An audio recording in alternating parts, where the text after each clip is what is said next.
Hey YouTube, Sizzy here. Hey guys, Zizaran here. Hey everyone, so I was literally just about to go to bed. Hi, Zizaran here. Zizaran here with Zizaran here. Zizaran here with Zizaran here. Hi, Zizaran here. And welcome to my channel.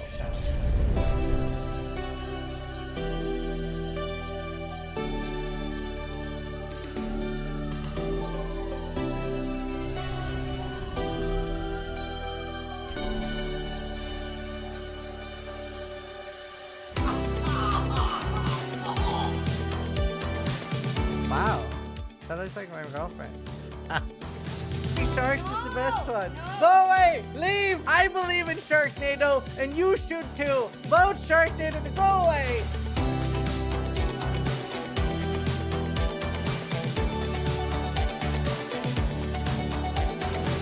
That says a lot. What? Excellent Gauntlet will be hell on Earth? Yes. Yes, it will.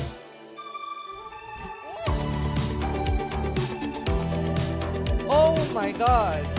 Nothing prepared me for that! So creative. Oh! Oh! We made so much money! Oh!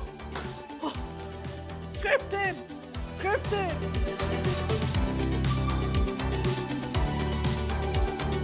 That's our card! That's our community card! We made this!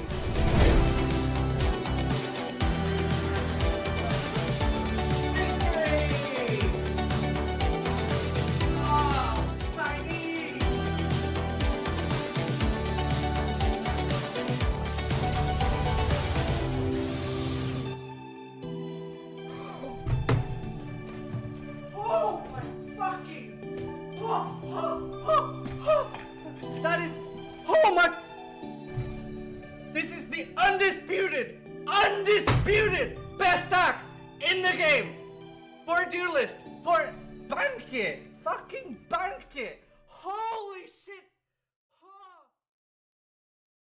Jonathan! One of the few times you've done this? Alright, let's see if Medikey is lying. It like very much depends, Medikey, on how I'm feeling. Let's see. One of the few times you've done this where me and Medikey are about to have a lover's tiff. Let's see. Yesterday? No intro. Literally 0 seconds. I will unfollow if he plays Pee-wee 2. Wait, why? Let's see. Day before. Oh. Is Medikey correct? Let's see. God damn it. Oh my god, I hate Twitch.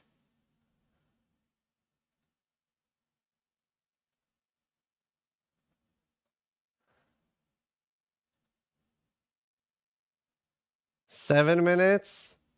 I mean, it depends.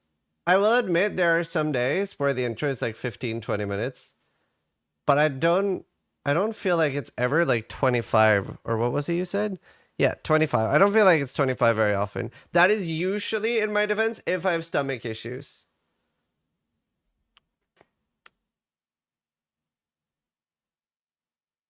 I would say. So I feel like that's been less lately now that I don't have as many stomach issues. Right. PQ2000. I will unfollow if he plays Pee-wee 2. Why will you unfollow if I play Pee-wee 2?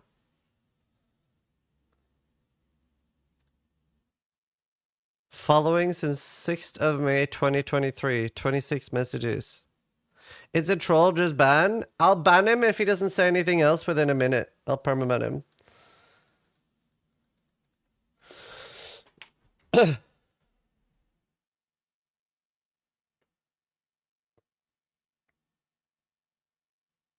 He has a minute to say anything. I'm not gonna play Pee-wee 2. I just want to ban him for fun. Unless he says something, then he doesn't get a ban.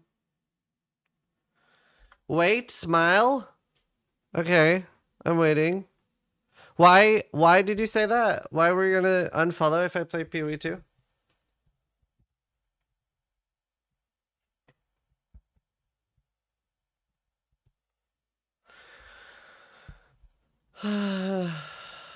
Is Zomboid on the schedule for today? Yes, probably. I just want to talk. I feel like there's a lot to talk about Path of Exile.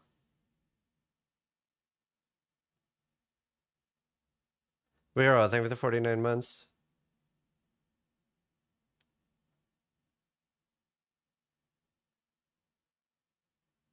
Are you still botting? Huh? I'll unfollow if the hair turns brown. Am I still botting? I'm so confused. Oh, you're that fucking YouTube loser viewer that's obsessed with me. Holy shit. Christ.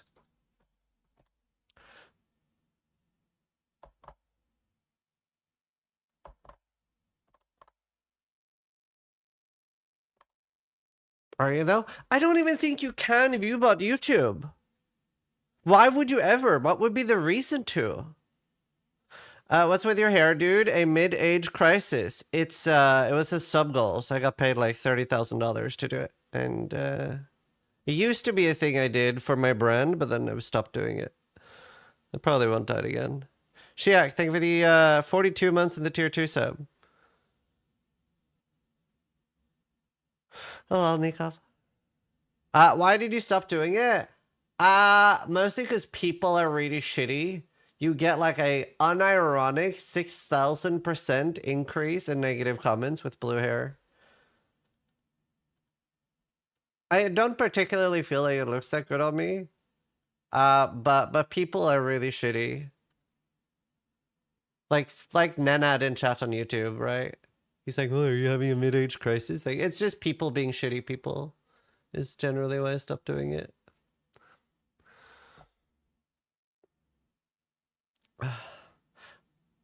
But Dookie, you keep asking me if I viewbot on YouTube.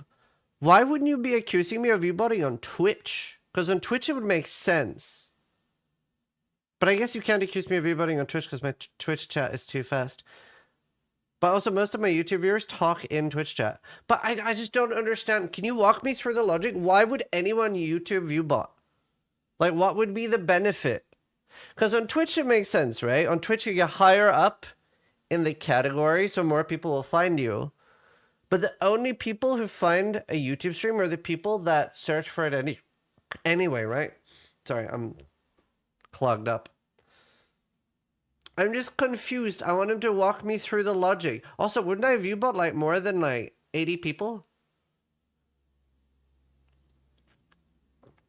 It's like, I just don't see the logic. No, you get recommended live streams on YouTube too? I've never seen that.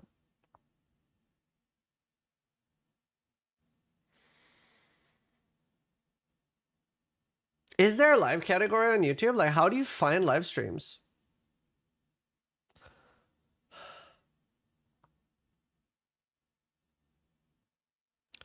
Like on the right side where the videos are, sometimes there are 1 to 2 live streams. Right. How do you find live streams on YouTube? Like, I don't understand. Why does it have such a bad system? I genuinely don't even know where to go. You don't? Type live in the bar?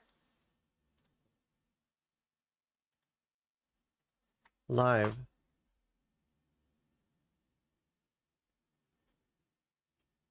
There's still videos. There's like 3 streams.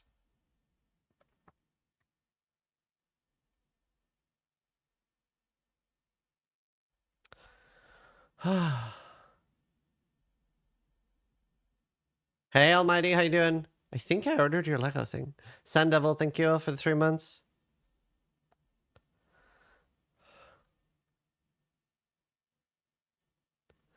Below sublist.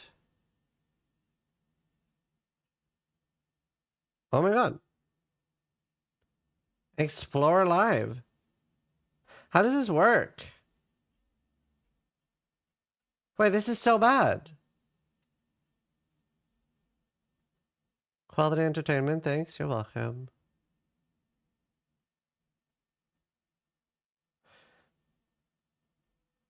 This is so bad.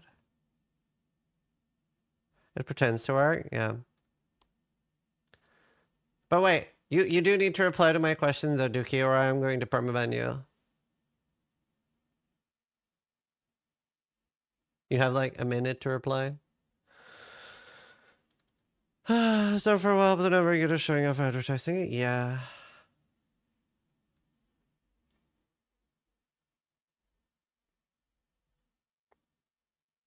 A whole minute? Well, I don't ban people that reply to me. I would love a reply because I'm just curious. Why do you think I view bot? On YouTube of all things. I just don't get it. Why wouldn't I be viewbotting Twitch instead where it actually matters? Say hi, Twitch.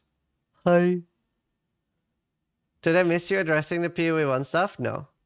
YouTube didn't recommend you. I had to search for my video about hair. Sorry about my hair comment about the midday choices. It was not judgmental, just being fun. That's okay. I'm just a little annoyed because I'm sick and stuff, so my fuse is a little bit shorter than normal.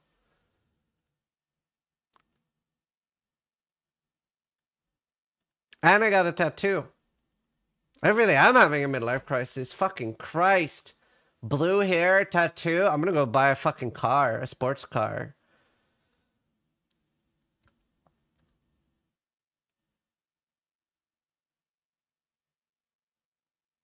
Alright, do you guys want to see the tattoo? How tall are you in scrambled eggs? How tall is a scrambled egg? Fuck, it doesn't tell me. I don't know. Take it off? No, it's I don't want to show it IRL because it's covered in some paste my wife put on it. But I'll show you a picture. I have other pictures too.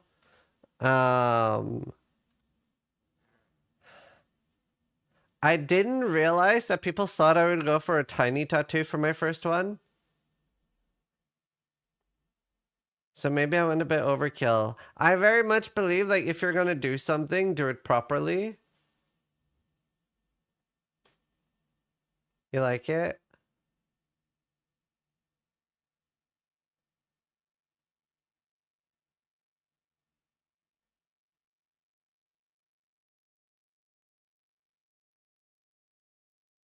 The thing is, I figured if I got a small one, it would need more touch-ups, it would fade worse. And they were like, just get a big one. And I was like, it's one of the best PoE tattoos I've seen. Oh, thank you.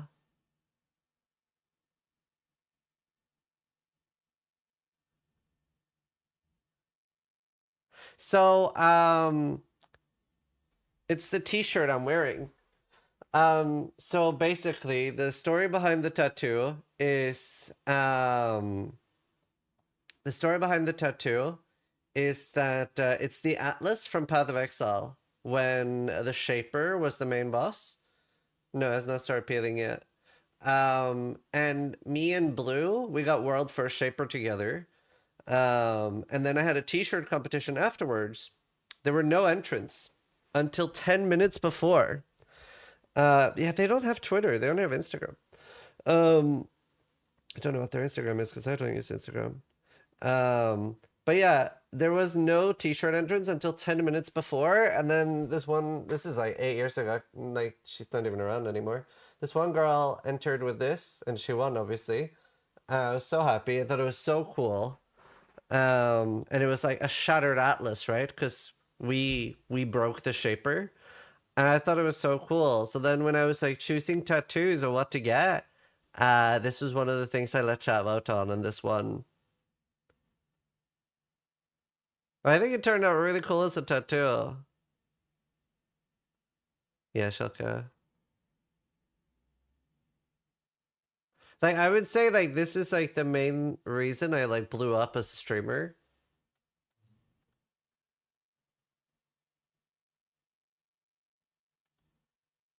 You killed the first Shaper? Yeah, me and Blue. World first Shaper. You need to show us again once healed. I will. I have some more pictures too.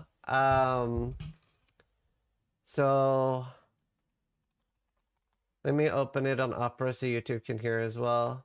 So We went in on really bad builds. So basically what happened was me and Blue had been playing together. I was playing Ancestral Warchief and he was playing an Aura bot. Now, this was in a time where Path of Exile was a lot less min-maxed. So we actually had really bad builds to play together. And at the end, Blue asked me, do you want to go in alone? Because he wasn't a streamer and he knew that it was a big deal for me as a streamer to like solo it. And more importantly, oh, you should choose that yourself, Kipent, in my opinion. More importantly, his build didn't help me at all. It was kind of bad because it didn't have any damage auras for the build I was playing. So he was like, do you want to do it alone? And I was like, no, we got here together. We're doing it together. And it was a 15-minute fight. It was really hard. We practiced 3 or 4 times on standard first, on similar characters. Ball. I got it. Yeah, it's on hardcore. Friend. Okay. Beam. Using. Ball haste. Watch out, balls. Bubble. Okay, get ready to log. I don't think we can afford to log here. Okay, I'll have to tank it then. Well, this kit, yeah. Yeah, I will. They be ready. Leave. And ball. And like, we're at such a weak power level, with an Abyssus, I had 300,000 damage. Come close to it. Kill this guy. I can't hit. Kill him. Sam. Sam. Kill this fucking thing. Yes! Oh my. Oh!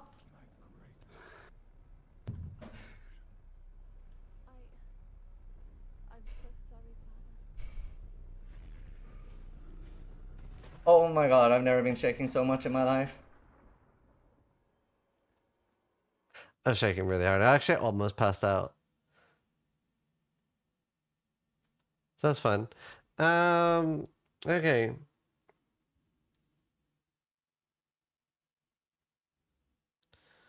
Let me...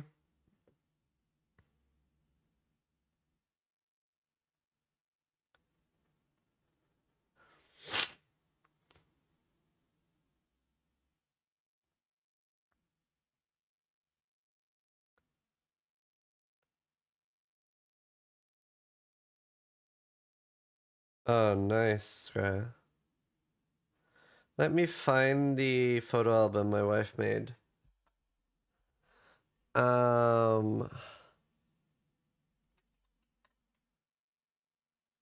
Okay, I'll move it. Yeah, like, it's so stupid. Like, with a tattoo, even if you don't like, you should never tell somebody you don't like someone's tattoo, right? They can't change it, right? So after the fact, saying like, oh, it should be in a different spot. It's like, okay, I will fucking move it. Like, what do you want from me? Okay, can I download an entire album? Download all. Okay, I'm downloading the entire album.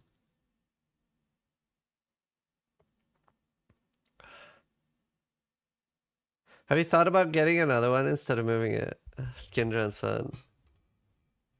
It's just playing with a pixel comment. Oh no, that was funny. You're good.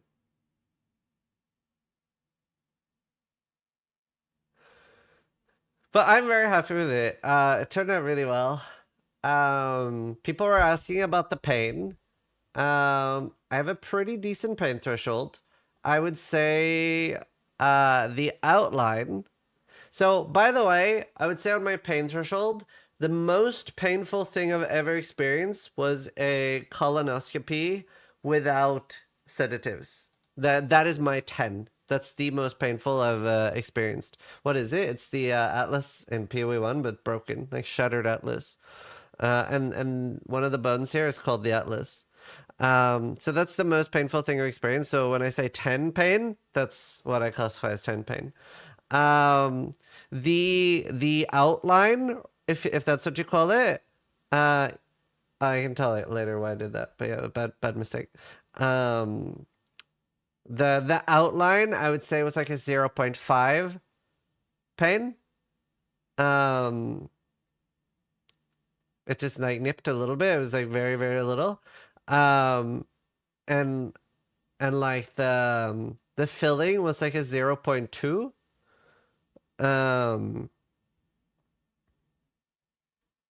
Those were both fine. It hurt a little bit. I'm not sure where, because I couldn't see. We're not talking about sedatives for a tattoo. We're talking about sedatives for a colonoscopy. Obviously I had no sedatives for a tattoo. Now I don't know what hurt. It was both the outline and the filling, but something hurt either here, here, or here on both sides. I'm not quite sure. It might have been here. I just remember it was like far out. It was maybe here. Somewhere here hurt. Like a 3. Which was like, I would not like you to continue there. Like I would like tighten my fists. So like 3 out of 10. The white outline, the white ink, all of it, 5 out of 10 pain. I would not have wanted more than like 20 minutes of that. That really hurt because he was tattooing on places that were already tattooed and irritated. And that was like, okay. And like that, then I was like, okay. I was like clenching my fists. And I was like, oh, this fucking sucks. But that was what I'd imagined all the pain would be like.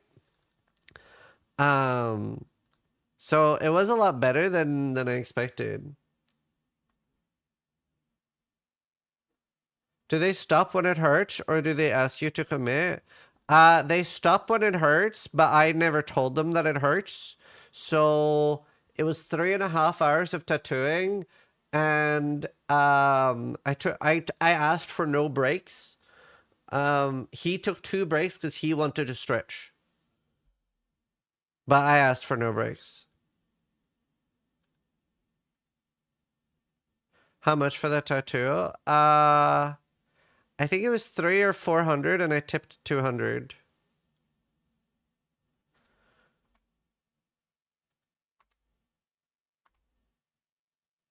Let's see, one second.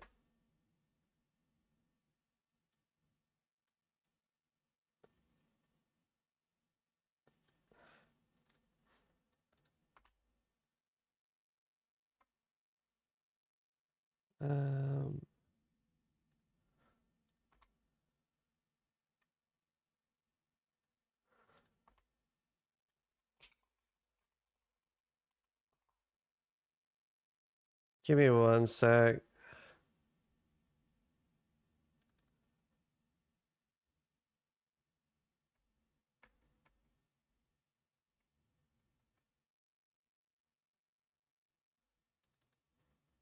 Yeah, so here you can like see. He's like digging into me. It's really good.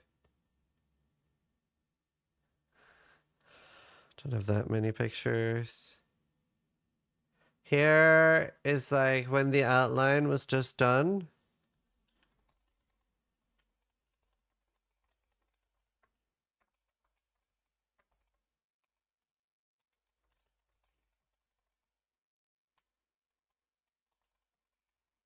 Would you get another one? I don't know. Not necessarily.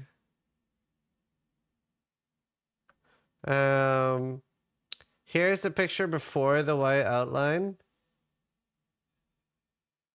So the white outline like did a lot. Yeah, I didn't get that many pictures.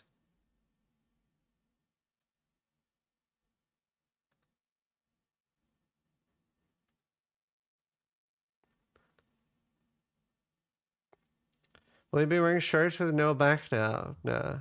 I think the first outline tattoo is really cool too, yeah.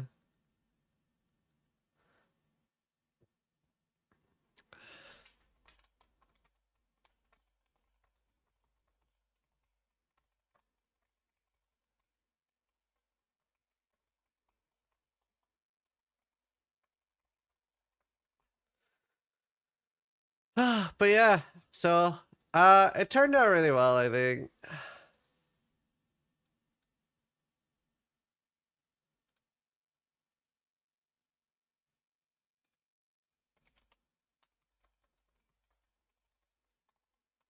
You need a back cam now. A dress with no back. Also, people are so nice in the comments. Like, so many nice positive comments.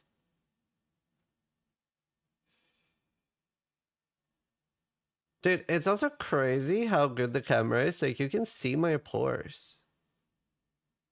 We're going to talk about PoE 1? Yep, that's what we're doing today. Thanks for playing, yeah. Can't believe you sat through a 3.5 hour session. Well done, pat on the back, thank you. There was a guy getting a rib tattoo while I was there, and that looked painful. Will you play the Pox League? No. Muted account? Well, I follow a lot of people that post, like, not safe for work stuff, who are, like, friends of mine and stuff, which, that's fine. I don't mind that they do that, but it's not necessarily stuff I want on my timeline. Like, I have kids, I'm in business meetings, or at TwitchCon, I might talk to people while scrolling through Twitter in public. So, like, I don't want to unfollow people. Like, I don't mind what they do, but I don't want it on my timeline. So I'll, like, mute anyone that does anything spicy. Except for Methel, that's fine. It's also sometimes people just post annoying stuff that I don't care about. Or if someone, like, you know how suddenly somebody will start posting like things that I'm like, I just don't care. I'll just mute them.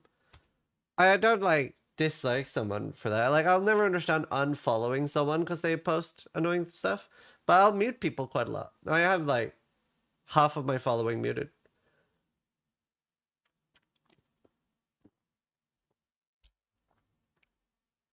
Like, I really curate my For You page.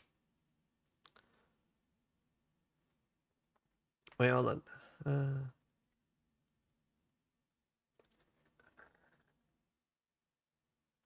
Missed view.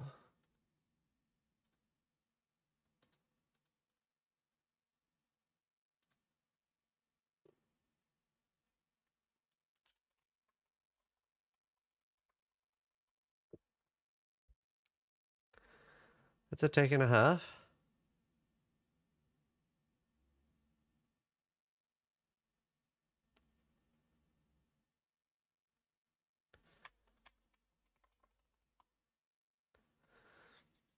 Are you ready for the itchy face? Yeah.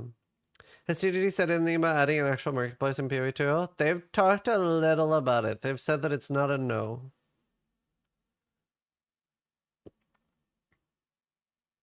So what's the point in following someone if they're just muted? Oh, like I just explained, so that I can still talk to them.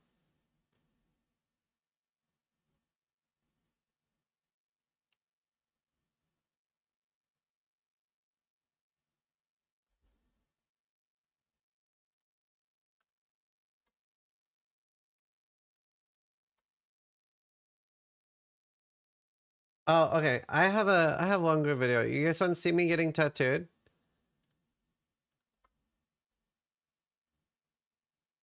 Oh, I was wondering. So is that Vaseline? Because I noticed he was like dabbing something on my back and I didn't know what it was.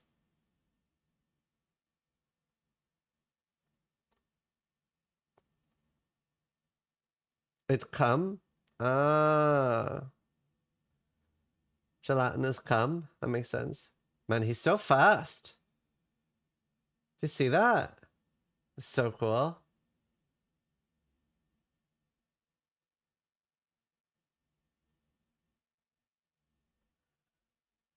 Are you gonna color it? So the tattoo studio suggests that I color it. They said they think it would.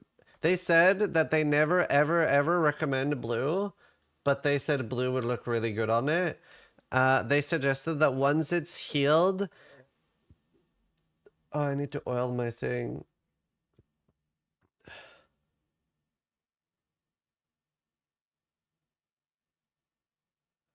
They suggested that once it's healed, that I come in and they would put like blue highlighter on it to give an idea of what it would look like before committing to it. Because they have like pens that they can make it look like what it would look like when tattooed. So then I can make up my mind once it's healed. Oh, that's not red? It's not the color? No, that's just my skin being irritated. It's completely black and white. There's no color in this at all.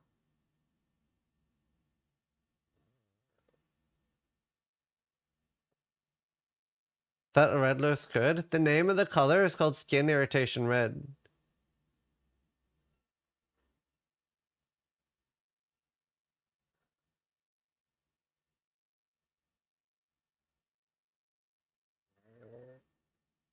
His skin got quite irritated then? Yeah. It was really cool because, like, I didn't have a good quality image, and I gave him the t-shirt, and then he spent like 30 minutes, 40 minutes sketching it up and was like, I made it better. And then I didn't want my own name on myself. Like, I know streamers are narcissistic assholes, but I'm like, that's a bit far. So I was like, can we not have Ziz? He was like, what do you want in the middle? And I was like, I don't know. He was like, what about some cracks? And I was like, yeah, that looks sick.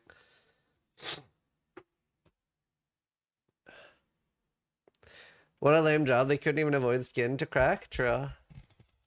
I was wondering why he still asked me if I had the OG Sis shirt.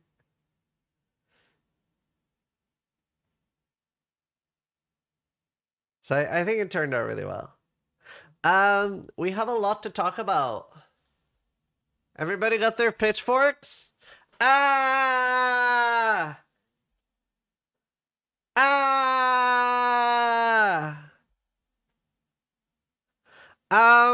No, realistically though, I'm pretty annoyed. But I'm not angry. I'm so old now. I don't know if any of you are the same, but past the age of like 34, it takes a lot for me to be angry. Yeah, we watched the Ben video. I'm just sad.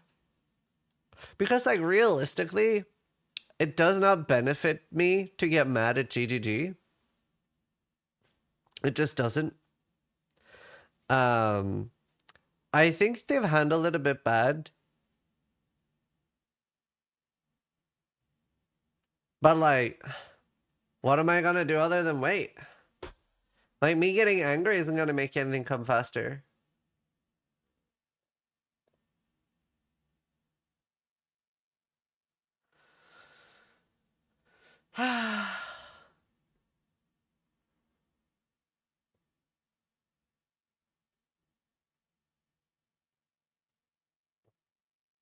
I was not expecting a delay. I was, and then I wasn't. Someone baited me. Another streamer was like, new Pee Wee One League end of February for sure, dude. And I thought that was something he'd been told by GGG. So I was like, I went from like, I think they'll delay, and then I got told that, and I was like, cool. And now I'm like, fuck you, dude. Hello. Do you want a back massage? Yeah. Why would you say yes to that? I thought you meant you were gonna put the lotion on my skin or I got the hose again. Oh yeah. But I can bring something to wash it in here Yeah? and lotion and stuff. Yeah. If you want. Okay. Stream can see. I'll be topless for stream. Yeah. Second one's good one too, staying the way. Alright. Do you guys want to see me get washed? Oh, so here's when he's doing the white. So this hurt. This hurt a lot. Here I'm literally clenching. And approximately 2 minutes after this, when Helena's filming, I'm like, okay, stop filming. Because this was like 5 out of 10 pain. This was a lot. This really hurt. So as you can see, he's like tattooing already tattooed areas. Why does Y hurt? So I even asked, like, is it a different needle? It felt so much sharper. It's the same needle. It's the same type of ink. Yeah, Skin works. What do you have, butter on your shoulder? I don't know. I'm not. This is my first tattoo. So the reason it hurts is because white is a highlighter and you're tattooing already tattooed areas. So it's already sore the first time. It's also he explained the other reason that it hurts too is that when you're getting tattooed at the start, your body is pumping you full of adrenaline and endorphins, which is, you know, your body's natural painkillers. But after 3.5 hours, your body's like, I have no more. Please stop. So you have nothing left. and you're just feeling all the pain.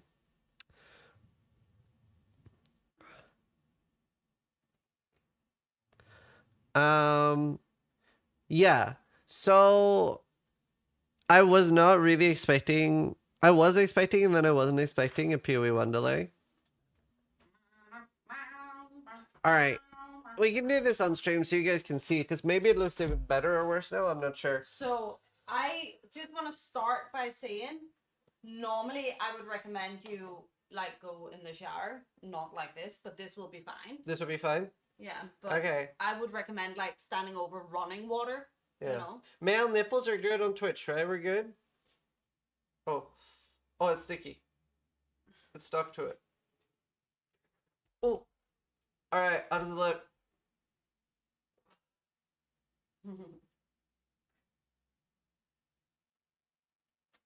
How does it look?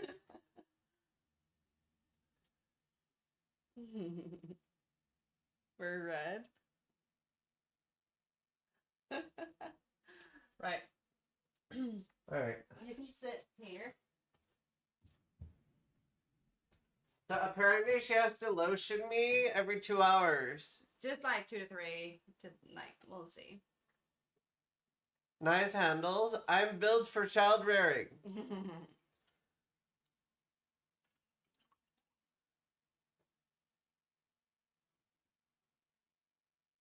What did I come back to? She said I put the lotion on the skin or it gets the hose again. Ooh. I haven't even seen the movie. I just know the reference.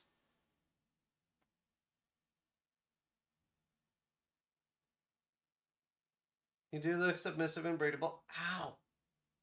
Yeah, so she told me every 2 hours I need to do this. Well, Or I die. it's just like the first day. Keep this in the bedroom. Oh, we do. Right. Your tattoo artist didn't warn you. I'm guessing your tattoo is detailed and colored. They don't age well at all. It's not It's colored. not colored. It has no color in it. The red is just my body being irritated. Also, it's not crazy detailed. It's also not very detailed. Also, like, if you want to see detailed, like, my entire arm is not going to age well then. But I would rather have something I enjoy now for like a few years than have something subpar. Do you agree? Look how dirty you are. Ew. See that, Steven?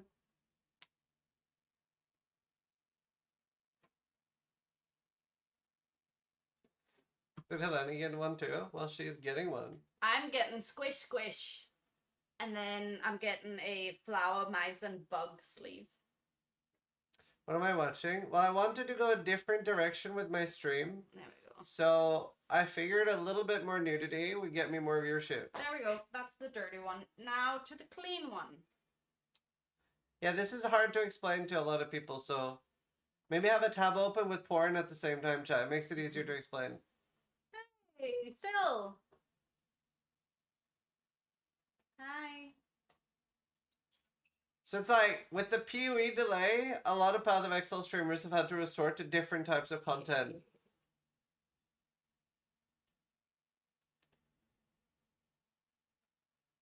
So crazy what different recommendations tattoo artists give when it comes to taking care of fresh tattoos.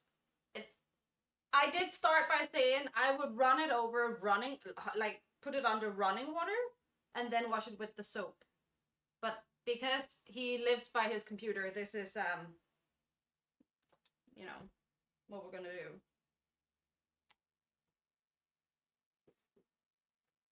I can't promise I'll support your OnlyFans venture. I have children. There we go. I had one who said leave it completely for the first day. Wow. Wow. Mine always says leave it for the first 4 hours and then you start this cycle here. And that's what all of my tattoo artists have said, like in different countries too. I'm dripping. So am I. So we need a wife before a tattoo? Wow. Christ. She loves tattoos. Holy. Sorry. Jesus Christ. Sorry. She loves tattoos, chat. What can I say? Right. Dry Fucking up. thirsty ass bitch. Sorry. 100% gonna get All clipped and right, you know bye, it. Sil. It is what it is. Bye, Sil. Are you air drying me? Yes.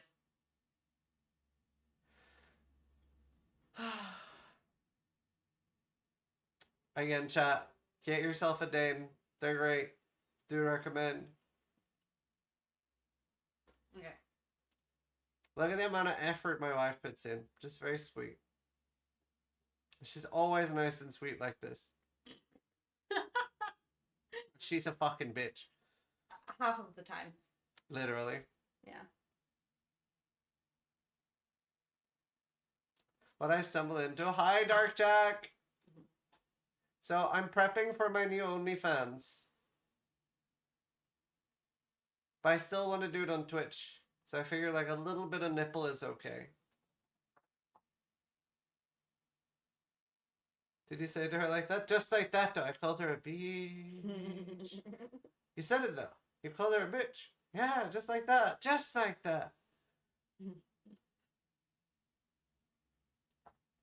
Are we waxing her back live? No, she's taking care of my tattoo and people wanted to see it, so I figured the first time I would do it on stream. And I kind of wanted to see how red it was. Tattoo looks so good, thank you. Oh, nice, Goodman. And then after this, we're going to talk more about PoE. We're probably going to talk Your hair goes for a little bit about PoE, and then maybe later today, more Project Zomboid. in it. Okay, I'm gonna go get you a fresh, clean t-shirt. Okay. Don't lean your Well, hair I'm into going to it. go blow my nose anyway. I'll play ads and I'll chat, and then... But yeah, here's the tattoo. Well, now it's all weird. I'll be right back. Thank you.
The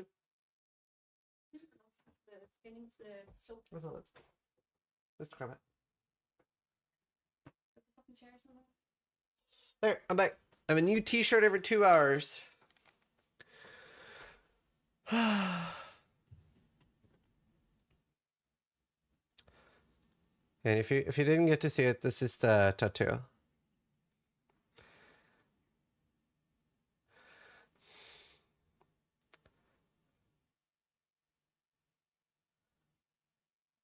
Do you have more PoE t-shirts than normal ones? Yeah.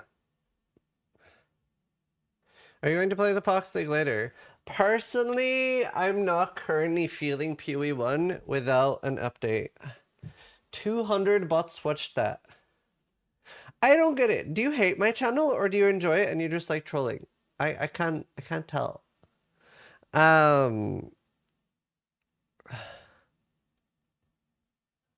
That's just like an e-girl pool stream, changing clothes for subs. Well, I did it for free.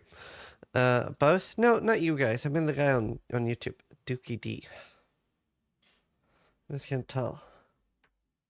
Can't you just become a regular viewer? I promise I'll still talk to you. Not worried about your white t-shirt getting stained. I don't know. My wife gave it to me. It's fine. I'm hoping for a last ebook update. That's in April. Most people I've seen with the new tattoo put cling film between the skin and the shirt. I don't know. I'm just trusting Helena to take care of it. Yeah, my wife is Danish. Let's see. Let's watch the video. And scrambled eggs. YouTube is for trolling, my friend. That's fair. That's fair. All right, let's watch the video. Oh, let me... Is it on their YouTube?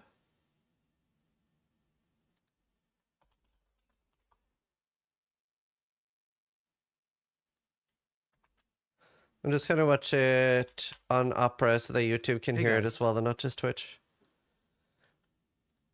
Okay, let's watch it. Let's talk about PoE 1. Now, when we announced PoE 2, we promised that we would continue to create PoE 1 expansions, and we do intend to keep that promise, but it's certainly been a lot harder to deliver on it than what we expected. Now, the trouble really started after Settlers of Calgar in July last year. The ideal time to have released 326 would have been late October, before the originally scheduled release of PoE 2's early access. But we just didn't think we could do it. It was too close to the huge circus that was the organization around PoE 2's launch. But we also didn't want to immediately launch it right after PoE 2 either, so that kind of ruled out December. So then we're thinking, okay, we can't really have a launch in January due to Christmas, so we're really going to have to do it in February. And this wasn't great. It would mean 7 months with no leagues. But we really didn't think it was possible to do it any earlier than that. And we didn't really announce this exactly, but it was certainly something that we had said to quite a few people over time, so the community became generally aware that that was our plan. The issue is this. PoE 2's endgame needed a lot of work. Having the guys on the PoE 1 team help out for 3 months on PoE 2, given that 326 was 7 months away, seemed like a no-brainer, and man did PoE 2 need it. The problem is we got to the middle of October, and PoE 2's launch was imminent, and I'll tell you what, taking people off PoE 2 at that point was just impossible. The endgame was not in a shippable state. But you know what? We could still do it. If the PoE 1 team just kept helping until PoE 2 shipped in late November, we could still do it. Maybe the scope would need to decrease a little bit, but mid-February was still possible. We just needed to ship this damn game first, get it out of the way. We literally couldn't think about anything else until it was done, but we still had time. The problem is, we were fooling ourselves. PoE 2 was delayed 3 weeks, making the problem even worse. And then after the game was released, well, of course we had to immediately deal with all the problems. How could we think about making a PoE 1 expansion when we still have hundreds of thousands of people who are having bad experiences in PoE 2? There are crashes, there are severe in-game balance problems. How could I justify taking some of the most experienced developers we have off PoE 2 when it's on fire? Now, after the Christmas break, we had to really admit something to ourselves. The most urgent priority was getting PoE 2 to a point where it didn't have major issues. And it's hard to even think about what PoE 1 needs when PoE 2 has really obvious problems that need fixing. We needed to get it to the point of stability and balance, and to fix the most severe deficiencies that PoE 2 has before we can take our eyes off it. So what does that mean?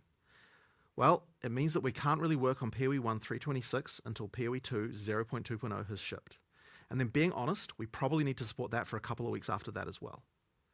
Now in the meantime, we are going to get a bunch of pre-production done on 326 with whatever people who are not needed to fix issues with PoE 2. And once 0.2.0 is sorted, I promise we will devote as many resources as are needed from our company to get 326 done as soon as possible. Unfortunately, I just can't promise a date right now. Now I'm really sorry for how this went down. Honestly, I should have predicted the fact that taking the PoE 1 team off PoE 1 would lead to this outcome, and I probably should have resisted doing it. But at every stage I just kept thinking, we still have time, and then we didn't have time anymore. Now we still have a lot to learn about how to run 2 games simultaneously. We were overconfident. We still need to work out how to structure our studio to make this possible. But we do have a solid plan for what we want to do with 326. Obviously I can't talk about it yet, but I'm hoping you guys are going to love it. I really want to thank you guys for all your support over the years. You guys do deserve better than this. and we will get 326 out as fast as we can. I feel like this would have stung a lot less if they had at the very least, a PoE 2 timeline. Because, like, now I have no idea when we're getting anything. Like, we have no roadmap, no nothing. I have no timeline at all. They don't even... They could literally tell me... Okay, here's what I would have preferred that they said. I would have preferred now that they've said, like, we've fucked up so much. We're scared of giving another timeline. This is what we're hoping to do. We don't want to be held to this timeline because we've fucked up. But this is what we're hoping to do. Just, like, give me some fucking indication. It's fine if you're like, no, I actually can't hit that timeline later. At least for me. I get that for a lot of people, they will hold them to timelines. But, like, I have no idea now. I lost faith in GDD. I'm going to call them Blizzard 2. You're retarded. That's way too far. They're not even in the same universe as Blizzard. Right? Hopefully, there are loads of us who are annoyed and really annoyed at this, who are still like, that is a fucking cooked comment. Like, you can be upset and annoyed without saying they're Blizzard. Right? Like,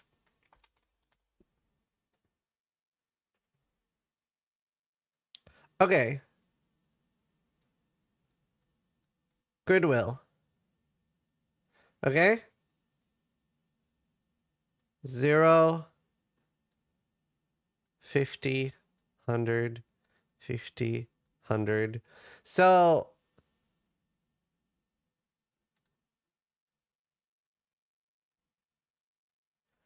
I would say at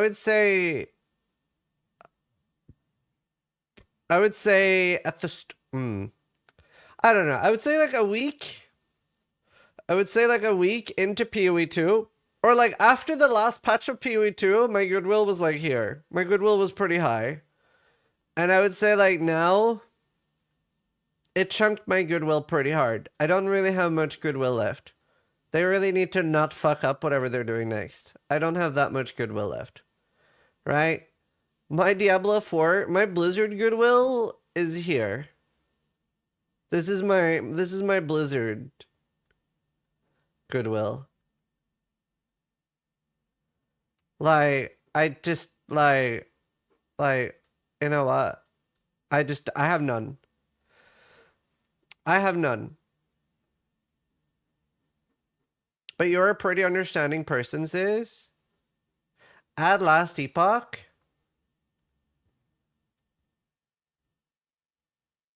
I have a decent amount of... Like, I'm a lot more understanding of last epoch because they're still very indie. They're a very small team. I think what they've done, the fact that they already have some of the best systems in the RPGs as such a small team is already quite impressive to me. So like, it sucks that they don't have more regular upsides. Torchlight,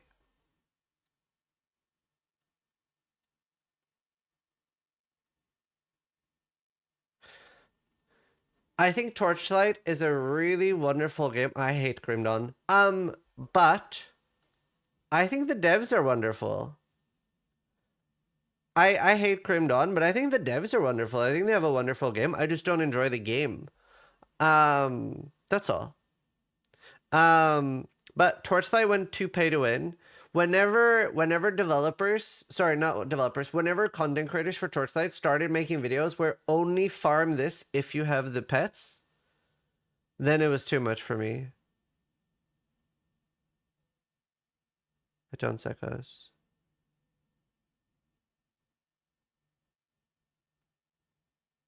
But I don't know. So like, anyway, I hope most of us but just say yes or no. Most of us agree, like, saying GGD are as bad as Blizzard now, that is a cooked take, right? I'm just trying to get, like, a climate touch here. Like, very few people think they're Blizzard now, right? That's fucking cooked. Okay, like 1 in 20 says... They're on the way to it, though. I don't think that's cooked. Because you can obviously get there. I agree with that. You can get there because Blizzard was one of the best companies of all time at one point, right? I agree they're not near there yet, but this is how you get there. I agree with that. I think that's a fair take, right? Because the reason we're so upset with Blizzard is because they were so great when Breivik and all the others were there, right? And then, right? That's why we're so upset. That's why we shit talk Blizzard, right? Because it did have all our favorite games. It had Warcraft 2. It had Diablo 2. It had StarCraft. It used to be the gold standard. That's why they get so much shit now.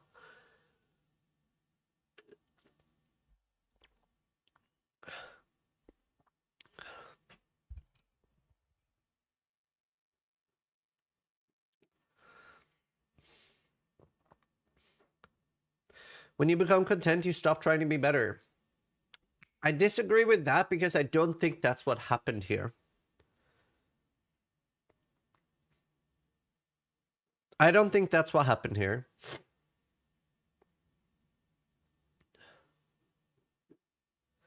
I think this is just poor management. Which Jonathan has admitted to in the videos. It is poor management.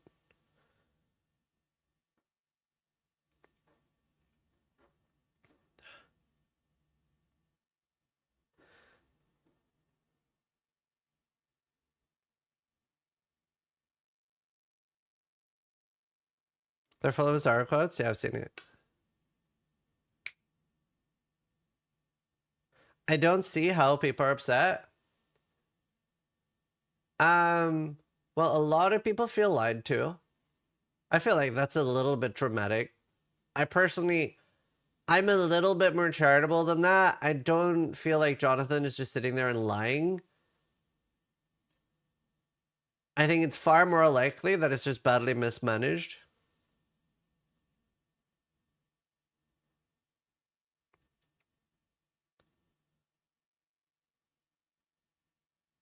I feel betrayed. My life is ruined.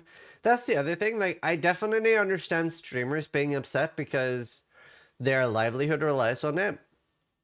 Obviously, I'm larger, right? I'm no longer in the position that I rely on my monthly paycheck, right? So it's easier for me not to be as upset. Like, if you're a 500 or 1,000 concurrent streamer, it sucks a lot harder, right?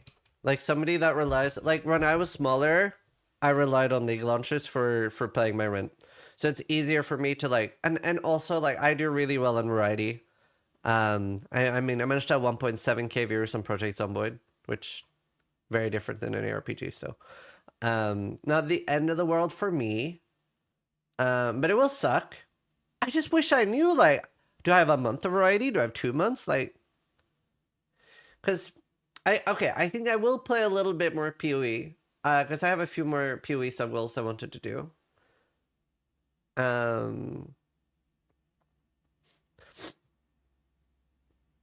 Crazy how there are literal wars going on and people are butthurt over this. Like, it's a privilege to be upset over a game company not fulfilling promises.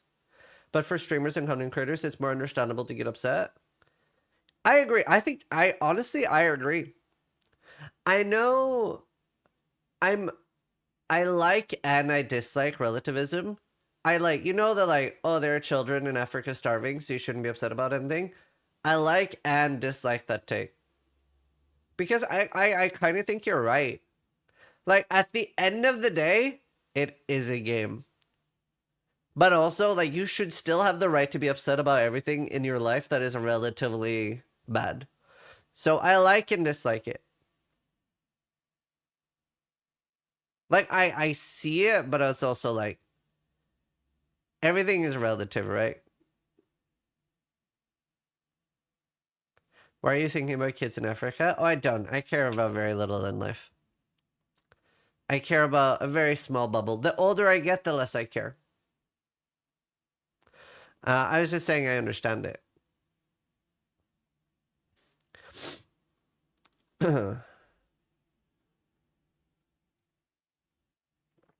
People get really attached, though.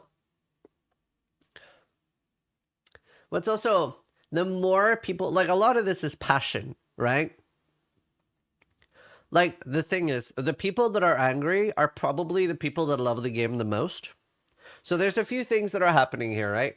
There's a few things that are happening here. And I would say for the most part, that is true. The people that are the angriest are the people that love the game the most.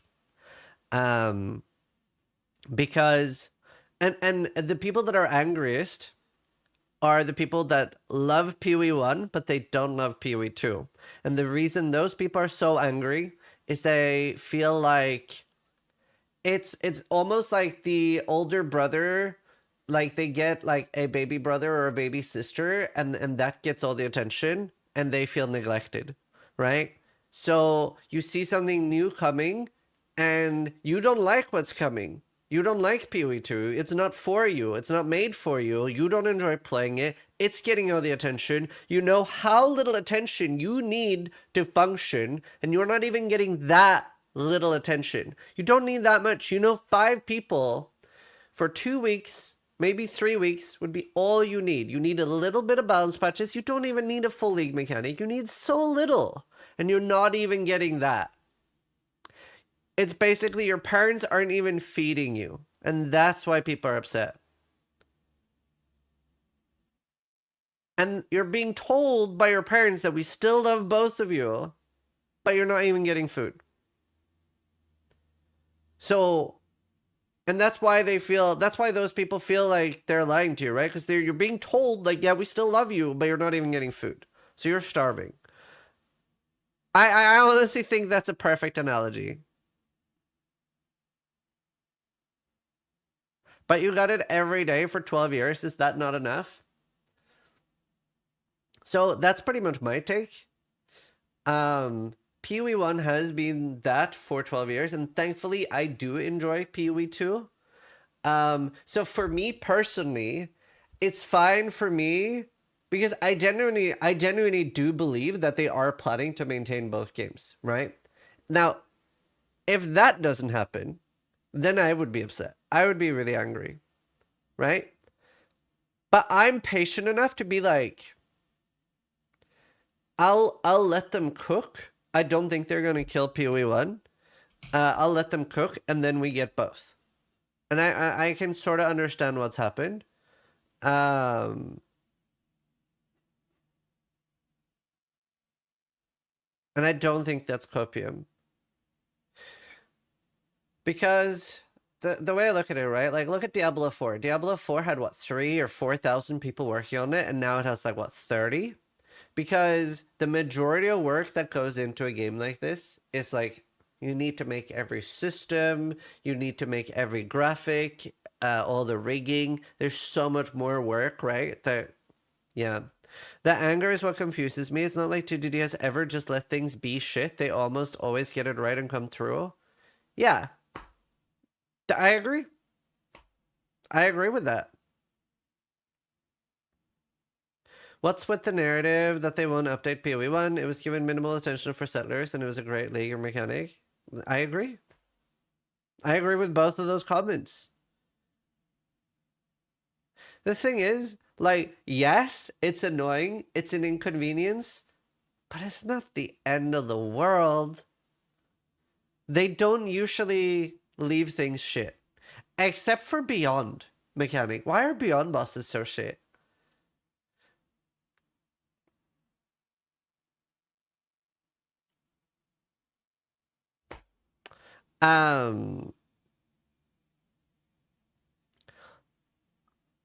Like, I think the best thing to do is just, like, leave it, play something else. There's so many other wonderful games out there. And hopefully in the future, PoE will be for you again.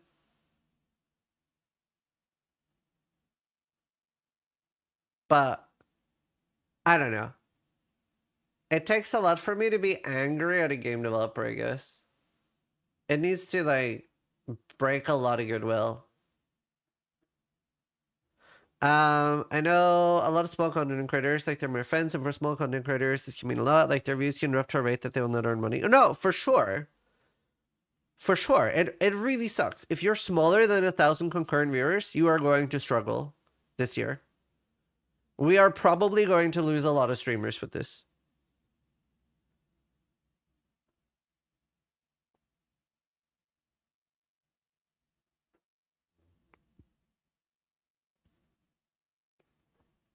Good?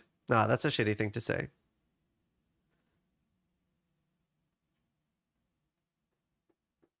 Why do people say DDD lied? They made a mistake. It's not like they willingly manipulated the whole community. Why would they do that? Yeah. I definitely try to be more charitable. At the end of the day, for me, 13 years of really wonderful content garners a lot of goodwill.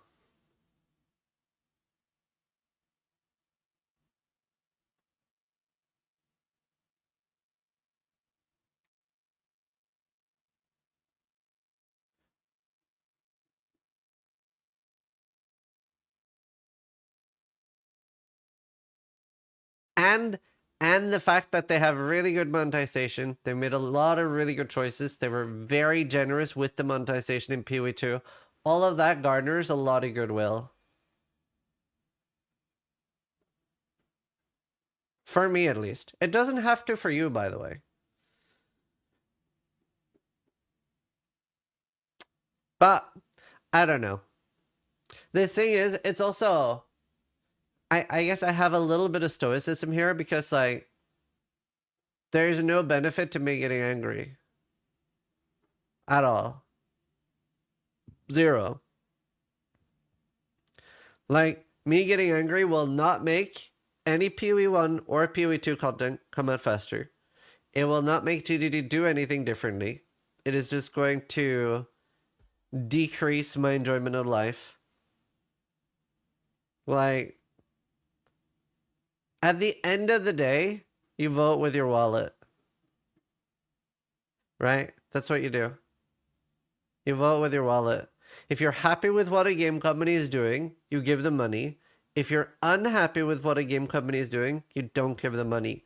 Like, for example, I am unhappy with Civilization 7's 7-day early access for $30. I know it's 5, but it's technically 7. So I'm probably definitely not buying into the early access. I might not buy it at all. Right? I'm really annoyed about that. I'm not pre-ordering that. I don't want to support it. I'm voting with my wallet. I might buy it on a sale later. If I hear it's really good, I'm going to let other people try it first. Did you see the Jagex fiasco recently? Yes, but I'm not surprised. And I feel bad for the Jagex team. Why does it seem like there's a deep-rooted trauma for the people angry? I'm a new player here. Yeah, okay. It's hard to explain because compared to most game companies, we are really spoiled here. Even when we are getting something bad happen like this, when I look at other games and how other games treat their community, we're still so fucking spoiled. We really fucking are. And that's the thing, I have played, like, for example, right? I was a Heroes of Newerth enjoyer. I was a Darkfall Online enjoyer. So I guess that's why I'm calm. Because I'm like, yeah, this is bad, but, like, you don't know how bad it could be. You don't know the pain of watching your favorite game, the best game ever created. By far, no game ever came close to Darkfall Online. You don't understand how painful it is to watch a game be mismanaged to the point of the game literally killing itself. Of watching the game literally pull out a knife and just slash its own throat in front of you, and you're its infant baby watching it kill itself, and you're just sitting there crying. So, do you know, I don't know. WoW? WoW isn't even remotely failed as hard as Darkfall Online. Yeah, it's a Headhunter t-shirt. I do remember. Pee-wee 1 is literally doing that right now. No, it's so much not as harsh. Never played Darkfall. Darkfall is my favorite game ever. I'll show you. My first video on YouTube was Darkfall Online.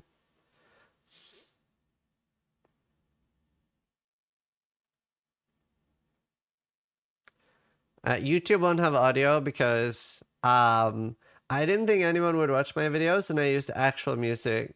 This is my first video ever created for YouTube. Look at the music and the editing.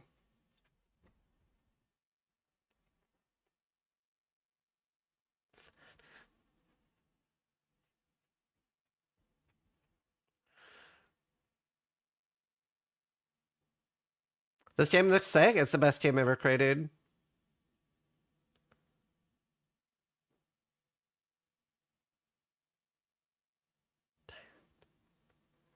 Isn't this the first time DDDM messed up in 13 years? No. No. They've messed up loads of times before. Second best? Nah, I preferred Unholy Wars. Because I was better at Unholy Wars. I did play original Darkfall Online too. Like, at least in Unholy Wars, I could beat Silva in duels. In original, I couldn't. So if you're wondering what this game was, did I really not have higher quality in this? If you're wondering what this game was, it was a hardcore PvP MMO where if you killed somebody, you got all their stuff. And like Silva was my clan leader. He's in chat. Literally best leader I've had in any game. Is the only clan leader in any game I've ever had where I didn't organize a coup because I thought I would be a better leader. It's the only person that I'm like, this is a great leader. Best person I've ever played with. And because in every like EVE Online, every other game I ever played in, I always became the leader. Oh yeah, coup, not a coup. Bam.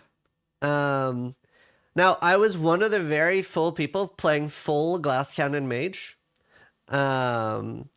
Nearly everybody was playing ranged. So this is ignoring YouTube chat. You guys can stop now. I see YouTube chat the same as every Twitch chat. It's I have a joint chat. But yeah, very, very few people played mage. That guy was a healer. But yeah, so when you killed somebody in this game, you got all their stuff.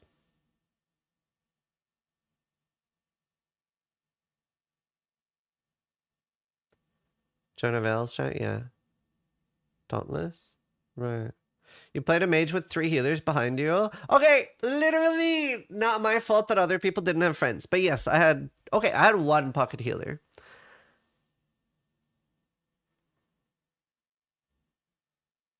Wait, what do you mean, sorry? It worked really well. Also, here I'm solo. This is all solo PvP. Dude, this reminds me of Counter-Strike videos.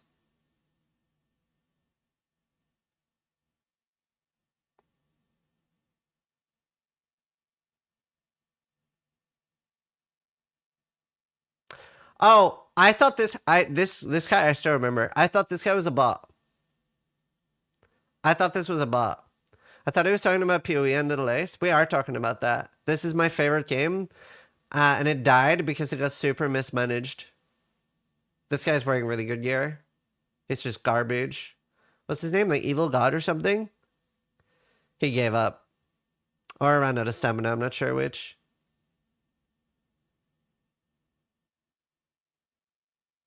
Yeah, Evil God, that's it. I even messaged him. I think I messaged him like, holy fuck your dog shit. Before ganking him. I was very toxic.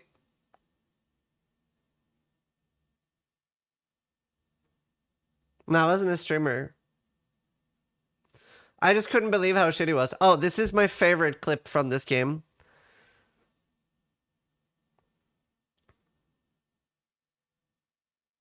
The younger I was, the more toxic I was. Yeah, I teabag people a lot.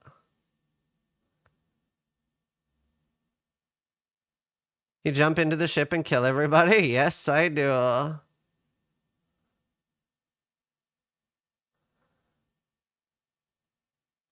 They have no mages.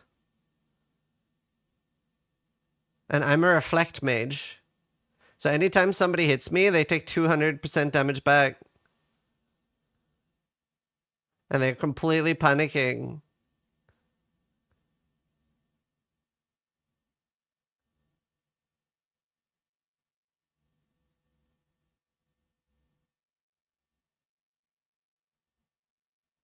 Sounds balanced. I mean, no one else played it.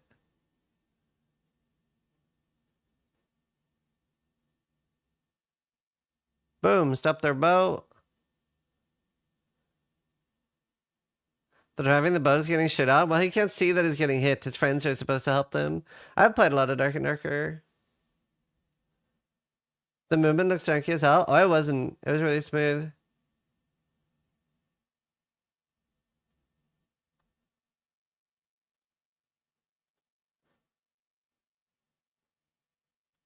That's such a good game, dude.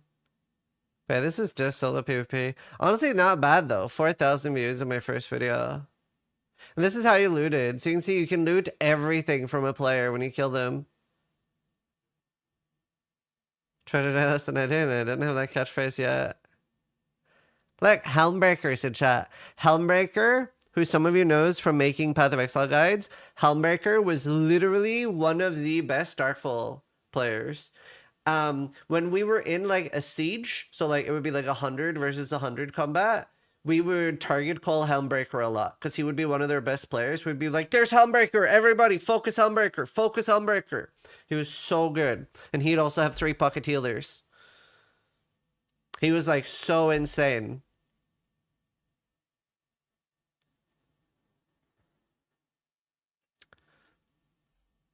Such a good game. Will you quit PoE 2? No. I mean, I'll be playing PoE 2 whenever it gets a new update. I will also probably play PoE 2 a little bit before it gets an update. I have some sub goals I want to do.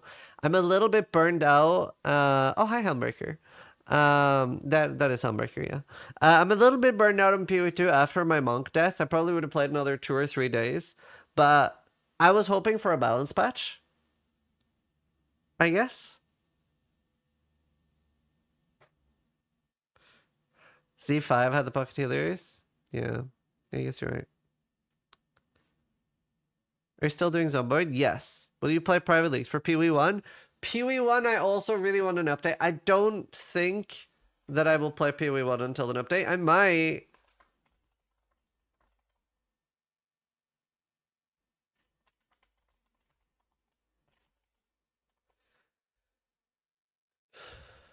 What's your take on GDD withholding balance patches until a new league? I hate it. I think that makes sense for PoE 2.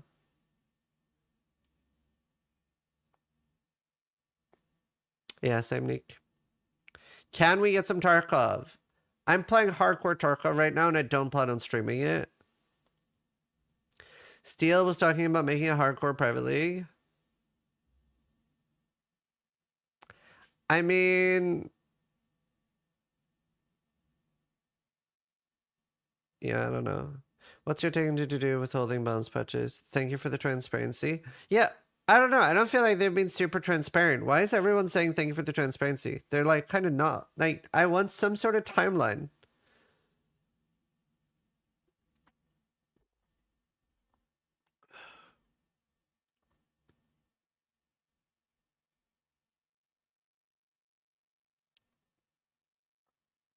Have you played Scam Citizen in the past? If so, what's your take on Scam Citizen? I'm a huge freelancer fan. I bought a supporter pack for Scam Citizen in like 1983. So I've been waiting for 45 years now for Scam Citizen to be playable. I tried playing it like 5 or 6 years ago. The game kept crashing and then I fell through the world. And then I tried it like a year or 2 ago. And then I booted it up and then I fell through my ship. And then I uninstalled it and I'm pretty excited for it. I'm glad that I supported it because hopefully the spaceship I bought back in like 1980 will be worth like 65 billion US dollars when my great grandchildren finally get to play the game when it comes out.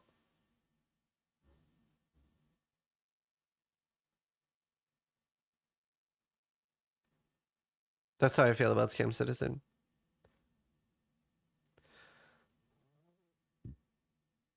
Well, I was thinking I kind of want to play Kingdom Come Deliverance too, at least for a day or two, see how it is.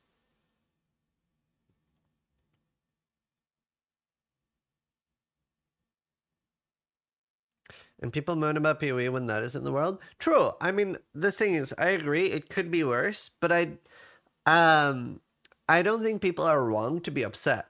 I do think people are wrong for sending hate to the devs, by the way. I don't think anything ever warrants that. But I think people are rightfully upset. But you should never send hate to the devs. You will with your wallet. If you don't like something, you're unhappy with how something is going, don't give them money. It's that simple. Oh, nice, Lucas. Like, if you send hate to the devs of a video game,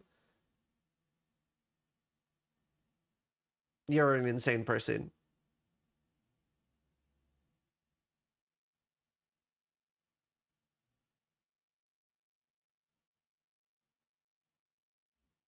Literally, you will with your wallet. What about the CEO? You should never send hate to anything regarding video games.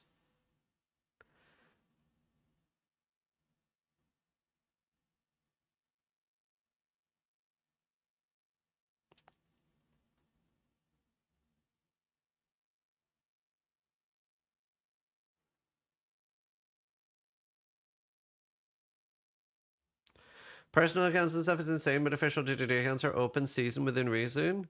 I just don't understand why send hate.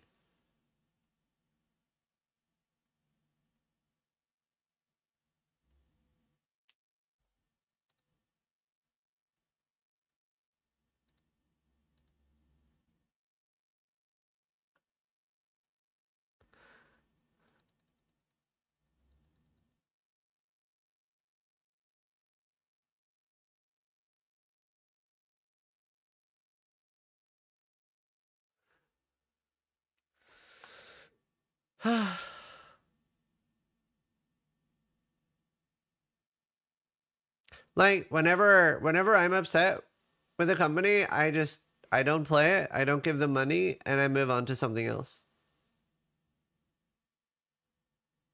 Like, for example, the people that I will never understand are the people that for the last 5 years have been like, fuck TDD. But they play every update, they keep buying supporter packs, but they're like, fuck TDD. Like, that I never understand. I'm like, please quit the game. If, like, why, keep, I don't get it.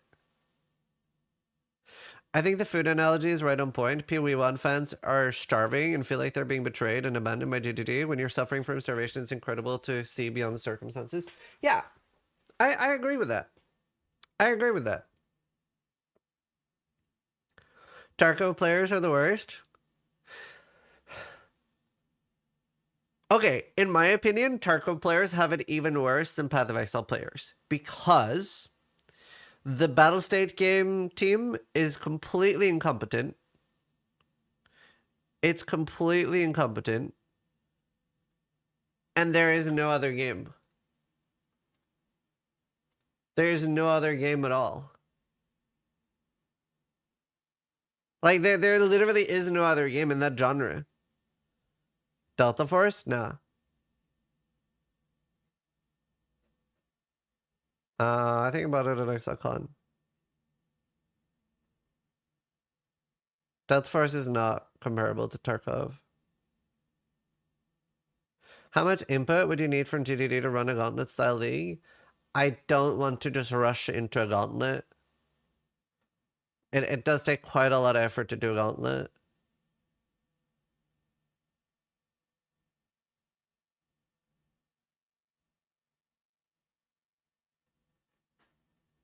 I watched and reacted to the Ben video. It's on my channel.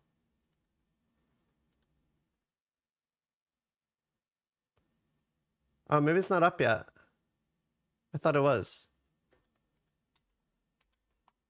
It'll be up on YouTube today. Isn't Arena Breakout better? Arena Breakout has pay to win and stuff. The only game I've played that is comparable to Tarkov. No, it's coming up later today. The only game that is comparable to Tarkov is Gray Zone Warfare. But that's far too easy. It doesn't have enough scarcity. The thing is, in Gray Zone Warfare, I very early got to the point where it was better to kill myself to get home to hand in the quests than to go back with the loot, because I had so much loot. And that's so boring. Now I really dislike Arena Breakout Infinite. Also, shotguns are stupid in that game.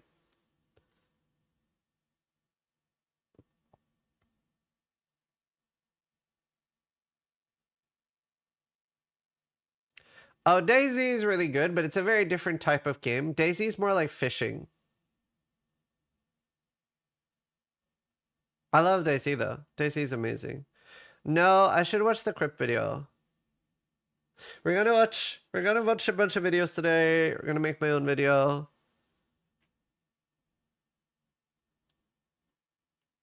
Someone link the Crypt video?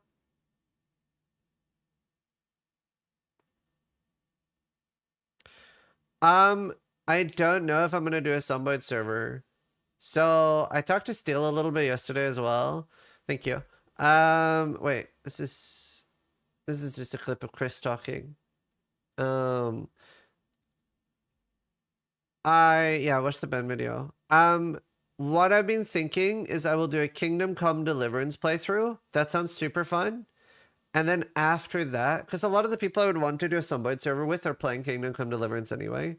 Then after playing some Kingdom Come Deliverance, then do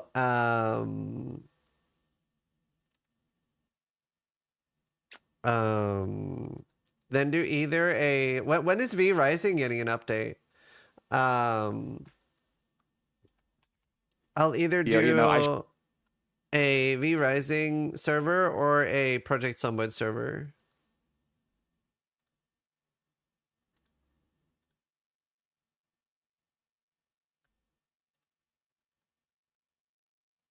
Did you play Don't Starve together with the boys? Yeah, I played it a little bit with Steel. We got decently far.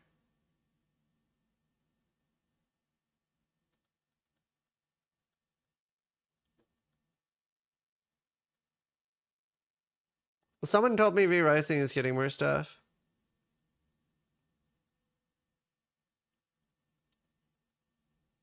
This is boring. It's boring. Baldur's Gate 3 Honor mode. It's probably too hard for me. Axis said in Steel's chat as well. I like Axis. I can't tell if he hates me or not. Enshrouded is getting more. I would be down for Enshrouded. Like I'm pretty keen on some collab stuff. I would like to play with Steel, but it's hard to tell. Steel isn't that good at giving you clear answers. I wish he would be like, yes, I want to do something, or no, I don't want to do something. But it's hard to get that from Steel. I feel like Steel seems like he feels like saying no is a bad thing. I've thought about also maybe do something with Loyalty or Sakisha or both. I'm seeing Nugi has a child, so he's probably not going to be doing something for a while. Might do something with Karn. Just did Valheim. Me and Karn finished it.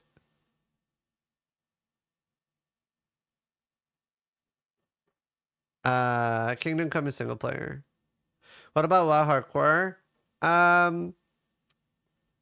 We played that. Yeah. Doogie had a child, so he won't be streaming for a bit. Yeah, I played Grounded off stream. You did fucking... No, we just did regular Valheim. We didn't do fucking Valheim. But yeah, me, Steel, and Karn did Valheim. Steel quite a bit before the end.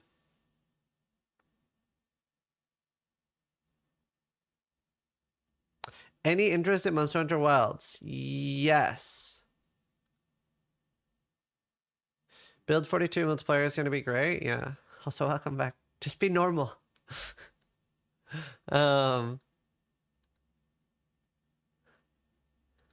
That's the thing. I would prefer to do Zomboid with build 42. I would prefer that.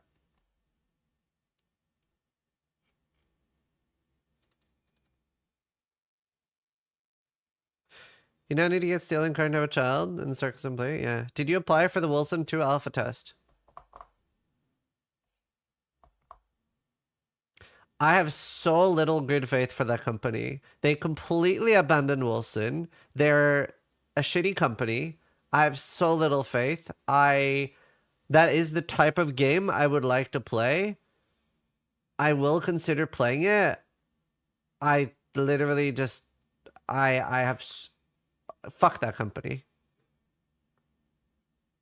They're Blizzard level. They're worse than Blizzard actually. I'm whatever a gamer version of a hate watcher for that company.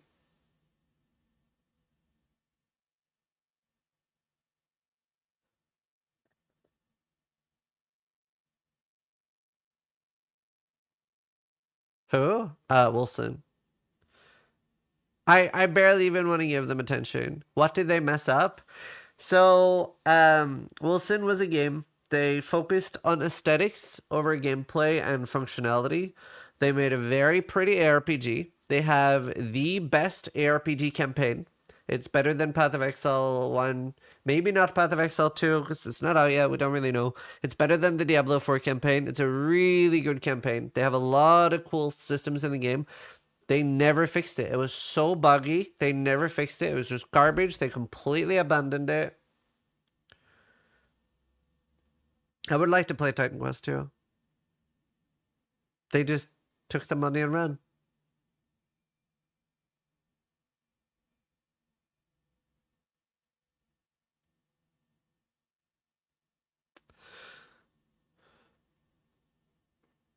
Wilson.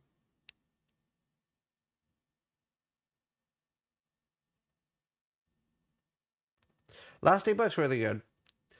I wish Last Debug got more updates. Dragonkin the Banished on your radar? I'm 90% sure I just got a sponsorship offer for Dragonkin. Yes. I literally just got a sponsorship offer for this yesterday. Which I've said yes to.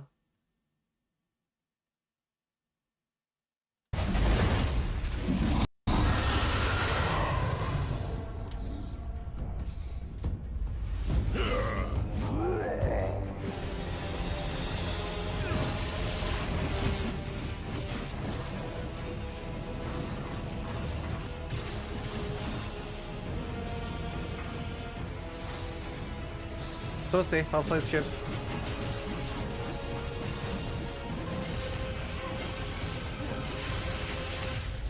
Reminds me of Last Epoch.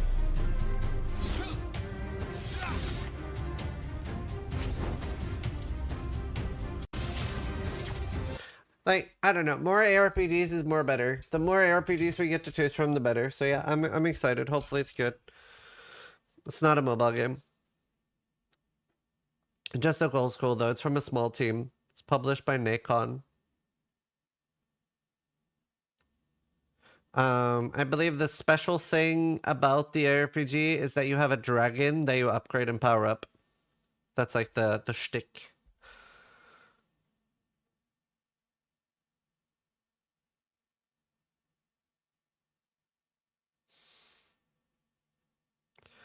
I also got another sponsor offer. I'm not really sure if I'm gonna do it. I wanted to run it by you guys. I said no, but then I said I'd think about it. I got offered to be part of some Mountain Blade event. It's like 200 v 200.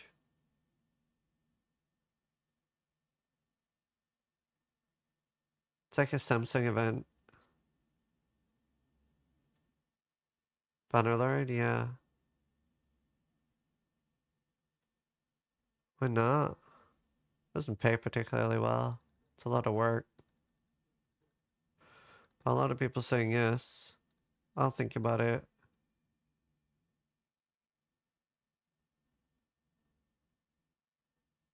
What else are you gonna do? Yeah, I guess.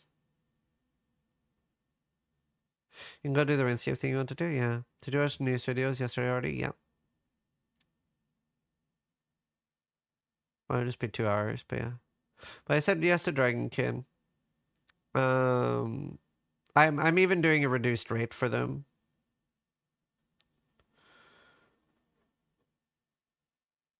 I don't have a busy schedule. Raid Shadow Legends? No. I insult Raid Shadow Legends whenever they email me. There's no amount of money I would stream Raid Shadow Legends for. No, they don't. O10, that's part of it. No, Era, I'm not going to play the private league. Are you running a 50 series card now? No. I am waiting for something that I can't talk about. It'll make sense. It's not really something you can guess, but I'm waiting for something that's coming. It's not a hardware thing.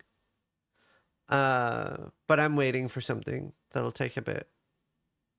It is a Starforge PC thing, but it's kind of hard to guess. You can maybe guess it. But I am getting a PC, but I'm waiting a bit.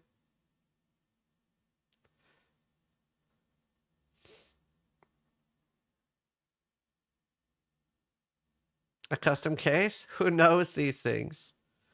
Who knows these things? Do you recommend buying Project Zomboid? Yes. It does depend though. It does depend. You have to be okay. Is now owns a stake in Starforge? No.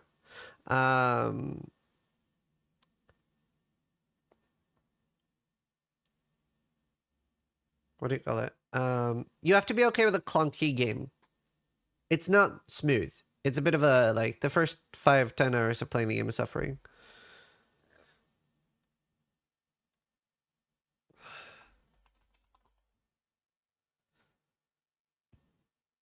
Yeah,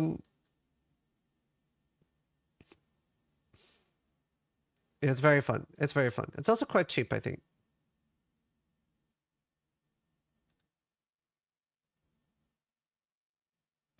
I recommend buying Project Zomboid if you're okay with having a 20-year development timeline. I'm not sarcastic, not a trolling. They have a bazillion things they're writing.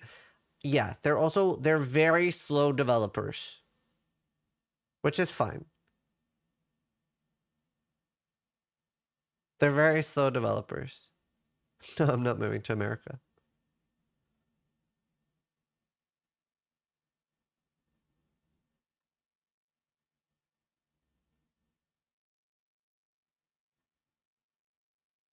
Arbiter.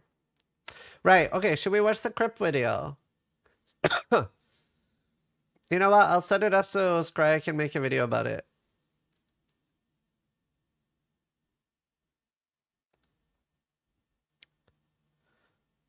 Hi, Zizaran here. Obviously, there's a lot of PoE stuff happening right now, a lot of talks, so I'll react and made an intro so Scry can turn this into a video. We're going to watch the Cryptarian video. Obviously, I just watched the Ben one.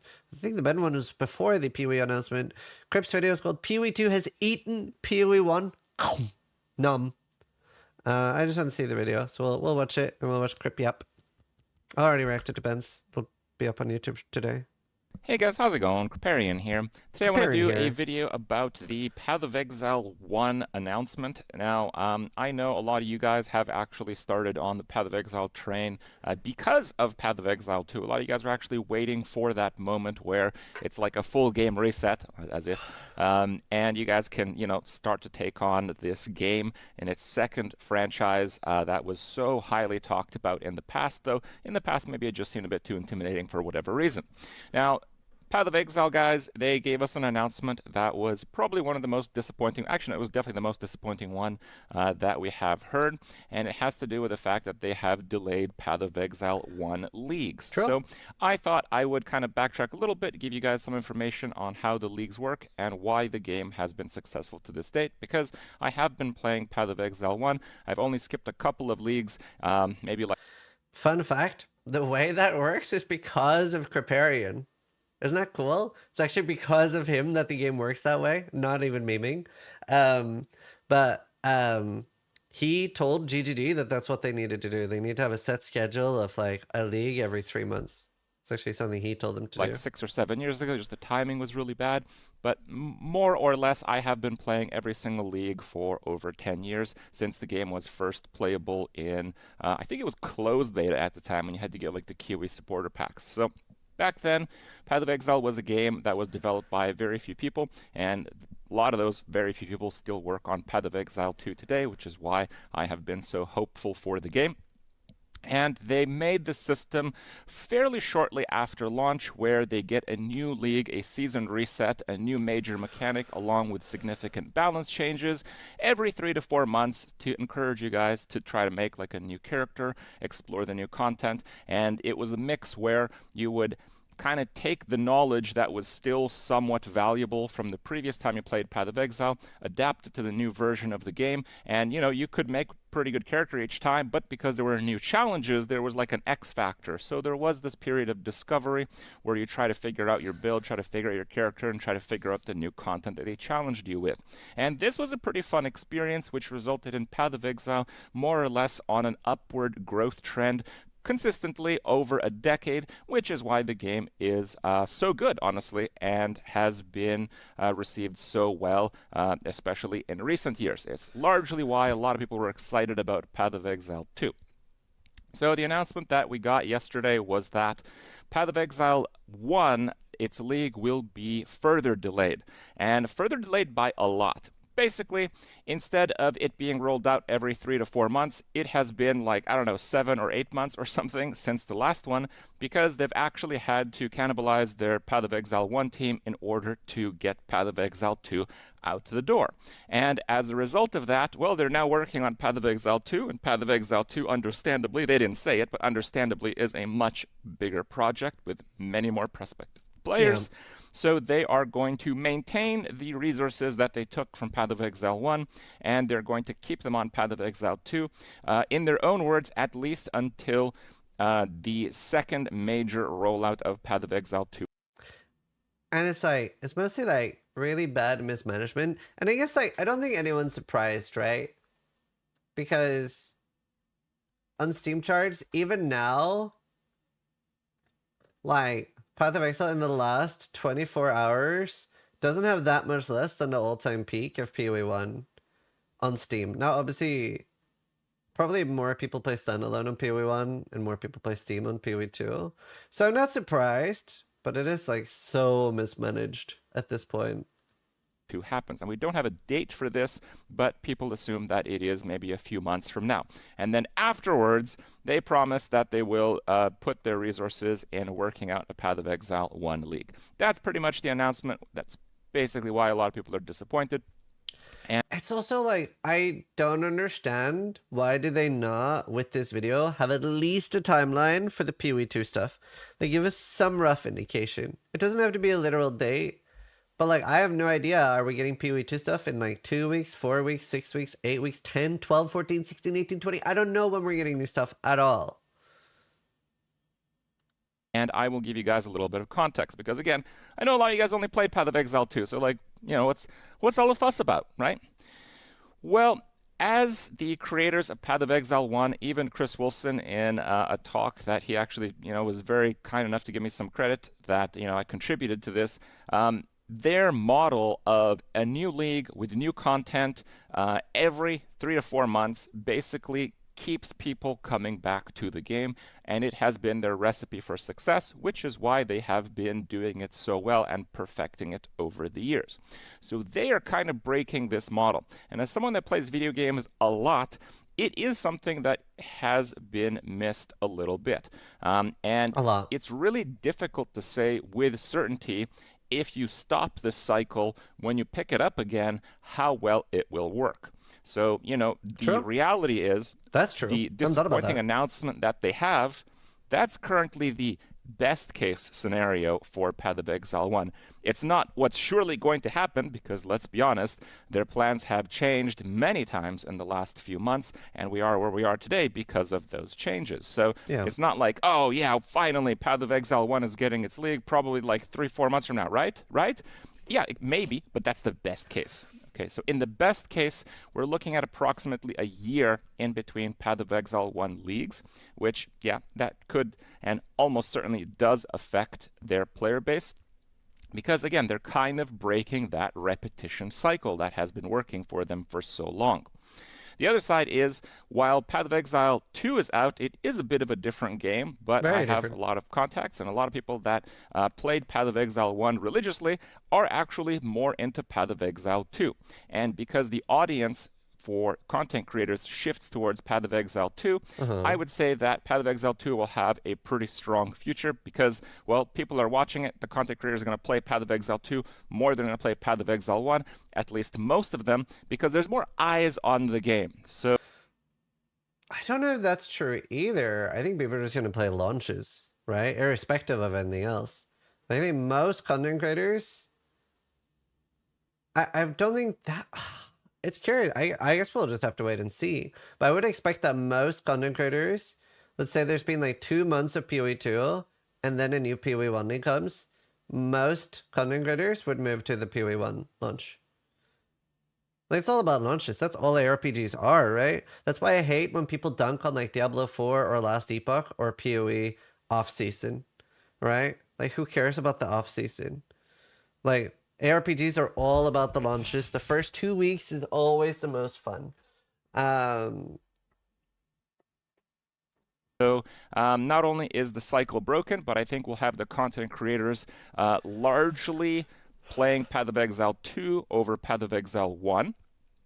Now, it's kind of a weird thing because even a player like Ben, who has probably gotten the most first places in races and leagues and challenges, he's actually back to playing Path of Exile 1 already. He basically said Path of Exile 1 is just so good. All the problems in Path of Exile 2 have been already solved in Path of Exile 1. And yeah, that's true. That's true. People that have played Path of Exile 1 and were like really, really into the game, like the most die-hard Path of Exile 1 players, when it comes to Path of Exile 2, a lot of them aren't too pleased. So there is going to be this divide. But I think it is undeniable that the audience is going to swing for Path of Exile 2, meaning that not only are content creators going to be pushing Path of Exile 2 more, but that's where the money is going to flow for the grinding gear games and their game. Yeah. So a lot of that is as well, and I've had a lot of chatters confirm this. There were so many people that wanted to play Path of Exile 1 desperately. But especially since they heard that there was a Path of Exile 2 was coming, and they feel like they missed the boat on Path of Exile 1. It was too complicated. It's like going into a room where there's like shit on the walls. There's like heaps of trash everywhere, and you just don't know where to start when you want to clean it. You're like, no, fuck it, I'll just leave it. There's a new room opening up next door. Let's just like, that room's going to be clean. There's only going to be 4 things there. So they were like, well, I'll start playing PoE 2. And a lot of those people are now that they have learned PoE 2 a little bit thinking, well, now maybe I'll try PoE 1. So I actually like do think when PoE 1 gets a new update, it will have a decent amount of PoE 2 players transfer over to PoE 1 because now it's a little bit less daunting. You're already more familiar with the game. So I could see that happening at least. But yeah. We'll see. So I think what's going to happen is, although I'm sure it's not like intentional on their end, the way that I see it, the way that I predict things will work out is Path of Exile 1 ultimately won't have as many players as it did before. Ultimately, Path of Exile 2 will have a lot of players, and certainly I think PoE 1 will have more. I genuinely think there's a very big chance that PoE 1 will hit a new... Like, I don't think it'll break PoE 2, but I think it'll have more than its previous peak. Like, why wouldn't it? more than Path of Exile 1 did. While I expect the future for Path of Exile 2 to be very good, even though, like Quinn kind of, mentioned on my first Path of Exile 2 video, I should be. Wait, hold up. PoE will have way less player count than last league. Why? Why would it?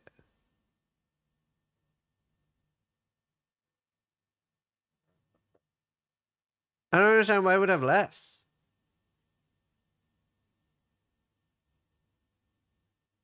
Like, I'm not saying it's gonna beat PoE 2. I'm saying it'll be bigger than the last PoE 1 league. I would say that's like a 90% chance.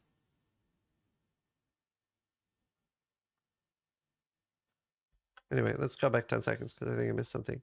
Like Quinn kind of, mentioned on my first Path of Exile 2 video, I should be far more hyped for the game. I had reservations for, any game I hadn't played. And, more or less, I was right about that. There's always some reservations that you should have if you've never played a game before and it's in like, closed beta state.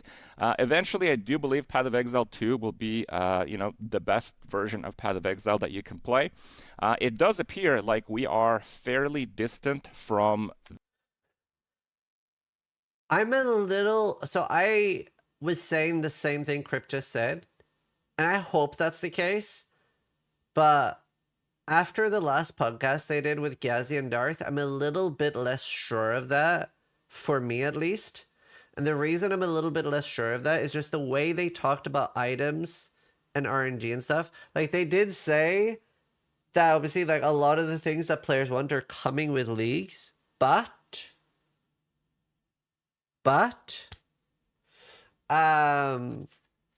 they did seem like they really liked the RNG stuff, whereas I like clear progression. I like when I have like a path to upgrades. I really dislike it when it is literally just throw a dice and I don't have a clear way to progress at all. Like, I love in PoE 1 where I can have like 15 different goals that I'm working towards. In PoE 2 it is so RNG, and they seem like they like that. So if that's going to continue to be the case, I'm a little bit frazzled by that, I guess. But we'll see how it turns out. That point. And it does feel like the Path of Exile 1 cycle of things is broken on many fronts. But ultimately, the most important one is over at their company. At the end of the day, if they pulled a lot of resources from Path of Exile 1, and they're working on Path of Exile 2 right now, and Path of Exile 2 has more people playing it, and Path of Exile 2 has more people looking at their games in general, and Path of Exile 2 has bringing in like more and more money, well, you kind of can pretty well predict how that's going to end. It probably is going to be an end cycle for the development of Path of Exile 1. Maybe not to the point where they're just like cutting off, support for the game, but I think it is going to be the end of the era of consistently good 3 to 4 month leagues. That's kind of what I expect for Path of Exile 1. And yeah, it is certainly. I don't expect that.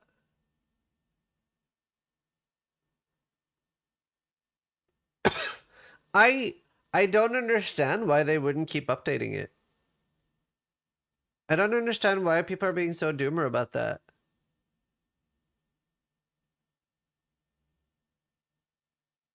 I fully believe that once PoE 2 is like finished, both games will get fairly regular updates. I don't understand why. Like, they'll make more money with that. That's the bottom line, right? Like, what makes you more money?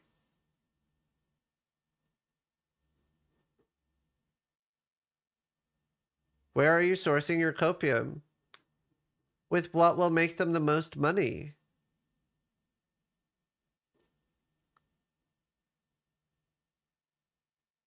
You're coping?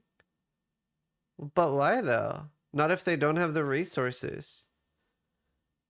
So many of the PoE 1 leagues that came out in the last year and a half had like less than 5 people working on it, right? Like very few people working on it. So like, I wish they like would just have people keep working on it right now. But like, so many of the last leagues in like the last year and a half were the best leagues we've ever had. Where's the source? That's what 2DD said. That's what 2DD told us. Yeah, now it's 0, which fucking sucks. That might be a lie though. Sure, but if I'm just gonna go through life assuming everybody's lying to me, I'm probably gonna be quite miserable.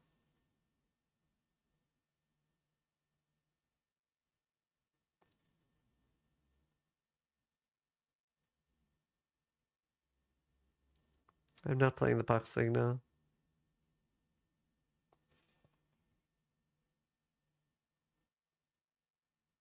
Like, if I was just gonna go through assuming that they're lying to me and that the company's evil, why would I not just leave and never... Why would I continue wasting energy on the game? I wouldn't be posting angry messages. I would just stop playing the game completely, stop interacting. That's the worst thing you could do. You vote with your wallet. If you're still spending time and energy on the game, you're the one losing.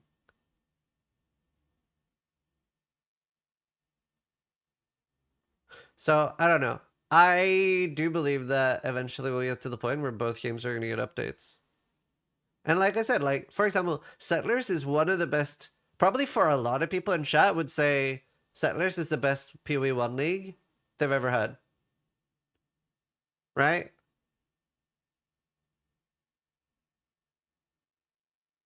Yeah, it was my top 1 league, yeah. That was my favorite. Sanctum, and then, do you know what? Not just because of the league, but fuck, what was the Recombinator league called? Sentinel. Sentinel, not because of the league mechanic. I fucking loved Recombinators, dude.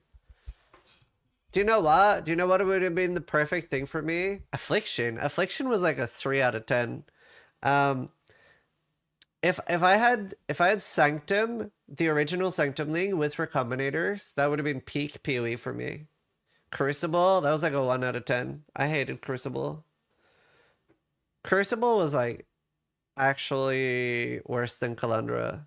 The patch of Calandra was worse, but like as a league mechanic, I think Crucible's the worst league we've ever had. Affliction was like so bad.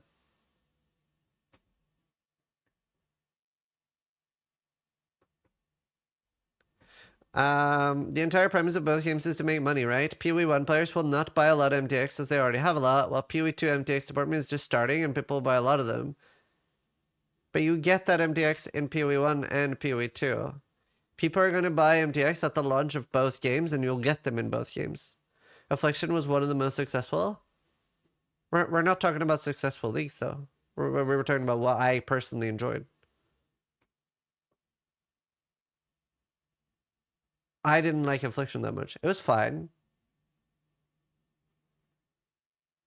It was fine, but it wasn't like my best league ever.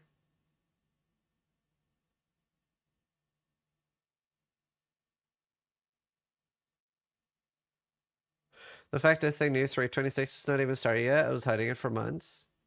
Yeah, that does suck. Like, there's not really, you can't really have any factual things about leagues, right? It's just some leagues you like and some leagues you didn't. There are probably some people that liked Graveyard League. Graveyard League was one of my least favorite, right?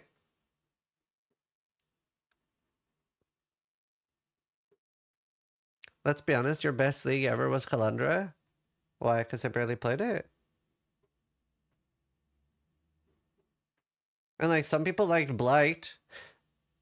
Do you know, it's funny, league mechanic wise, I think I dislike more leagues than I like. The league mechanic is usually not why I play PoE, to be honest with you. Synth was one of my favorite.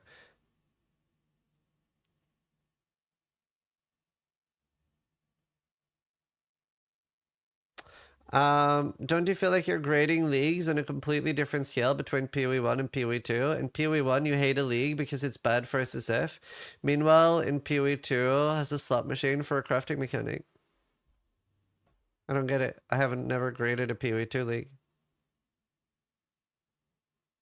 I've been saying PoE 2 has shit tons of problems, loads of things I dislike about it, and that I hope it'll get better. It was fun because it's fresh. I don't understand the comment.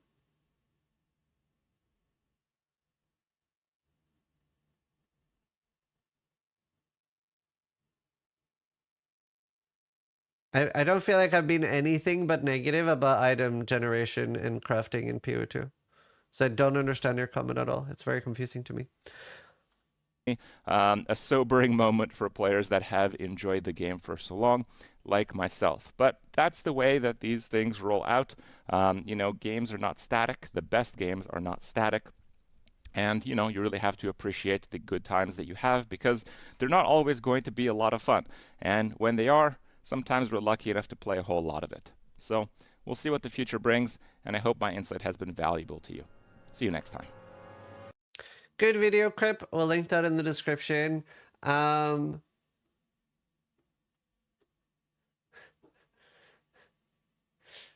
little bit sad, but you know, I don't think it's the end of time. It's definitely a bad footnote. He's acting like he's grieving his nan's death. I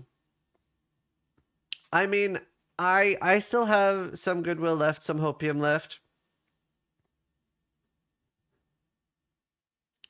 Again, I'll never understand giving hate to developers. You vote with your wallet. If you're unhappy with what a game developer is doing, do not give them money, right? That, at the end of the day, that's what you can do. Don't send hate to devs. That's weird. Vote with your wallet. Like, Civ 7 is coming up. I'm not going to buy it. At least not early access, because I want to protest the $30 extra for basically 7 days of starting early. I hate that shit. It's bad monetization. I might buy it with lol dookie. I might buy it with on a sale someday in the future if people say it's really cool. Yeah, I'll probably play Kingdom Come. Hopefully that doesn't have any monetization shit. But either way, I understand why people are angry about PoE 1, especially the people that dislike PoE 2, right? Especially people who dislike PoE 2. Because, like I said earlier in the stream, it's like a new child is there. Your parents are telling you that they love you, but they're not even giving you food, right? They're not even feeding you while telling you that they love you. So I understand that people are upset.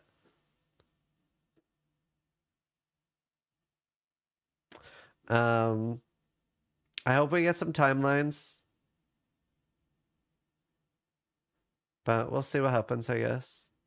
Probably make like a longer video talking about it. Just wanted to react to the crypt one. Either way, thanks for watching. So if you liked the video, more importantly, try to die less than I do. Less than PoE does. Shit. It's early access? What is?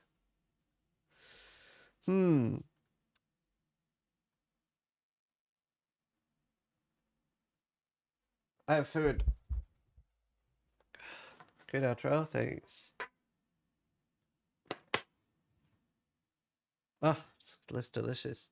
I'm gonna play ads while I'm eating, chat. I'm not doing anything particularly interesting.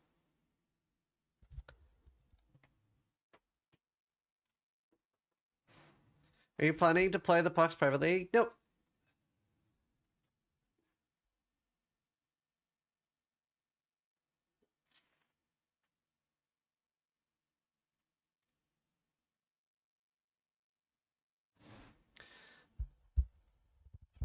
They're saying, hey, we have your dinner. It'll be ready between 6 p.m. But then when dinner rolls around, turns out they didn't even buy you food in the first place. Yeah.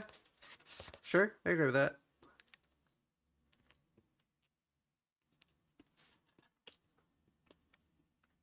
Describe it.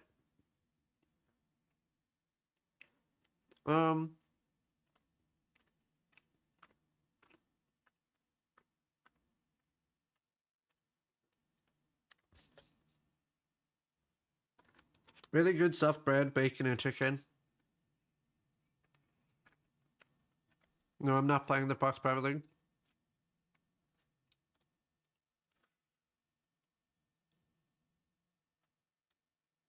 See on the numbers when they refresh Lee. After 2 months, it lost 60% of audience already. For a new game with big marketing and a solid player base, that's why numbers are only meaningful when we have a new season for PoE 2. But regardless of anything else, I don't think... I think you have to be like kind of warped in the head to not see this as a monumental success.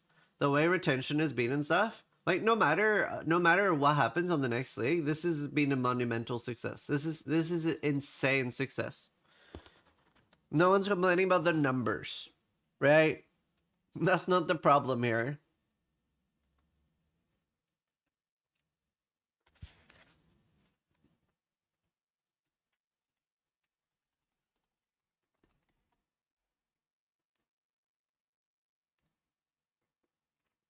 Wow. Dead game, dude. That's actually higher than I expected.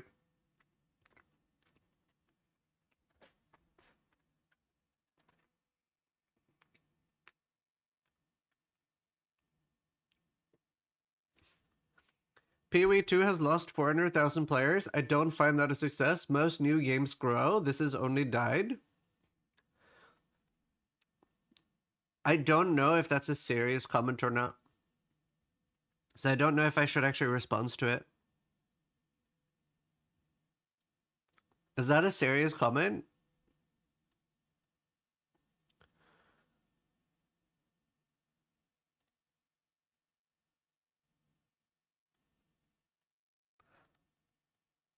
Okay, he said no. I am serious, yes? Oh. Okay. So I take it you're new to ARPGs. But so since you're new to ARPGs, I can explain to you a little bit. Let's educate, because not everybody knows how ARPGs work. So here is the launch of Path of Exile. So by the way, no wait, here's the launch of Path of Exile. So here we had early access. So we're in early access, by the way. The game is not launched yet. Play them since before you were born. Oh, okay, so you're stupid, not ignorant. Anyway, I will explain it to you anyway, because it doesn't seem that you understand it. So Path of Exile 2 is in early access. It is not yet launched. And the ARPG season, the way it goes, is it has a big launch, and then it falls off hard, and then it comes back, right? This is every ARPG, by the way. One example, lol, fuck uses, you fat fuck. I'm 72 kilos. I can guarantee I weigh less than you. Anyway, so as you can see here, and obviously like very little traction in the start after launch, because it took a while to pick up some steam.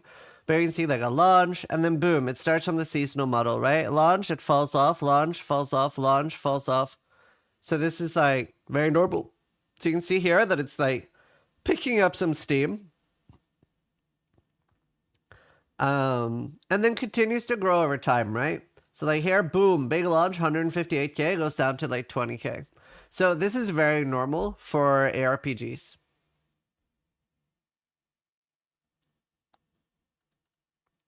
So as you can see here, right? And obviously like every time we're here, everyone is like, dead game, the game is bad, stuff like that. But that's genuinely not what's happening, right? They make all their money at the launches. This is when they make their money. And here you can see this is the last league, the most successful they ever had of all time. And I would not be surprised if we have 250 all-time peak for the next one. So PoE 2, very, very large launch. And then, especially since people know that it's a game that will get updates, right? People are going to come back to it on an update. Right? And same, like, we can take some other, like, very successful games. Every game is like that. It'll always have more at launch, right? See that? Like, even Elden Ring. It's a very popular game. No one's going to say that Elden Ring was an unsuccessful game. It doesn't have a lot of people playing right now. Does that make it a bad game? No. Like, a game... So if you're wondering what he said, before he started insulting me, he said, most successful new games grow. This has only died, which is not the case, right? There and like it does grow over time, but it grows like a whatever this is called, right? It grows with like peaks and lows. It never grows like this, right? Yeah, it grows like a sine wave. It never grows like League or Counter-Strike does.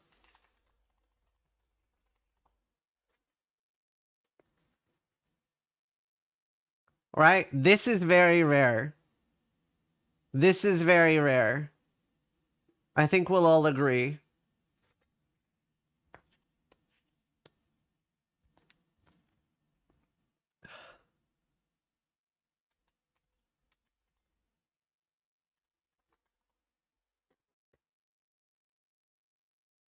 Check last epoch.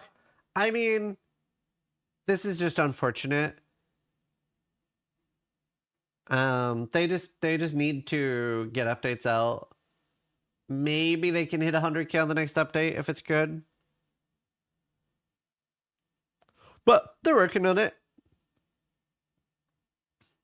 It may be successful as a standalone game, but for a seasonal game, it's kind of misleading. That take the first season and say POT's success as a seasonal game. We didn't see that yet. I agree we didn't see that yet. But it's also, it's equally stupid to say that it won't be, right? We're here right now. Right? We're here right now. So we haven't seen this yet. We don't know if it's just going to be like, or if it's going to be shh. Right? We don't know. Right? Regardless if you're on the copium train or the hopium train or the hate train, surely we all agree. We are here. We don't know what this looks like. We don't. It's up to GDD. It's up to GDD if they run it into the ground or if they're successful with it. Beta 6.7 construct was at its height. Yeah.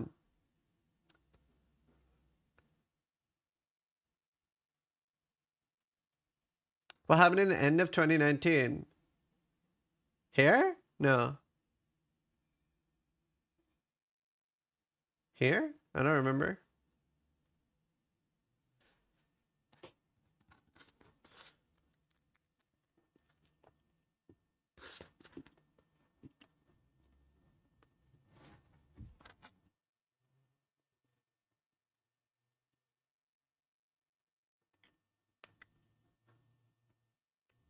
Oh, you mean there? I remember.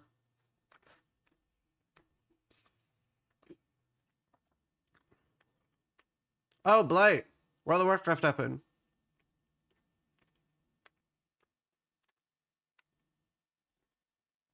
I think Druid and Huntress gets released next.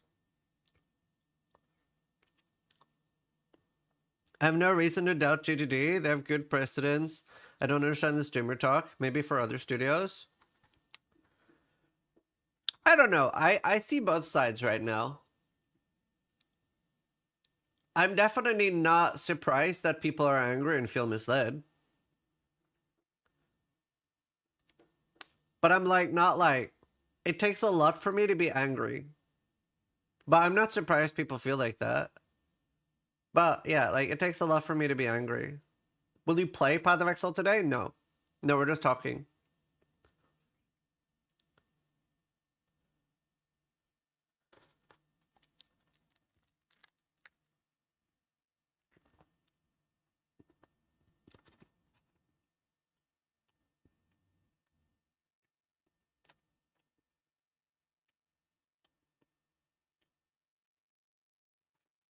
What are you eating? So much.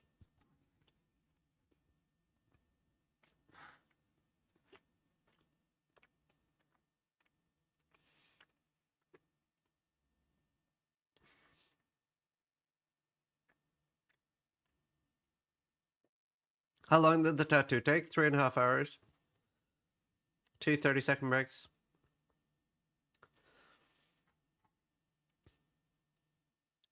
Yeah. I mean, I agree. It's definitely a big chip on the goodwill. It is a very... How do you hear so blue? You died first? Bleach it. Wait, did you quit PoE 2 already? It's that bad? I mean... Wait,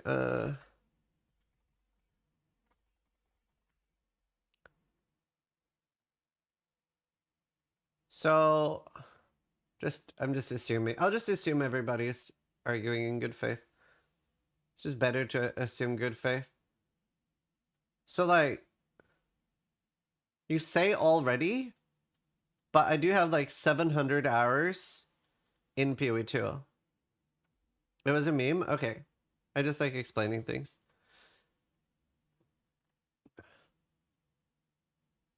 That tattoo is dope, sis. Thank you. I'm very proud of how it turned out. Well, proud is the wrong word. Happy?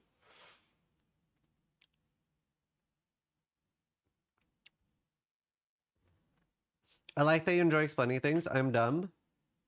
No problem. Yeah, here's the tattoo. Minnie, are your wife though? That's why I said 700 and not 844.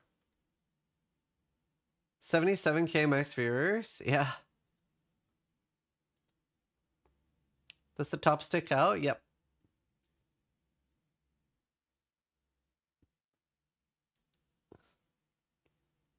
I'm jealous of the tattoo. One of the best I've ever seen. Oh, thank you. That means a lot. Fair, I thought she had more. She might, but like, it's around 700. I've also played a PoE2 off stream.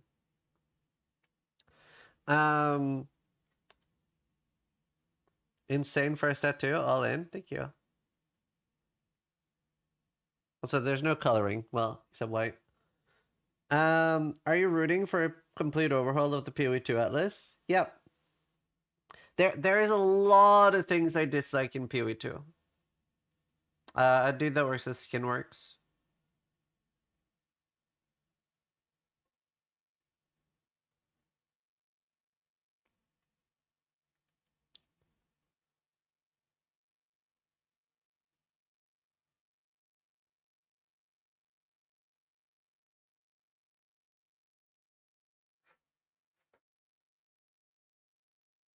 Can you touch up on things you dislike? There is nothing I dislike, but you can. Thanks, Tink.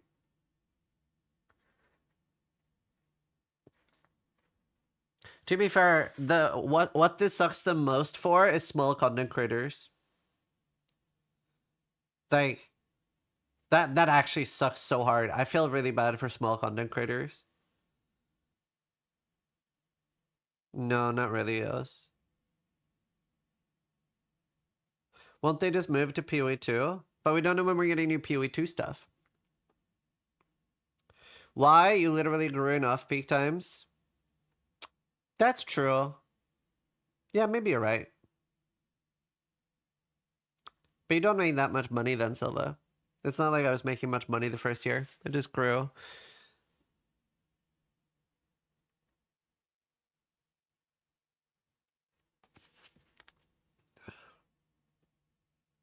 Right. I meant like for people that are maybe like struggling or living a little bit more paycheck to paycheck.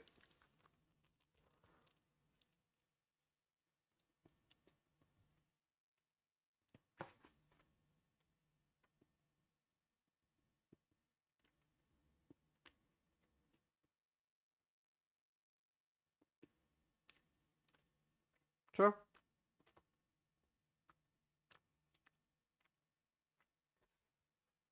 Even when I was small though, I did get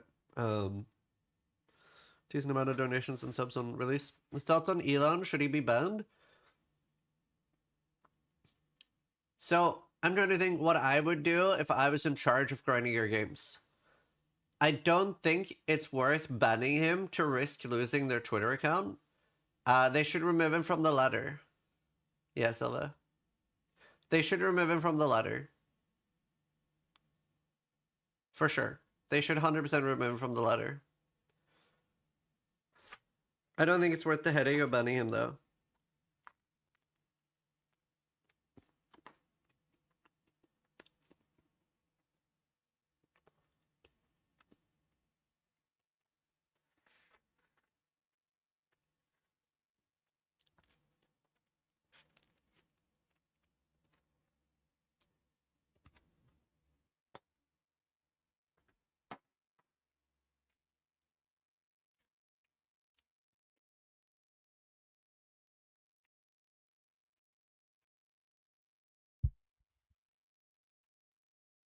Account sharing is against the 2S.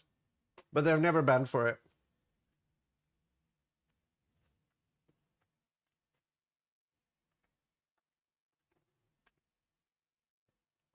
I don't know if I want to stream Tarkov. He did admit to RMT too.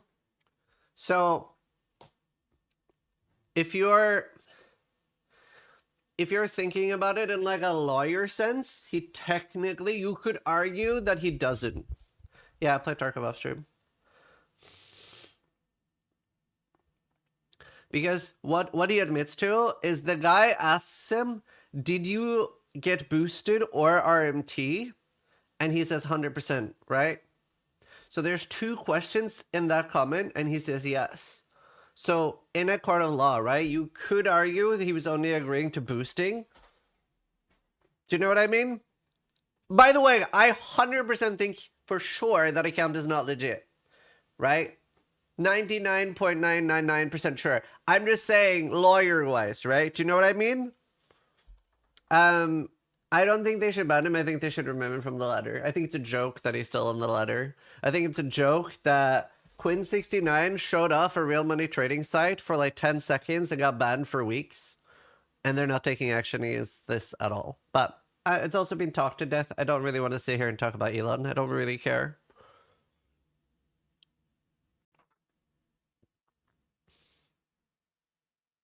It's also multiple people playing on it.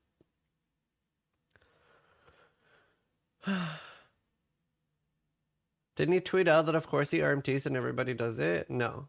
He said he admitted to cheating. He didn't specifically say what, because there were two things in that comment. But yes, he did say, of course I cheat, everybody else cheats. I'm not playing the Pox Private League. I will probably be playing Project Zomboid today, yep. But do you care about the TOS? It's not about Elon. It could have been anyone else on multiple games, by the way. Yeah, I care about the TOS. I do, yeah. Surely most people in chat do. Very few people cheat. If you are caught cheating, you should be dealt with.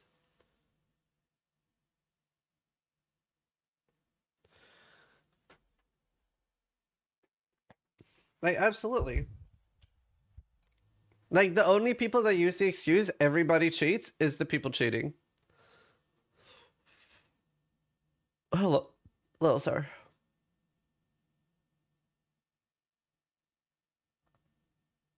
Build 42 is so good.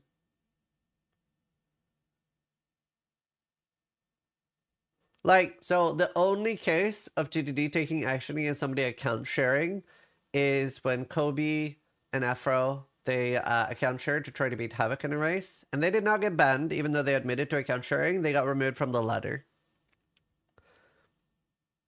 Which is fine. That's fine.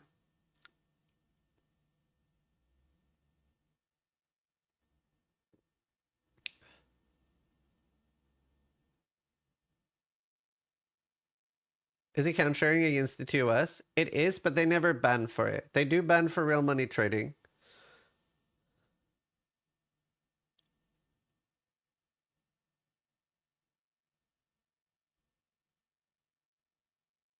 I don't know. I thought he still streamed. Hey, Journey. How you doing? How's the desk?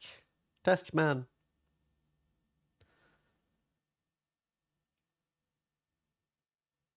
Do they ban for map hack? Probably. Do we know if Elon's account is done RMT? We don't have proof, but somebody pointed out that like everybody, first off, the account is online 100% of the time, right? So there's multiple people playing. It's never offline, pretty much. And on top of that, everyone that's playing in the top has items for sale, right? Everyone that's playing in top 100 has item for sale. And that account only has a few trash items. It had like 3 items listed for like 20 or 50 divines. Right? It doesn't actually have anything for sale.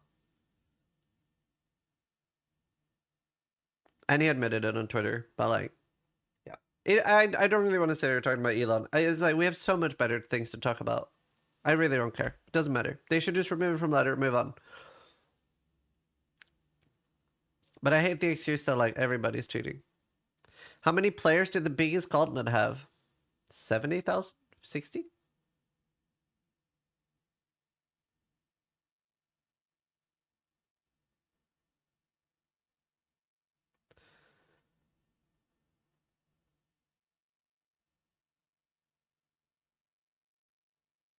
Join the box privately today. I'm not super in a PoE1 mood. When is it?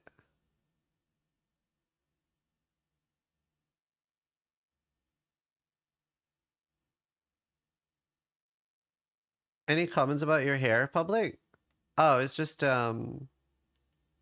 blue because of subgoal. I'm not doing another gauntlet now.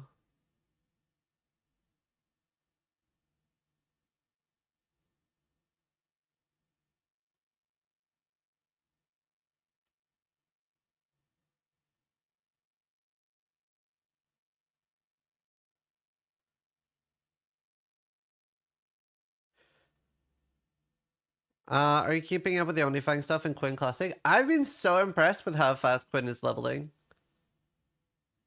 So impressed. To be honest.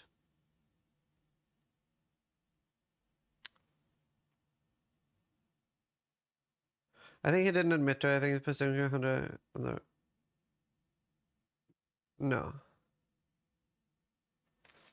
Also, Elon retweeted it. And he said other things than just the 100.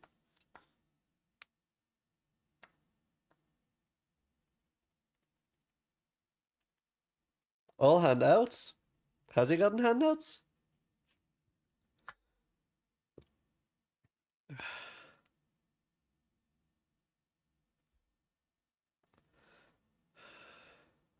Dwarven Realms has an update today too.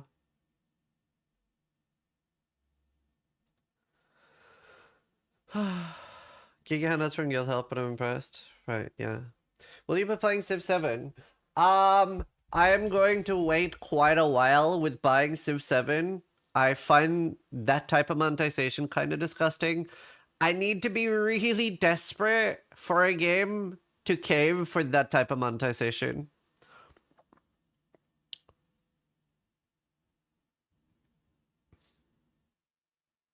I need to be really desperate. What's the monetization in it? You can play 1 week early for an additional $30. It's like $100 to play a week early. It is 5 days early, but it's launching on a Tuesday to target people that have jobs, so that if you can only play on weekends, it's a week early. I'm not a big fan of that. So. Yeah, D4 was like the first to do it.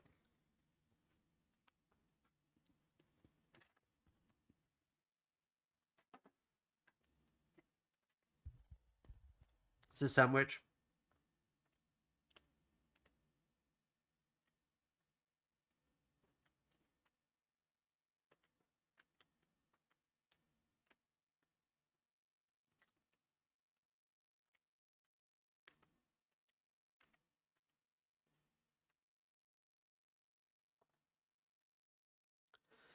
Isn't that the same monetization as PoE 2 though? $30 for 6 months early? No? Yeah, I'm sick. I can walk you through it or explain if you're genuinely asking. So what games have started doing is that they have a launch, right? They will launch the game at, let's say, September 1st, but then you can start playing a week early. Nothing changes in this week. There's no difference. There's no patch. There's no nothing. You just get to play 1 week early if you pay an extra $30. So it's basically just peasant launch and real launch. That's it. That's the entire thing.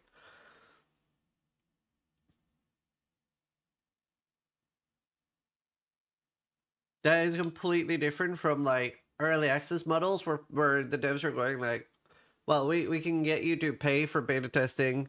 It's early stage of the game. It's not yet ready to be released. There's going to be major changes, and there's going to be a wipe and a reset at launch.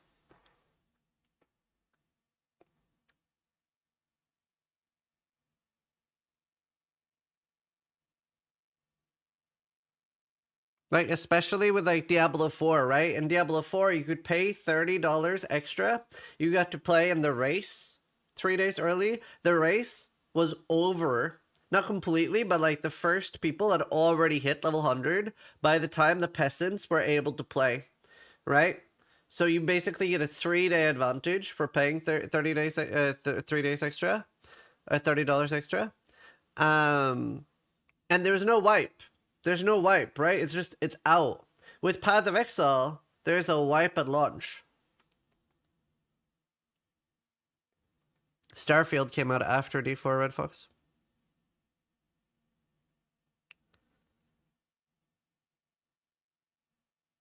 So there's a very big difference.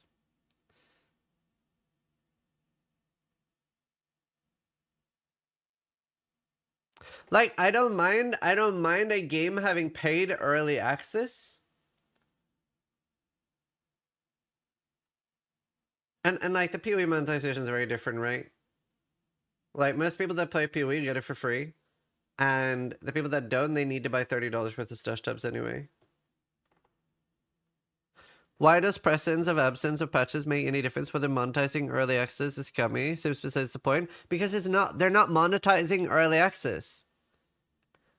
You're thinking about it completely wrong. It's not an early access thing, right? It's not early access of Civilization. It's peasant launch and real launch. That's all it is. It's peasant launch.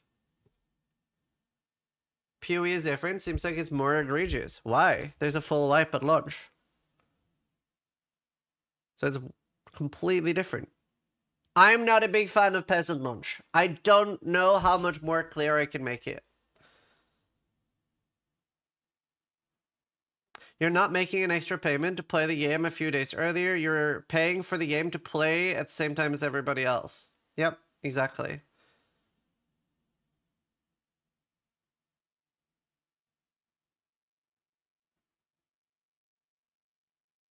Like, I cannot spell it out more clear. If you don't understand it, that's fine. I'm not a big fan of peasant launch.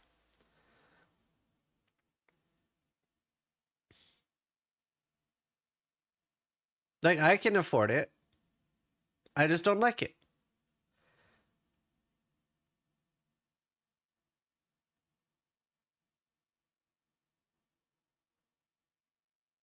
But in Civ 7, you get extra DLCs for those $30. Dude, you just pointed something else out. I hate that games are launching with DLCs now. Why is that a thing?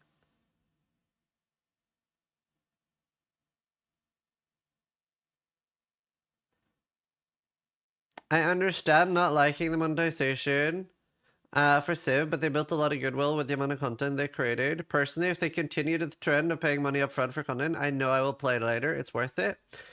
And you right there is why monetization in gaming is getting worse. Literally you. You are the problem.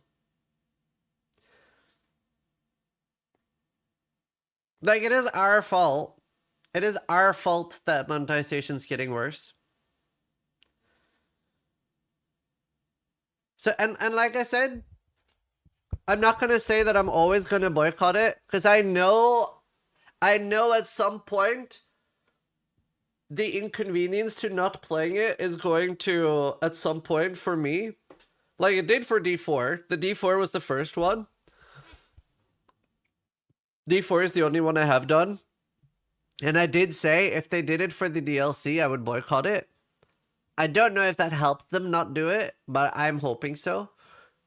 And I actually had several other large D4 creators say that if they did it for the expansion, they would also boycott it.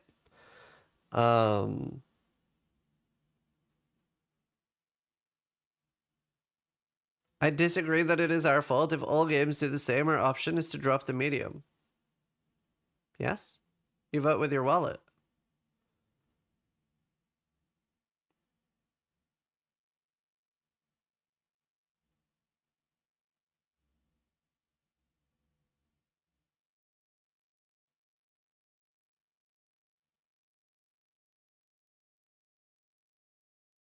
Yeah, Rebel. So, like, if Civilization 7 is really good and I hear wonderful things about it, I will either buy it on a sale or I will buy it later. But at least for Civ 7, I want to make a conscious choice of not to buy the early access stuff. I'm really against. The problem with me voting with my wallet is 500k other people vote against me and then it doesn't matter. Yeah, but if everybody thinks like that, it doesn't matter. I'm making a conscious choice not to buy the early access thing. I feel like that matters. It's the same like whenever I feel like Path of Exile has done dog shit content, I don't buy a supporter pack. Are you planning to play Kingdom Come Deliverance? Yes.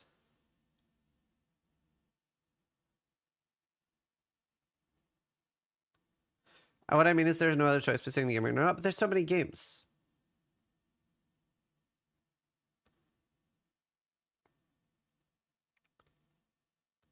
Skipping on Civ 7 early access means you don't get the DLC, no? Yeah, see, what you just said makes me want to buy the game even less. Something told me I should open the stream. I don't understand. I've hacked your computer. Do you mean my, like, login message? My, like, alert message? Founder packs on CDs, 80 quid, and you get 3 DLCs included, and EA. No, I'm not playing the box privately. Not planning to, at least. Yeah, look at Dragon Age and Concord. Right? A lot of those games, and there are probably other examples too, where people voted with their wallet, the games failed, and we are going to see a shift in the industry because of it.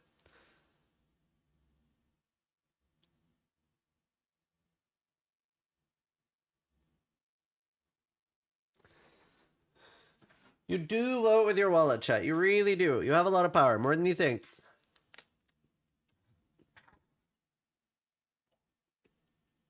Yeah, Rocco.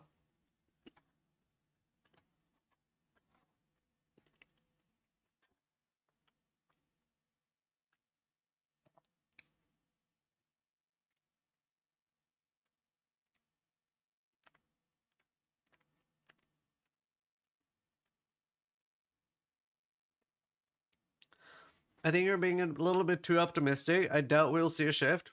Not until the marketing department of Ubisoft gets gutted. I would rather be more optimistic than more negative. It makes my life better.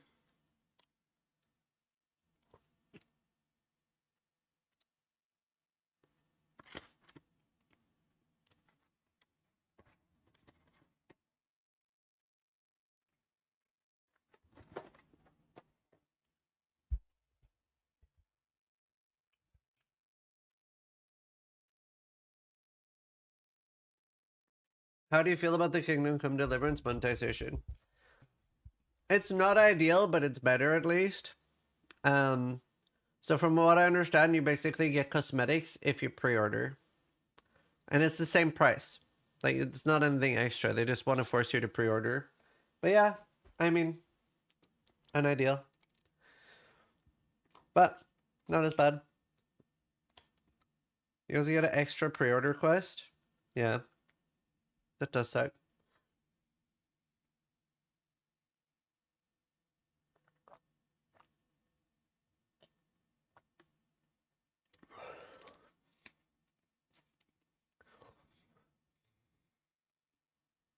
It's a 20 minutes industry slightly. Oh, sure. I agree with that. And yeah, I am optimistic. How old are you? 36. Yeah, I'm enjoying Zomboid a lot. I'll probably play it more later. Zomboid has no monetization besides the initial cost. Gonna play that? Yeah. My girlfriend thinks you look mid-20s. Thanks. Well, in Elden Ring, they give you a gesture, but you could also get it from somebody who had it pre-ordered. I think that's the best approach. Yeah. I mean, there's a lot of different degrees to monetization.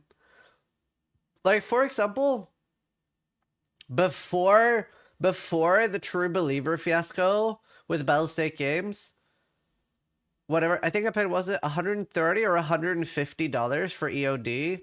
And I think it's the most expensive game that I would still recommend to others and be like, I'm super happy with my purchase. Again, this is all before the fucking huge True Believer Edition fuck up. Yeah, 150. So I paid $150 for that. Never been happier with a purchase. The thing is, I don't mind.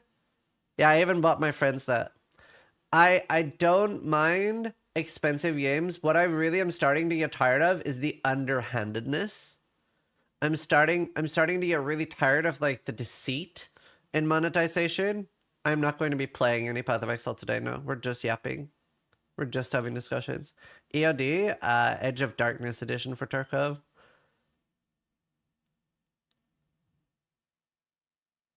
Like, Tarkov is so expensive. $150 for a game, and I would have blindly recommended it. Now I'm like, fuck Tarkov, but like...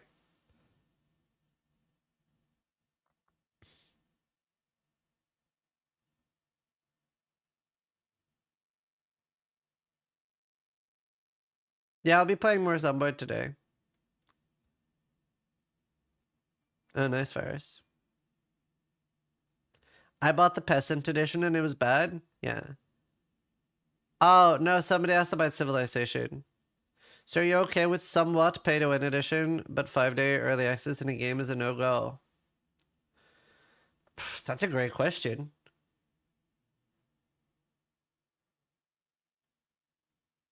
Because you're right, EOD is pay-to-win. I guess the way my brain did the EOD edition of Tarkov was that was just an expensive version of the game. To be fair, by the way, when I was okay with it, it was the highest edition ever. You got all the future DLCs. It was the most you'd ever pay for it. Actually, very good point. I see what you mean. And I just considered it like an expensive game. And I thought of it very similar to stash tabs for PoE. And I was like, well, I won't be paying anything for this in the future, right? Did you play a lot of Tarkov before you bought EOD? No. I didn't. I think I opened with buying EOD.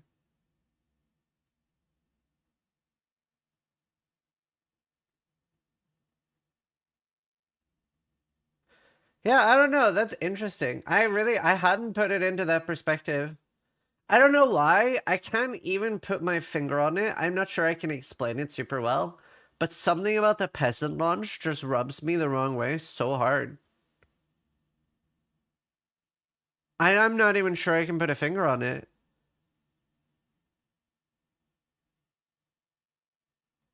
But EFT is still, it's not essentially pay to win. No. EOD is pay to win. EOD is pay to win. If you're not sure, what I would say is try teaching somebody Tarkov with and without EOD. No, you made a really good point. I don't know, there's just something about the Peasant launch stuff that I really dislike. I really can't articulate it very well. It really rubs me the wrong way. Just big dislike for it. Oh no, my Kleenex. Sad. TTD has been underhanded as well a fair bit on occasions. Yeah, with the like making new stash tabs every league and stuff. Yeah, that was bad. Other than that, they're pretty good though. Yeah, the gamma container's big. What is EOD? Escape from, no, what's it called? Isn't it Escape of Darkness? Edge of Darkness? Edge of Darkness. It's a Tarkov edition. Probably because you're not a peasant. Wait, why? I don't get it.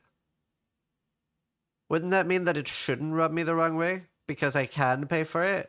Like, I can afford to pay $30 extra for a game. It doesn't make a difference to me. It's more of a principle thing.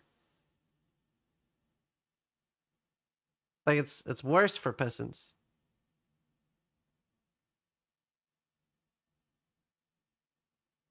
I just...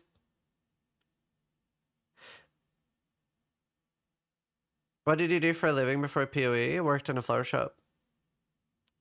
And then student after that.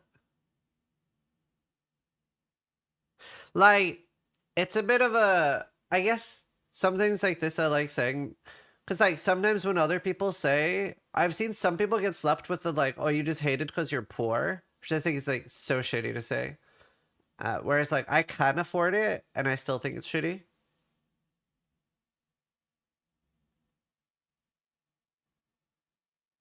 Maybe UOD felt better because you got something for buying, not just getting to play the game a few days early. No, it's not even that either, because I actually usually find that as a downside. Like, I don't really want anything for playing early. It was more like stash tabs. The stash tabs are good. My mother's turning 58 today, and I want to buy her some flowers, a little bit extra instead of a normal gift. My favorite flower is, I don't know if you can get it where you live, but my favorite flower is this. It's called Protea. I like it. It's the South African national flower. I think it's really cool. It takes a long time to bloom, so it lasts for a while. So like you could ask for a bouquet made around this. That's my favorite flower. I thought it was so cool.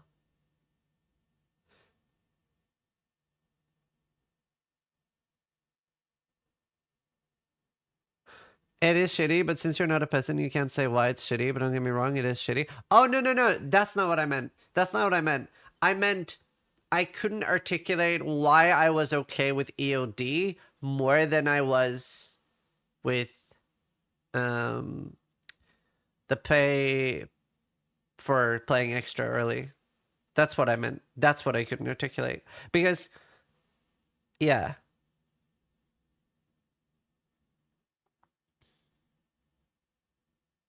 Do you know... Okay, I think a part of it is, before I was a streamer, I would play a lot with friends, and do you know what? There's a Friends episode that articulates how I feel a lot. And it's like, in Friends, it's a TV show, American sitcom, and in that, they want to go out to eat, but like Chandler and stuff, they always end up playing fairly expensive places that Joey can't afford.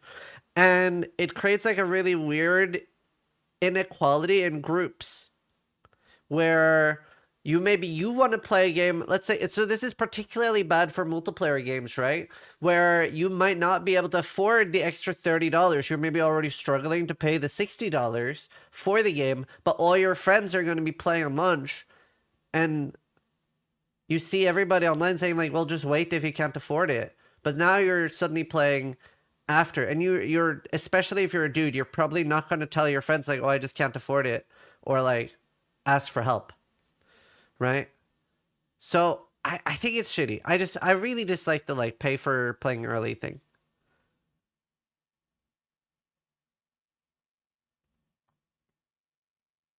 It's something I really dislike in gaming. With EFT, you can play with others and work your way up. With Peasant Launch, you just outright have no access. Yeah. Wouldn't that apply to PoE 2's early access? No, because if you're playing PoE 2 at launch, you realistically do have to pay $30 there too to buy stash tabs. Like $30 is effectively always the price.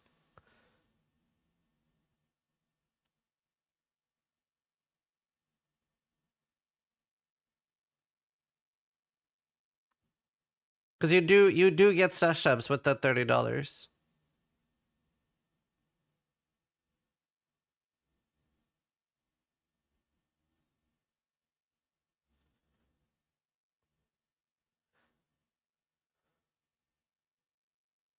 And again, like, it's particularly bad when we have this like play 3 days or 5 days early and there's no wipe. That's the worst edition of it, right? Like what Diablo 4 did, that is the worst version of it. You pay $30 extra, you get a 3-day head start, right? I think most of us agree that's the worst version of it. There's a race, you get a 3-day head start, and there's no wipe, right? I think we all agree that's the worst version of this. The Civ thing is obviously not as bad, but it's still not great.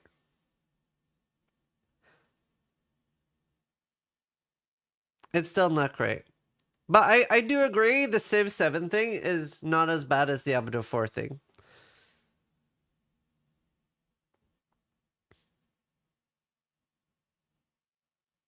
Did Hogwarts Legacy do that? I played Hogwarts Legacy off stream. I was really sick. It's actually the most sick I've ever been, like time-wise. I had a lung infection and a sinus infection at the same time, and I was sick for 3 weeks. I could not play games for an entire week. And I don't know if I can explain to you how sick I have to be to not play video games.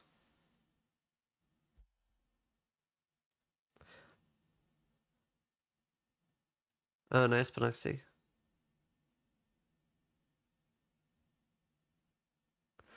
I do see how, like, it would suck to pay extra to get your food at a restaurant 10 minutes early. Yeah. Now, do you know, I mean, you could call me a hypocrite for this, but in real life, I would pay anything to skip queues. Like, anytime at a Disney or something like that, I will pay for queue skip. IRL, any pay to win. You know what? I just, like, I want the gaming world to be a little bit equal. IRL, fuck queues. Holy shit.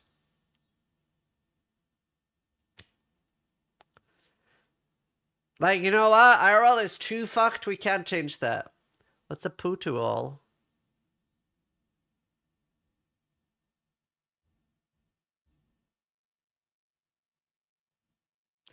Wow, I didn't see that coming. Screw equality in real life. I mean, that wasn't really my take. It was more like, I don't think there's a... There, I'm very doomer. I don't think anything I will do will impact that. I guess.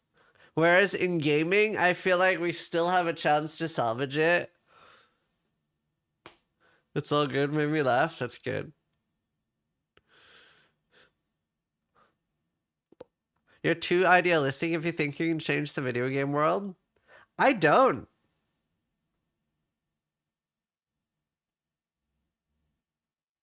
I don't know when I'll open up a Zomboid multiplayer server. I might though.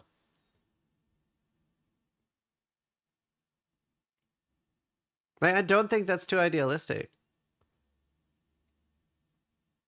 Yeah, I've seen it through Tilla. I will admit I pay extra for direct delivery on my DoorDash. I don't do that. I just get cold food. Dude, I do really hate as a species how monetization has turned though. It's become so exhaustive. I don't know. I'm just tired of the way monetization has become. Hi, Sash. Did you ever get the bike? I think you did, right? Unlike everything. Yeah, we are creating inconvenience. We're such an annoying species when it comes to monetization. Yeah, I've seen it, Legion.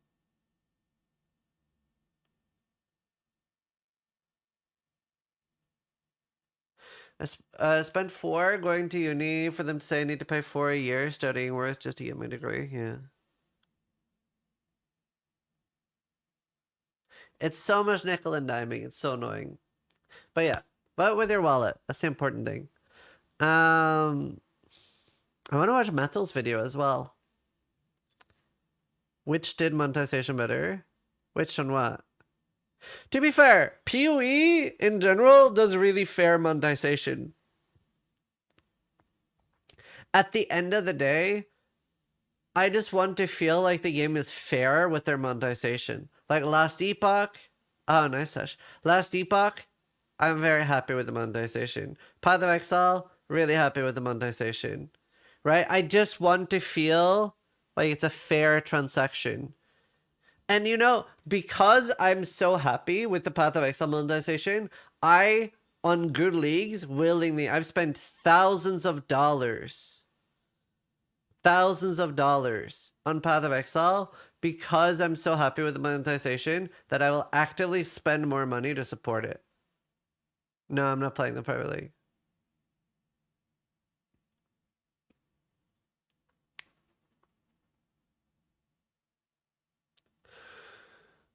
Do you think they're going to add a battle pass in PoE 2 to the future? Maybe. This is a crazy hot take. I like battle passes.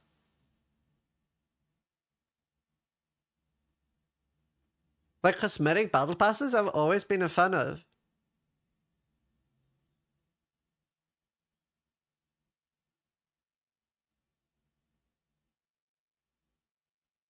Tracker, thank you for the 30 months. I've always been a fan of cosmetic battle passes. I don't mind them at all. Yeah, the Carrick Vault Pass is a battle pass. That's what he's talking about.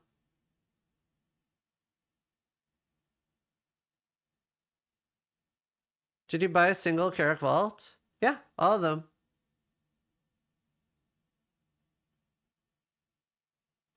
How can monetization be fair if the developers create problems just to sell you the solution? Yeah, they're not fair when that's usually the case. So normally what I gauge a game on is I want... No, okay, this isn't... It's hard to have an exact hard number, right? Because it changes a little bit. But I would say roughly, if I get 30 hours out of a game I spent $30 on, I'm pretty happy, right? If I get more than that, beyond happy, usually, right? Now, sometimes I can pay more and get less hours if it was really like high quality hours, right? But if I get 1 hour per dollar spent, I'm usually quite happy. If I spend $70 for a game and I get 30 hours, I'll probably be a little annoyed, right? If I spend 70 bucks and I get 30 hours, I'm going to be a little like, oh, that sucked. So, because as an entertainment form, gaming is insane value. Think about going to the cinema, right? Now, you could argue that cinema is such a special experience that it's worth paying more for, and that's fine. I usually don't go to the cinema, by the way. Quality of the time spent doesn't matter. Well, I would say yes, it does, but I would say the quality of my time spent gaming is so much higher than any other form of entertainment anyway, right?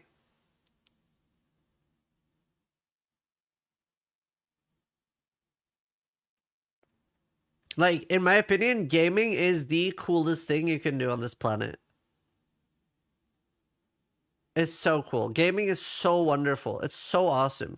You can meet people. It's so fun. You can learn things. Like, some of my best friends are through gaming. Gaming, and it saves lives. The amount of messages I get over Christmas, dude.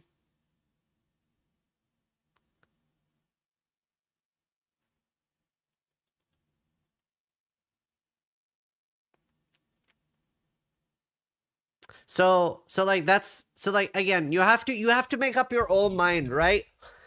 You have to make up your own mind. Hi, I'm Emmy Extreme, good to see you. I see what you mean. $1 per playtime is fair, and DDD should of course make money with their game, but I personally think it's not fair when you create problems to steal solutions. Being a stash up, no regular player could play without currency stash ups. Yeah, I agree with you. I do agree with you, but I completely agree with you, but Path of Exile is a $30 game. If you spend $30 or even $50 on Path of Exile, you will never need to use money on Path of Exile again. Right? No, private leagues are up to 20k now. So, Path of Exile is fair. Unless you want to play EA. Sure. You're right. To be fair, so many free keys going around for that. But yeah. But that's also PoE 2. It's a new game. Oh, nice, Ash. I'm glad I got there. That's awesome. No problem, dude. And even EA is just $30 for the game, essentially. Yeah. So, I don't know. At least for my part, with Path of Exile, I feel entirely fairly monetized. Do you know, to be completely honest, it's not as good, but I didn't feel that unfairly monetized with Diablo 4 outside of the, like, paid early access things. In fact, if Diablo 4 didn't do the, like, launch garbage, the, like, 30-day, yeah, it did. I think we're under monetized in PoE. Yeah. Like, I don't know. How many hours did I get out of Diablo 4? Like 500 hours? The expansion felt like a ripoff to me. The Diablo 4 store is mega scummy. It's just cosmetic. People are overreacting to GGD. PoE 2 is fun. The foundation is solid, and an economy reset will set the tone for PoE 1. Yeah. I don't know. I don't. Okay, yes, people are overreacting, but also people have a right to be upset. It is being shitty. It is. It's eating away at my goodwill too.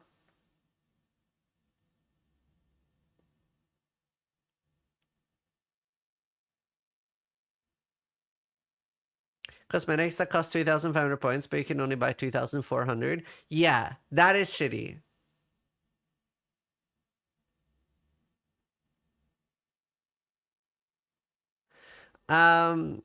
It's not when you factor in the cosmetic and the loot boxes. The term "it's just cosmetic" doesn't really apply anymore when gaming already became mainstream.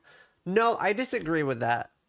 I disagree with that because I want, depends a little bit on the type of game, but I want on a game that is, what do you call a game that gets regular updates? Live service. When a game is live service, I want them to have solid monetization for the longevity of the game, right? That's very important to me because I want consistent updates, right? Which is what we're not getting right now. That's why people are annoyed.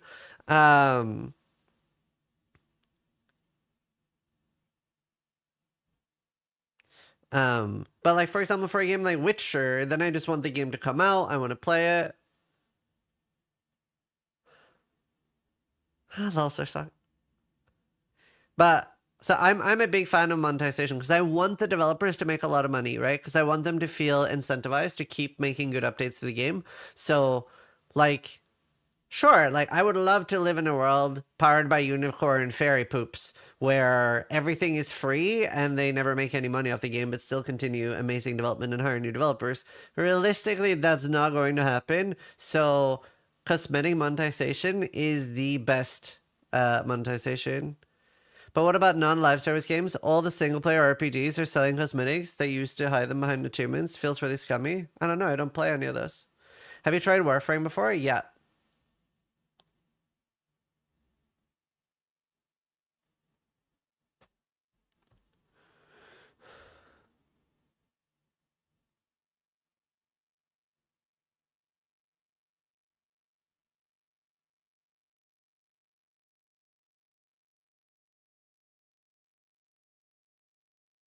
Yeah, Sony. Do we have an ETN point two? No.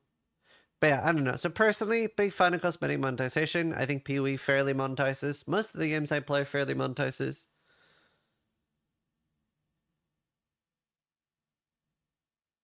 Don't remember if you've ever talked about it. Since you've done helping in game development, etc., have you ever wanted to make your own game or fuck that? It costs too much money.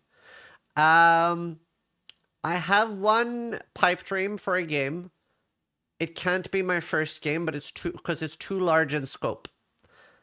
I have a very large game I want to make. I would need to make 1 or 2 games before that. Because it's so large. It's something that's not been made yet.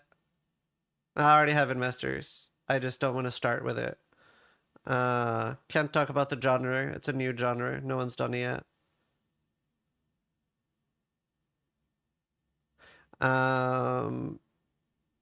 It would be really hardcore. I will maybe be working as an advisor on another project coming up soon, within a year or something.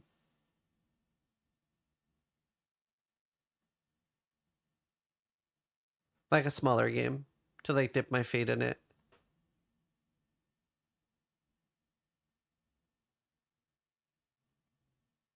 Is it a survival dating sim? Yes.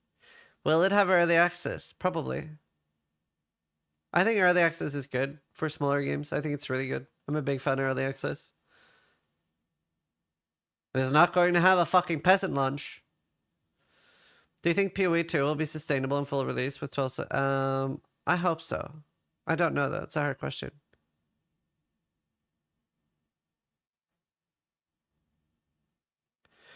Do we think we're being entitled when we say PoE 1 players basically funded PoE 2, so we're right to be upset? Because that's how I feel. No, I don't think that's entitled. I completely empathize with the PoE 1 players that dislike PoE 2 and are angry right now. They're the angriest right now. Would you recommend Dwarven Realms? Yeah. I read quite often that it gets repetitive real fast. Oh, it does. It does. It does get repetitive real fast. You kind of have to like that type of game. But I would recommend it. It's also like, is it $3 or something?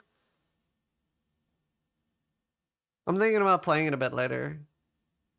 Are there any upcoming games that you're really hyped about?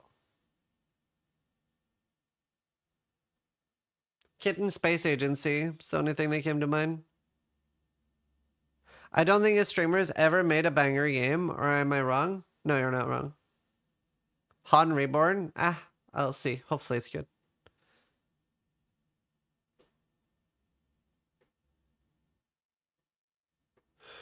I will play Titan Quest. I don't know when it comes out. Is that WD-40? Yes, it is.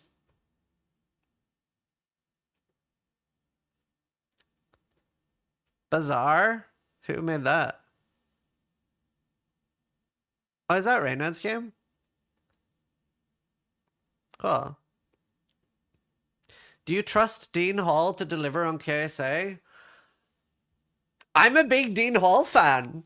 I feel like he gets more shit. I hope Madiki's not here. I feel like he gets more shit than he deserves. DayZ is a fucking masterpiece. Icarus is probably my second favorite survival game of all time. I'm a big Dean Hall fan. Wait, why is Ellie Giggle gone? Yeah, we're talking about PoE 1 and 2.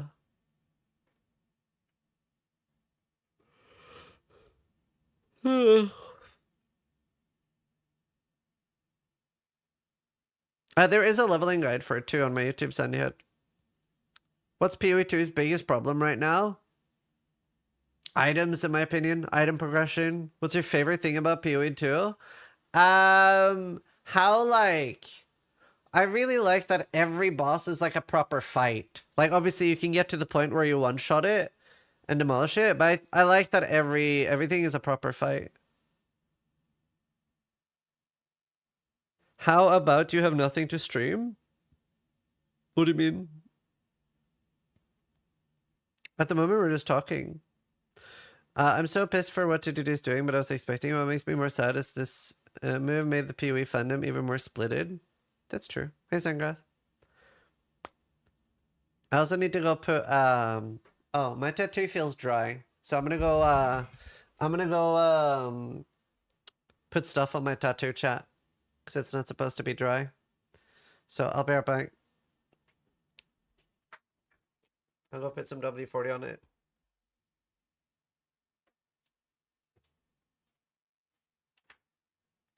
Lana? I'm dry. I'm dry. I'm dry.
Alright, I'm back. Sorry.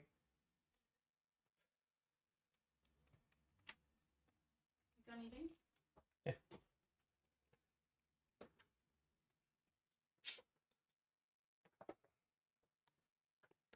People are regarding the strawman of PoE1 being all unhinged lintakes when a bunch of people have very legitimate points.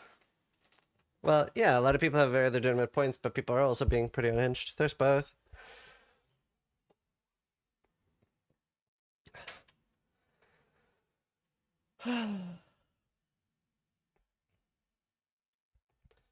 Sorry, we're just doing a lot of tattoo care, so I don't really know how to take care of tattoos. So like my wife like cleans it and oils me up every 2 hours. For those that haven't seen, I just got my first tattoo. It was a sub goal. So this is the tattoo I got.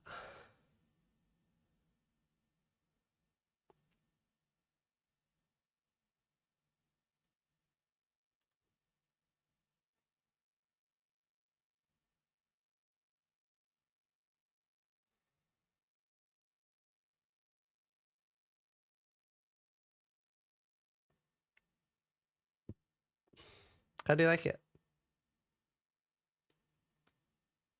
What is it? It's the Path of Exile 1 Atlas, but broken.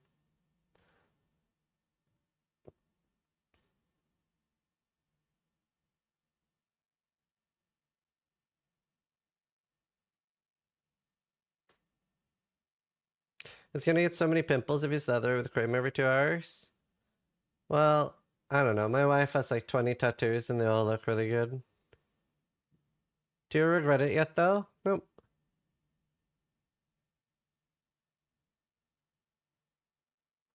Nice homage to a dead friend. Are you worried you'll get sued by GTD? No. I showed it earlier.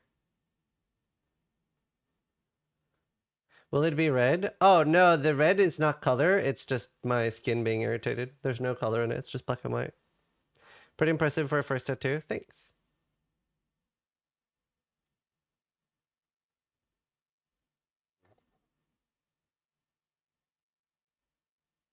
No, so they say I'm not.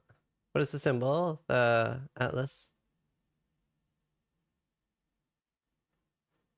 Is there a meaning behind it? So the Atlas, POA1 paper Atlas. Let's see if we can find a good image. So it's basically this sort of. And then it was a t-shirt design competition for when me and Blue did World First Shaper.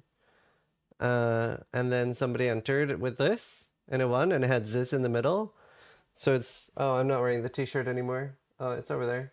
And so it's sort of, it was celebrating me and Blue being World First Shaper. And then this was one of the things I let chat vote on.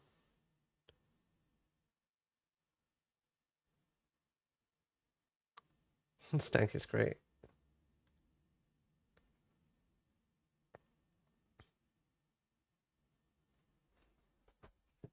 Can you show the t-shirt? I'm putting on a new t-shirt every 2 hours at the moment. Here's the t-shirt.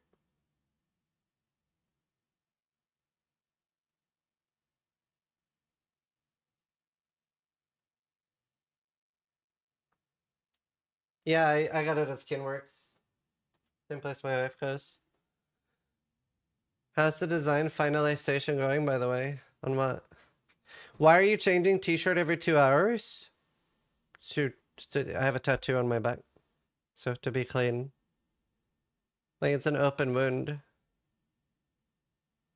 So every 2 hours I'm cleaning it, putting on lotion, and putting on a new t-shirt. Oh, we've already chosen that. I just need to like upload it.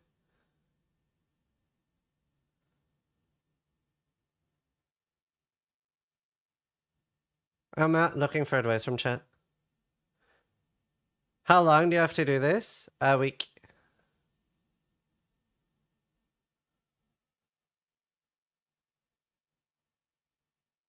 Fun, thank you for the 37 months.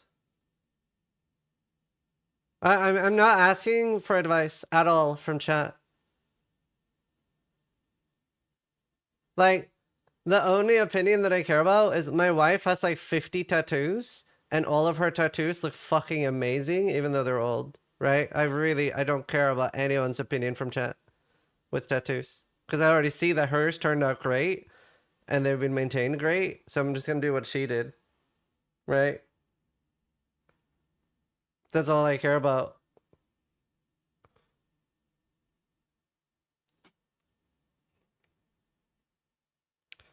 You only got one tattoo, yeah, and that one hurt? Entire chest? Damn. Yeah, so somebody was asking, did it hurt? So the outline was like a 0.5 out of 10 pain.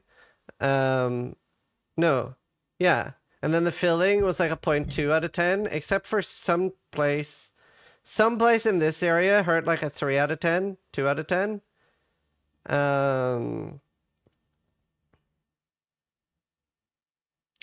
Let's try to contact Tencent and make GGD regret this decision. I hate people like you. Hello, I'm stream. And then the white outline hurt like a 5 out of 10.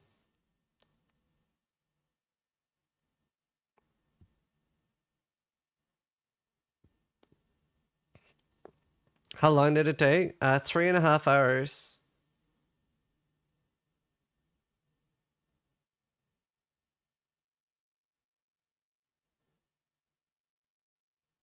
And I took 2 30-second breaks.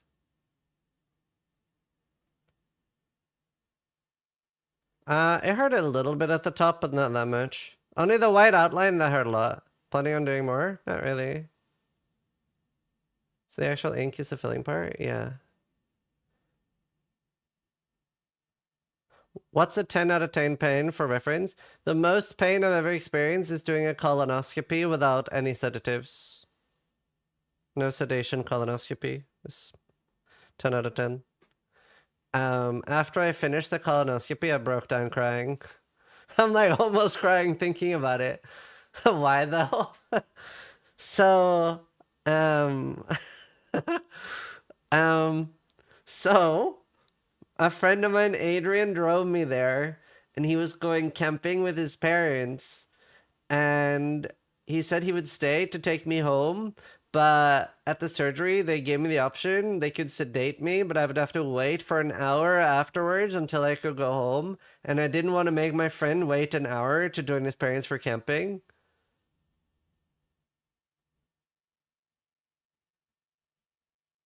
So I was like, oh, I'll raw dog it. And to make things worse, so I have a really deceased colon. He said for a 35-year-old, it was the single most deceased colon he had ever seen in a 35-year-old. I have something called a stricture. So in a lot of places, my colon is half the size of a normal person's colon.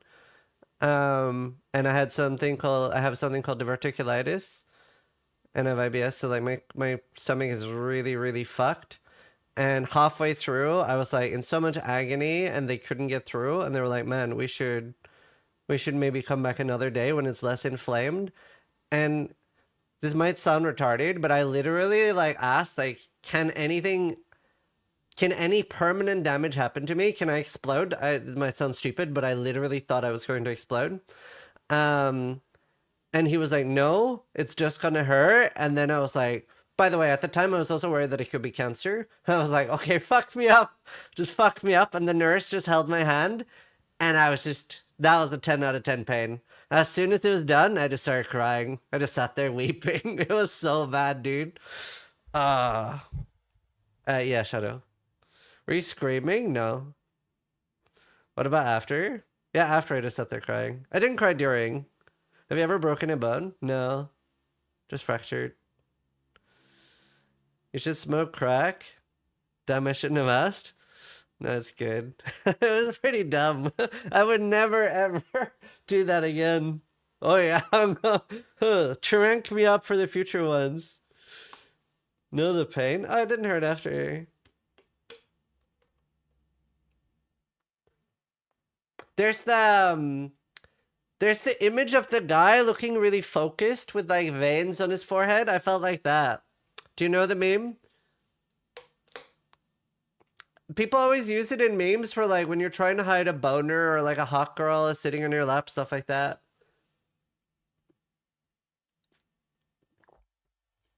What's that meme called?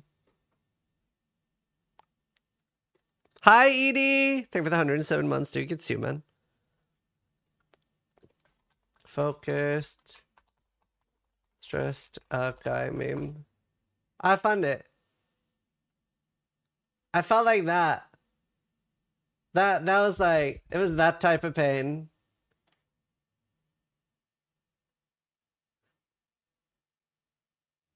How's the bruise today? A lot better. Worst egg pain I ever had was egg retrieval for IVF. They give you paracetamol and laughing, yes, but I did scream. Hurt more than delivery. That sounds painful. Okay, let's watch the methyl one video. Methyl usually has leveled takes.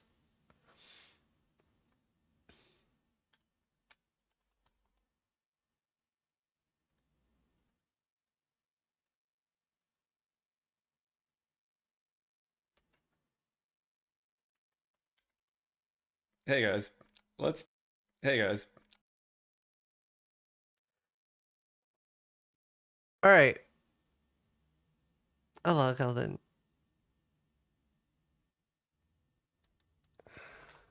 Crater, good to see you there. Thank you for the 21 months. Good luck with the lunch today. All right. Let's watch watch Methyl's reaction and thoughts. Hey guys, let's talk about PoE 1. It hurts, doesn't it? It does. Yeah, so I have to head out to catch a plane for Melbourne in just a few minutes, and I wanted to throw... Man, GGD fucked up so hard that Methyl quit and is leaving to play IRL instead of Path of Exile. Holy man. throw out some quick thoughts about the PoE 1 thing. I talked about it on stream a bit. I talked about it on Twitter a bit as well. So this is going to be a bit incoherent because I'm trying to speedrun it and get out of here. But yes, there is finally news and talk about PoE 1, and it is, of course, that it is delayed, or like uncertain as to when it's going to be, essentially.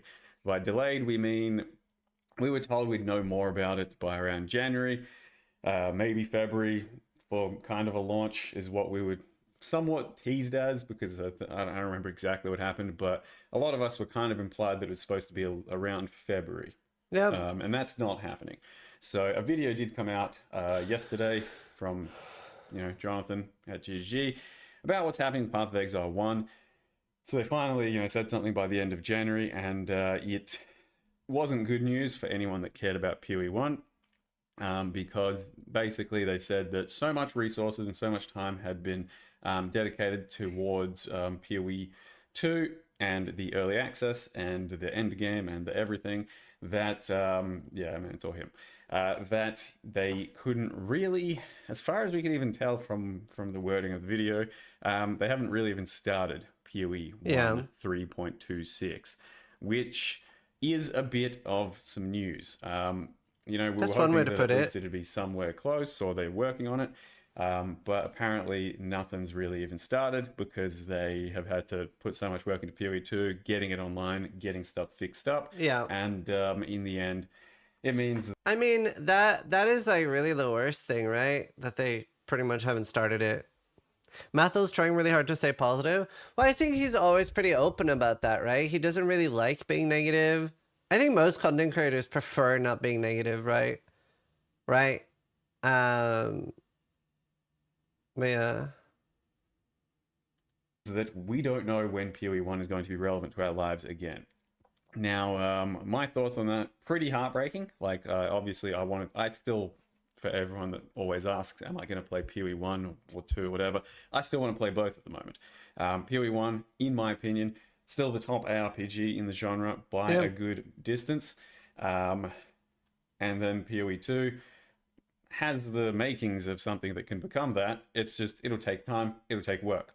So we know that PoE 1's in PoE2 is in early access. We know that it'll take a while before it gets fully brought up to its, full release potential. And then on top of that, the sum of a PoE1 parts is many years of leagues and crafting added to the game through those leagues, and I expect the same thing to be with PoE2. So, I'm a little bit more doomer about the item progression on PoE2. Just after the last podcast, it made me just a little bit sad, and it made me feel like PoE1 is more for me.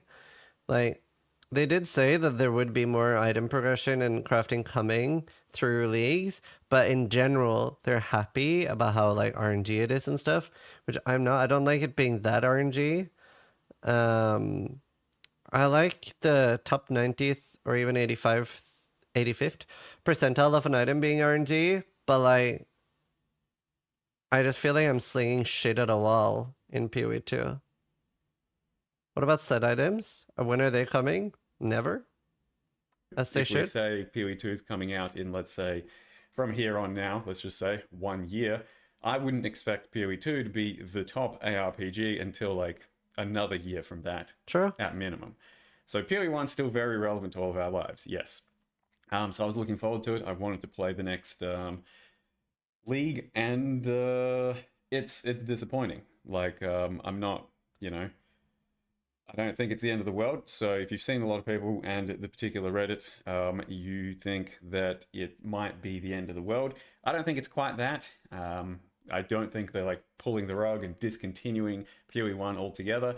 It still definitely sounds like they're going to put out a pretty worth playing and somewhat large 3.26 when they can, especially with potentially the fiasco that's been happening. They want to fulfill some PoE1 sort of wishes for people, and I still expect that to happen. It's just anyone's guess as to when that could be. It could be like, March, April, May, maybe even later. Who the fuck knows? So that's pretty disappointing not having a timeline for that. So the sky... I agree. I think that's a good take. And also, to the people that are spamming copium, I don't understand, like, why is it copium? Like, literally just like, we've already enjoyed PoE1 and to some degree PoE2, right? A lot. If you're worried about the future of the game, just don't spend more money on the game, right? Like, you vote with your wallet, just don't spend more money on the game. I don't see the problem. I guess I don't see the issue there. Just don't spend money on a product you're unhappy with. We've paid for what we enjoyed so far. How do I vote for GDD working more on PoE1? Don't spend money on it, on any game from GDD until they spend more money on what you're happy with.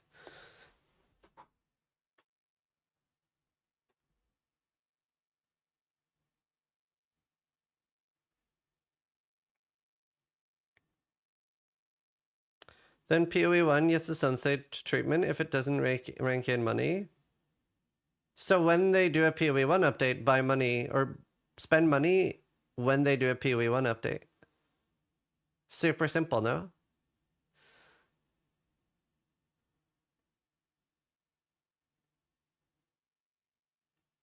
Sucks all in all, but I still can't shake the thought that diehard GDD players are a bit overdramatic because then again I look at my main game Dota, which gets no information from the devs, no timeline, and is still going strong.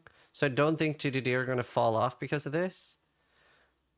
I don't think even the angriest people think that GDD are going to die or fall off because of this. But this is how it starts, right? That's what people are worried about. Because the downfall of a company has to start somewhere. So a lot of people are concerned that this is the start, right? It's very important to remember Blizzard was the gold standard in gaming at some point. It's not now. Now it's a joke. So obviously they're not even in the same universe as Blizzard. GDD are still, even with this, so much better than Blizzard, but it has to start somewhere. So that's why people are scared more than anything, right? This is their favorite game for a lot of people. This is how they like to spend their time in an otherwise maybe dark and bleak world to like get away from things. So it can be really frustrating when their favorite thing feels neglected. What stops people from playing Settlers? It's a great league. I don't get people's butthurt at all. PoE2 is fresh. Go play it. Well, usually these games per league have anywhere between 500 to 1,000 hours of enjoyment for most people, right? And for a lot of people, they've gotten that and are now waiting for the next league. Just imagine that Dudu got a new baby. The firstborn is not the highest priority now. Not until the baby can start walking. Yeah, I agree.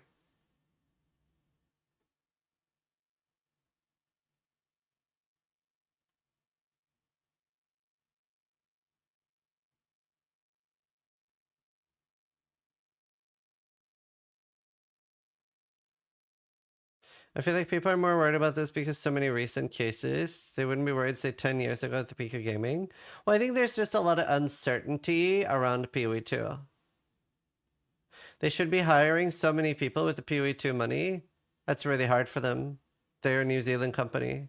If you're unfamiliar with how it works, they can only hire people from New Zealand.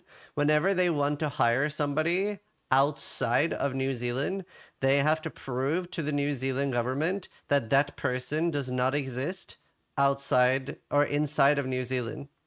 So it's really difficult for them to hire.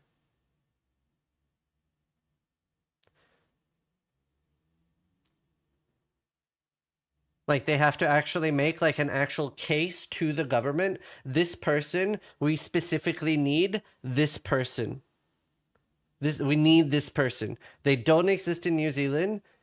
Like for example, right, when they were hiring Octavian, right? Octavian, very unique. They were like, we need this guy. He has this experience, etc.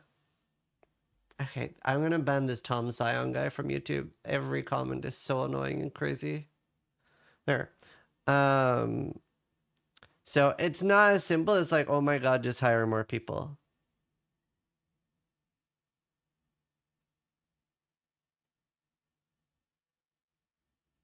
I lost that. I admire Jonathan for actually taking ownership and acknowledging and disappointing fans. We have a mid-air collision in the United States and our leaders pointing fingers. Right, I have no idea what that is. I haven't even heard of that. I don't know. I'm not surprised people are angry. It's people's literal favorite thing.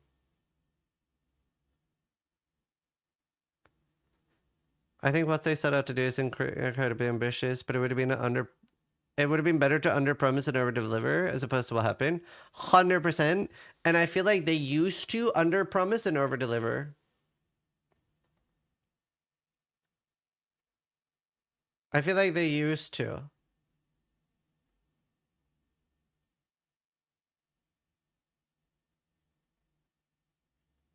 But yeah, let's watch more. Isn't falling, I don't think, and I don't think you should feel that way either. But you should also have some empathy for people that I just explained that, Sengoku. only really care about PoE1, only really care about that game coming out every 3 months, big update every 3 months, sometimes big expansion every 6 to 12 months, something like that. For them, like, this is... I have to comment on this. Project PT was right all the way back. A shooter who never missed? No! In no universe was Project PT right. What an insane, unhinged take. That's the dumbest thing anyone has said in my chat all year. Holy shit. Talk about not being right. He was so not right. Ever since he had that meltdown, Pee-wee was better than it ever was. For years. And for a lot of people, even the last league that came out, which by the way, was the most played league of Pee-wee 1 of all time, it was amazing. It was like the Settlers League was awesome. It had so many cool things.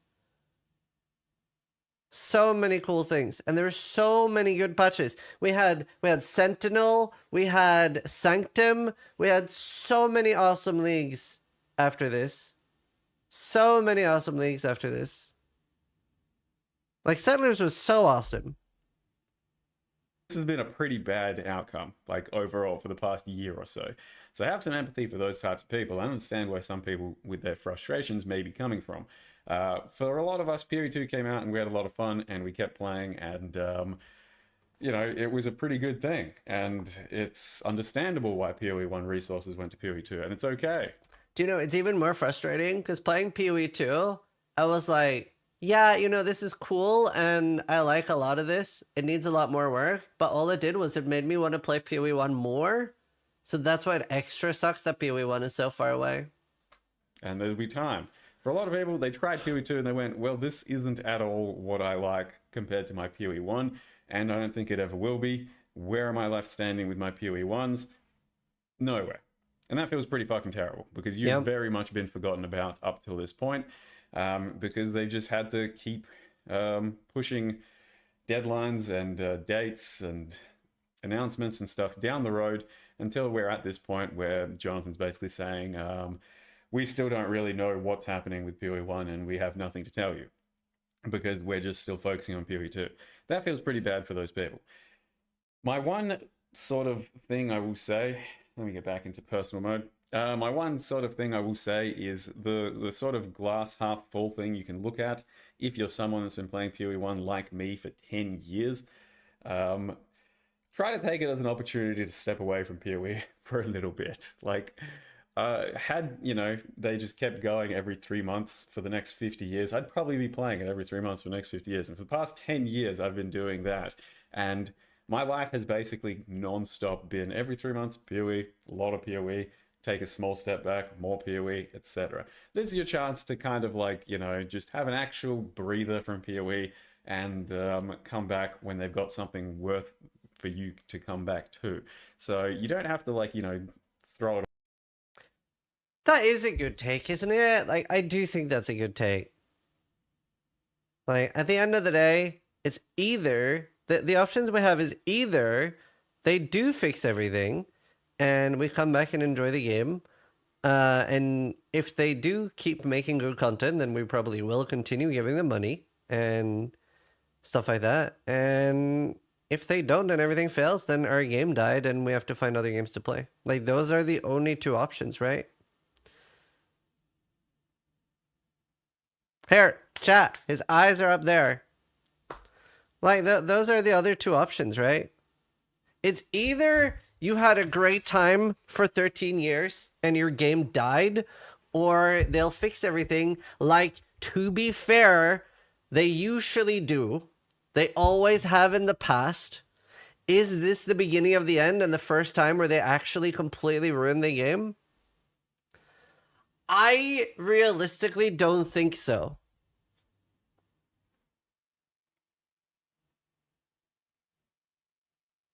Right? There is a first time for everything, but do we really think they've ruined everything and it's all over now? I don't. I'm going to do a poll on Twitch chat. I'm curious. Just like, I'll do a hopeful poll.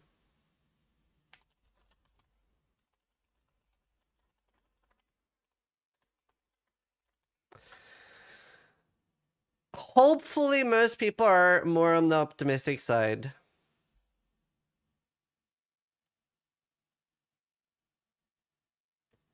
Let's see how many doomers versus hopers we have in chat. They'll obviously fix it. I think that's obvious.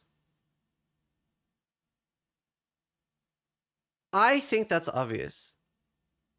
Like, I personally don't understand how the doomers have played Path of Exile for so long.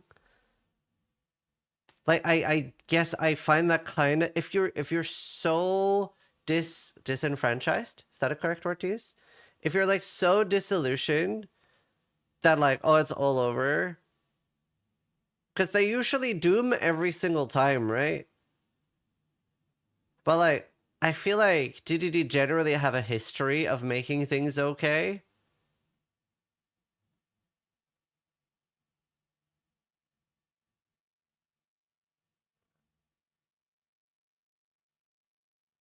At least most people are hopeful. Where's the poll? In chat.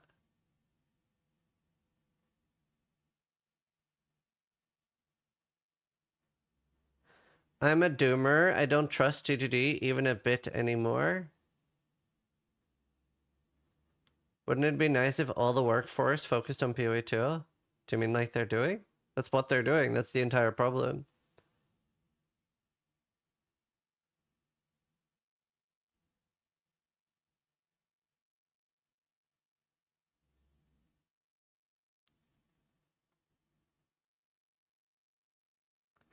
I trust GDD to make good games. They've been doing that for 13 years. I don't think that's that copium.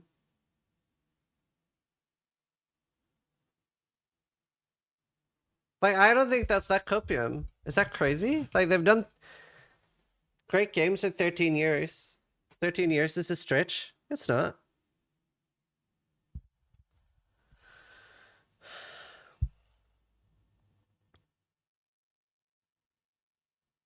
Well, BioWare did that too. They did. And you're right. Chris doesn't seem to be involved as much anymore. Maybe that's the change. I did say, I remember somebody asked me one time, this is a fun thing. Somebody asked me, when do you think PoE will end? And I said less than 2 years after Chris leaves. And I don't know where Chris is. And people always said, I hope some people who were giving Chris a lot of shit feel bad now. Because I think Chris was a pretty important part of the company.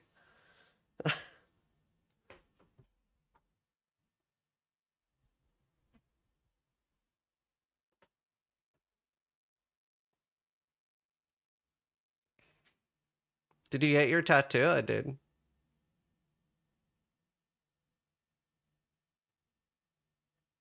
Where did Chris go? I don't know. We're not seeing him anymore.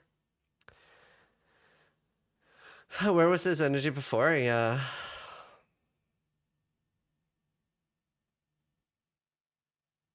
It's on Twitter, Mechas. Or Discord.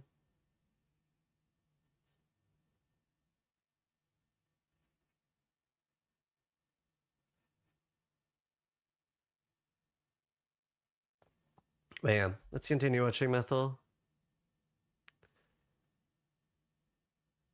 Hello, Turtle. Away and say, oh, this game sucks and it's never anything.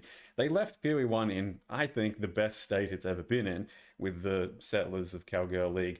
That's like a really cool league, and the game balance and state was as good as it's ever been. We just need another fresh update to, I don't 100% agree with that. I do agree it's one of the best states. I wouldn't say best ever, but it is very good. It is very good. Balance is a little bit weird.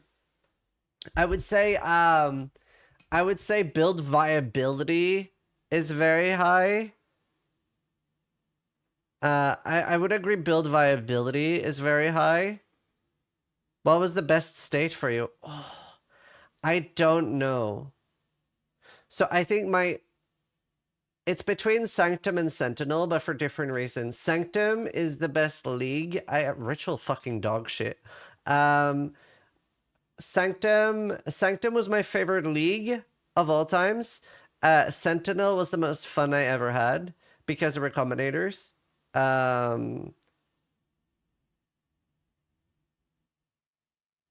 didn't like Affliction either. Brandos was awful. Toto was okay. It was mid. But I do think Settlers was very good, though. I would give it a 7 or an 8. It was a very, there's a few builds that were a little bit overpowering, but I do feel like what they've managed to do right now in Path of Exile 1 is that every single build is viable. You can do all the content in the game on software with every build. Maybe with the exception of some Valdo builds, some Valdo maps. No, I quite like Tota. But Sentinel for Recombinators was some of my favorite. Yeah, Mikos.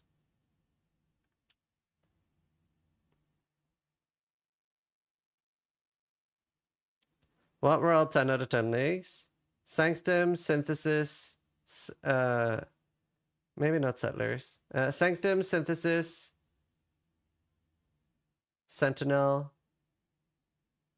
Sentinels is pretty high though. It's almost a 10. Most of the S leagues.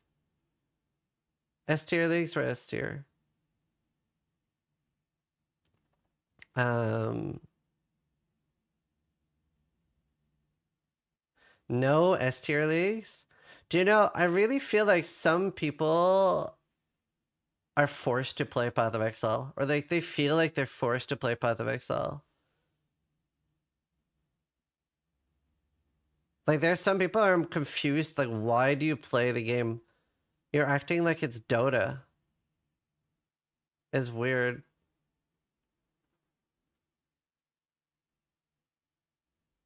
I'm so happy, like there's like do you know what I do when I hate a game? I don't play it. I don't get it. A shill take? Wait, it's a shill take that you should quit playing the game you don't enjoy? That's something a shill would say? I don't get it. Why? Can you please elaborate on that?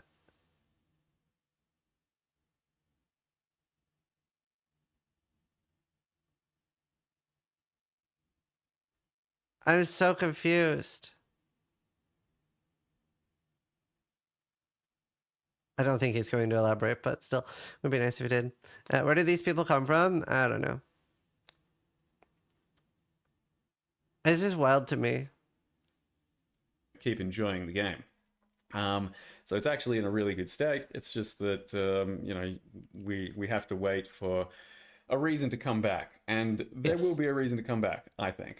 I think so it's too, copium. It's just kind of an expected outcome to say that that they'll have another league. If they at some point for this one at the very least, if they say we're not going to bother with it anymore, it's going to hurt them a lot. So maybe in the future, with more PoE 2 stuff and more resources going there and less reason to support PoE 1, they'll eventually say, listen guys, we don't think it's worth doing PoE 1 anymore, but I don't think that's coming anytime soon. Me neither. I've always stated that PoE 2 is a good opportunity for a second revenue source, not to replace their current revenue source.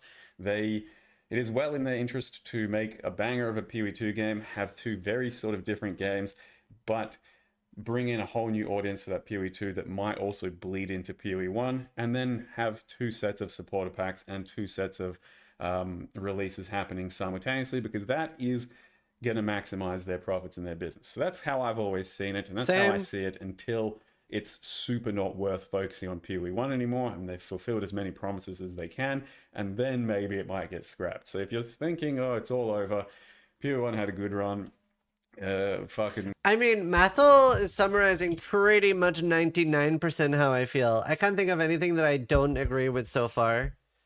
I would think there maybe was something earlier. Doomers act like every company is Blizzard. Yeah. Yeah, it looked pretty correct, Chiz. We're doomed now. I think it's way too early for that. And I think you're still going to get plenty of good PoE 1 in the future. The problem is that, yes, a lot of people are pretty sick and tired of just hearing stuff like, it'll be 3 weeks. Whoops, it's 5 weeks. Oh, it'll be, January. Oh, it's February. Like, the biggest frustration, I think, for a lot of the community, and I feel it as well, is pretty much whenever we hear them speak at this point, we know that those timelines are wrong. So what kind of grade A copium are they on to promise these timelines time and time again, or at least even give them, and let's not say promise. It's like, oh yeah, it'll be, this, likely this, or even in the video, Jonathan's like, we will have to do PoE 2 at some point, and then likely a couple weeks after that. As soon as you heard that, it sucks that this is the reality. As soon as you heard that, you just went, it's going to be longer than that. It's going to be like 4 weeks, 5 weeks at least. What do you want about? How can you say 2 weeks? So the fact that they keep doing these sorts of timelines, and then you just know that they're not going to be able to fulfill them, I don't know how they can keep doing that. Like, there's only so many, we messed up, we can, take, as far as good grace is concerned, before you get really frustrated. So at the end of the day, don't get too frustrated because it's a video game. Like, step away, don't play it if it's not worth playing. If there's something in front of you that's worth playing, come in and play it. But you shouldn't, feel as though they really owe you anything as such right now, because every single one of your supporter packs that you bought has been for the game up to that point. Like, hey, loved what you've done, here's some money. Yeah. It's not necessarily, hey, here's a bunch of money, make more of this exact good thing. I agree. I guess maybe that's like a big mentality thing and how people are upset. Because I think of when I buy a supporter pack, it's not because I think the upcoming stuff looks great. It's because I'm buying it as like, I've had fun with what you've given me so far. Thanks for that. So like now, the next time this is a supporter pack, if I'm like, I feel like you've kind of dropped the ball here, I'll maybe not buy a supporter pack, right? Like, I'm paying for what I've enjoyed so far, not what I'm wanting to get. So I think that's the the difference, right? There are some people who are buying a supporter pack like, please make more of this, right? Why don't they hire more people though? They have got the money. Oh, we just explained that less than 5 minutes ago. They're a New Zealand company. It is really difficult for them to hire. Whenever they want to hire somebody, because they're a New Zealand company, they have to hire somebody from New Zealand. And if they're trying to hire somebody outside of New Zealand, then they have to make a case to the government saying, this person doesn't exist in New Zealand. We need to hire this person and then immigrate them to New Zealand. So it's actually really difficult in New Zealand to hire people.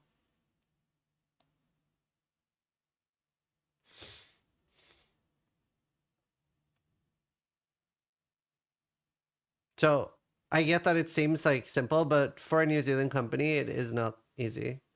Can't they work remotely? Nope. Why can't they just do remote work? They don't.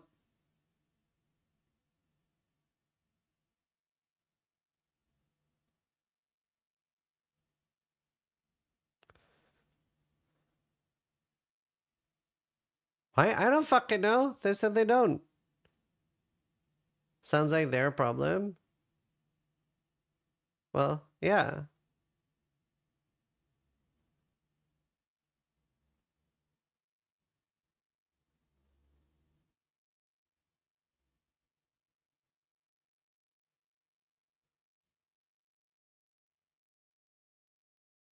But yeah.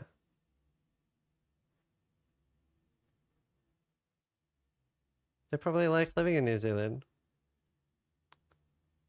But yeah.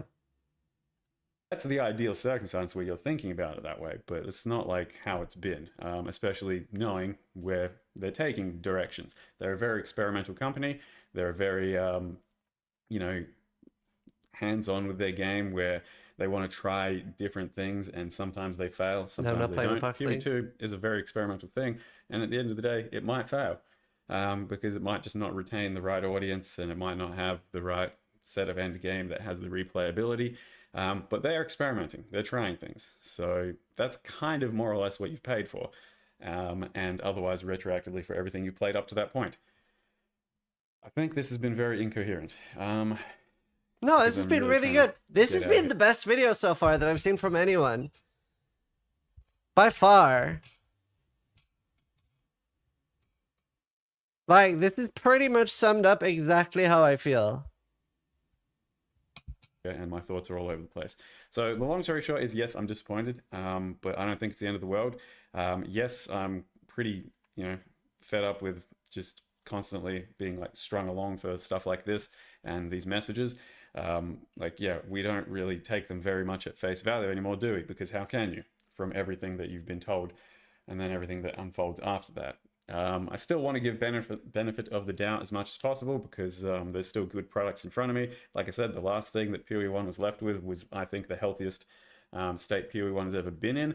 And then PoE2, for me, it is pretty good. I think that's the only thing. I mean, it is definitely up there. It's in a very good state right now. I mean, it still needs a lot of balance and stuff, but opinion on Ben's take, a bit doomy. Okay, so yeah, Ben's take is very doomy. I agree on all of his points are correct. All of Ben's points are correct, but I think he's very uncharitable with the Christmas break when he was saying that they haven't done anything for 2 months. That I disagreed with. That I did not think was charitable enough, because they deserved a Christmas break. They had time off over the holidays. And I thought they actually did do quite a lot. Other than that, I agree with all the points. All the points are correct, but I think it was sort of uncharitable with the Christmas break thing. That's all. People buy supporter packs because the shit in it looks cool. I think it rarely has to do with supporting the devs. No one cares about supporting a Giga game dev corporately. People are using this as an excuse to hate on GGD instead of telling the real reason. GGD messes up deadlines and promises and isn't being honest. I don't feel like people are pulling any punches on that last point you made, though. I also think you're wrong, though. I think people are supporting a game dev. I do. I literally buy supporter packs sometimes that are kind of shit, because I literally do want to support the one company that I don't feel is trying to milk me like a cow. Because I genuinely feel, for the most part, that they aren't. Sometimes they do. There have been things where I've been like, bro, what are you doing? But like, for the most part, I'm not like mooing. Yeah, streamers do that. Write me if you're also doing the same. Like, if it's more on the like, I want to support side. Because I think it's more than you think.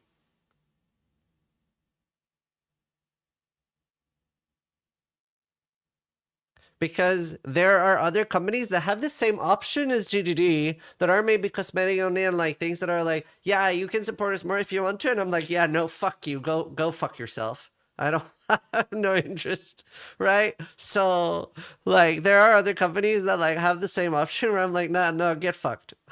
Like, so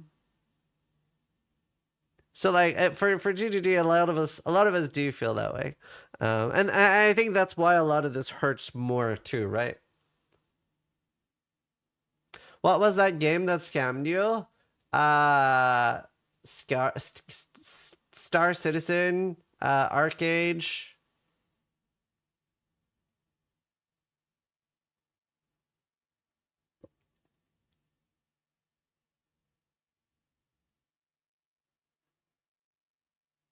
Tarkov didn't scam me. Well, sort of.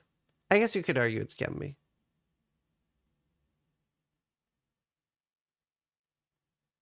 Atlas? Yeah.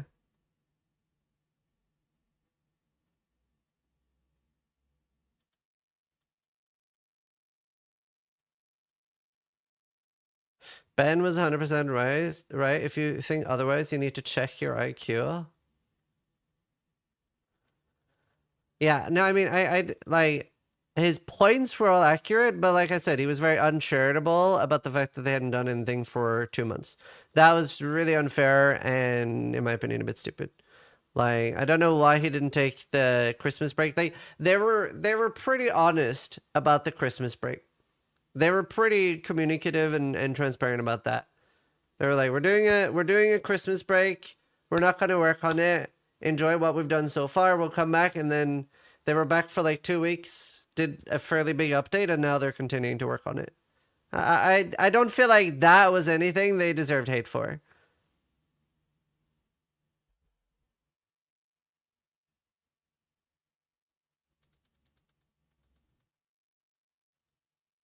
They'd done nothing? Wait, is that true, chat? Hold on.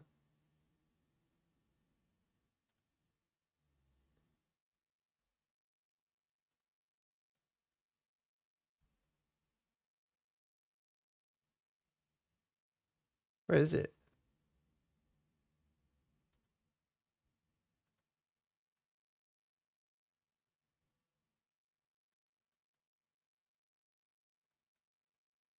It was this one, right? Or was there a bigger one? I'm not joining boxes privately. Oh wow, they fixed bugs? What? No way, this is not even it. It wasn't this one. Where was it? Was it this one? I don't even know where it was. But no, they didn't just fix bugs. It was pretty big.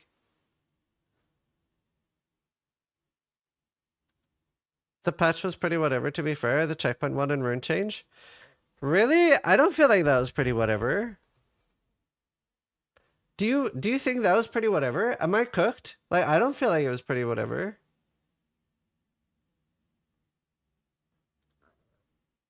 Yeah? Oh yeah, here it is. It didn't bring anyone back like I told you. Yeah, of course it wouldn't bring anyone back. Why would it? This patch made the game 50% better. Exactly. Wait, but no, you're being dumb in my opinion. Why would anyone come back when they know there is a economy reset coming?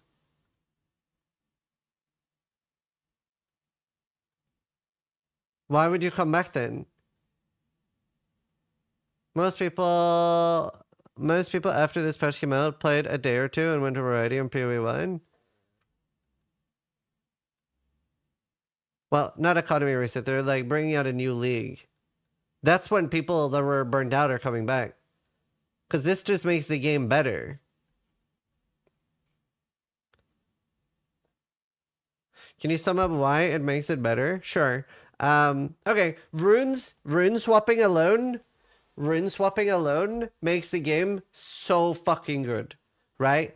Like one of my biggest pain points by playing the game was not being able to reswap runes. That made me miserable. That alone, huge. The fact that they actually like were like, yeah, okay, we fucked up with that. So that was good. Multiple tries on Arbiter, huge, especially for softcore. Reworking towers, it's a big pain in the game right now. Towers shouldn't be there at all, but at least they made towers a lot better. Being able to actually access the endgame by seeing citadels, more rares, better endgame maps in general, a lot more density, more fun in maps, a lot more like differences between maps. These were pretty noticeable on actually blasting maps. And like, yeah, like actually finding citadels, pretty important. Untainted Paradise actually runnable now. Way more bosses, which honestly, like I really enjoyed killing bosses in the maps. So seeing more bosses, pretty big. I think they were the main things. And then there's just smaller things. Mostly like balance things after that. It's excellent break tattoo. Oh, I was hoping this would be better. This was pretty embarrassing. The unique changes were dumb. Oh yeah, and the visual clarity changes. All of those in my opinion made the game so much better. The rune changes alone. Made the game so much better. But it was obviously not going to be stuff that was going to bring people back because we know that there is a league coming.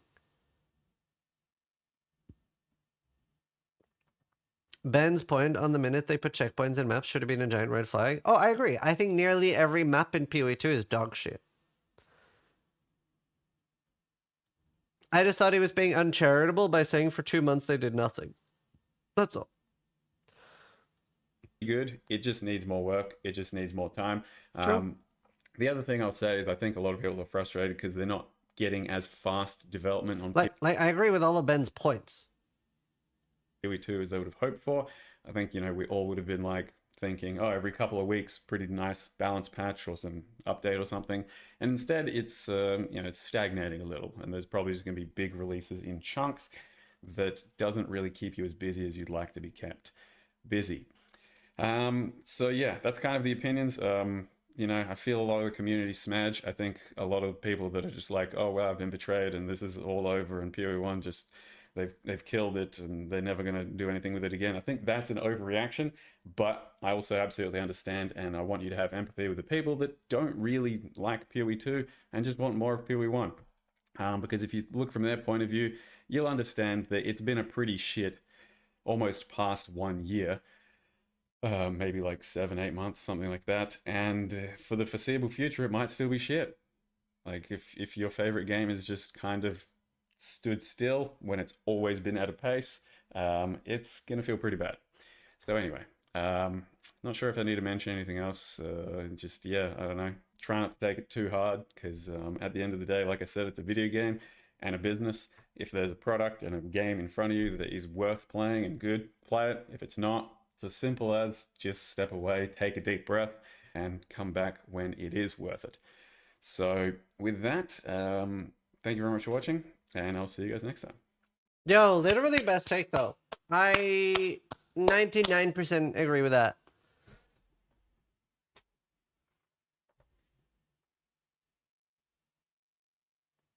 I don't even understand what people who want to play PoE want. The game is never again going to have dramatic balance or meta changes. Go play it now. No, that's a dumb take. It is going. You are wrong, by the way. You are wrong. It is going to still get big updates and balance changes. And that is what? Nah. Okay, you're dumb.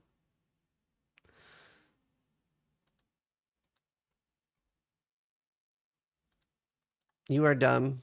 And you're wrong. Cope? Well, people like you have been wrong for 13 years, and I've been right for 13 years.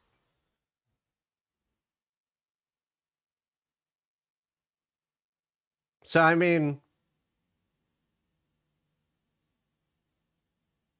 it is what it is. Like, literally, you people have been like that the last 7 years, right? People have been like, oh, they fucked up PoE 1, it's all over for the last 7 years. People have been like, ah, it's all over. So it's like, it's pretty annoying. But there wasn't a PoE 2 for 7 years, but that's the thing. PoE 2 never mattered. Some of these people have just been whiny bitches that feel like they're being forced to play PoE at gunpoint for the last 7 years. Every fucking league, like, look at these like retention charts. And then whenever retention is good, they shut the fuck up. Right? They're completely fucking silent. Every league where it is actually like good retention, they shut the fuck up. And ever a league is slightly worse, they come back in numbers. They're like, look at the fucking retention. So you know what? You've been there like that for every fucking league the last 7 years. We've been right the entire time.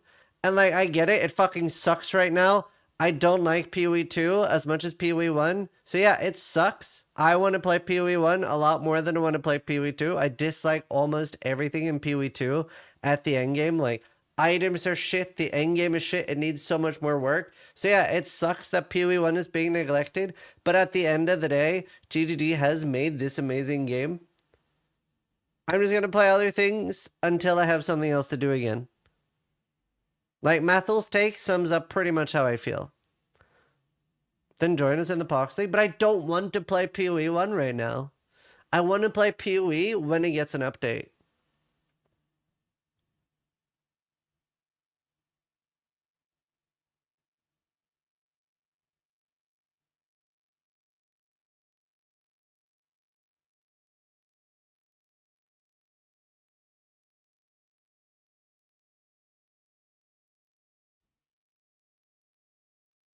What is your take on PoE 2 build variety? There is none.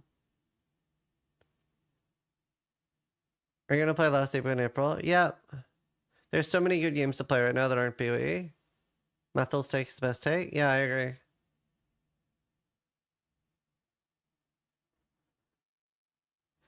Why is this mad ragey? He thinks PoE 2 is better, that's why. I'm gonna have a stroke.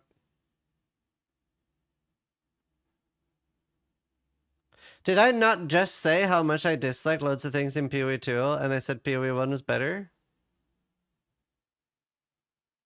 Did I just think that or did I say it out loud?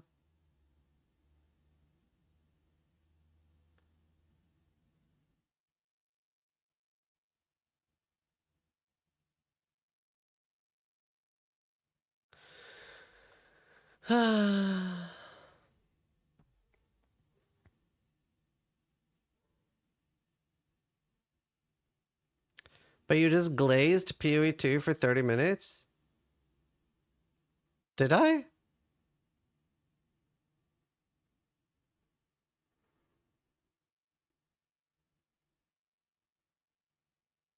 I don't remember glazing PoE 2.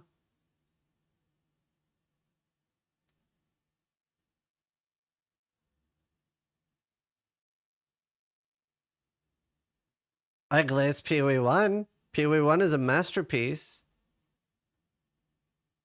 PoE 1 is so fucking good, dude. PoE 1 literally makes me do the wankage emote. PoE 1 is so good, dude. I can't wait for it to get a new update.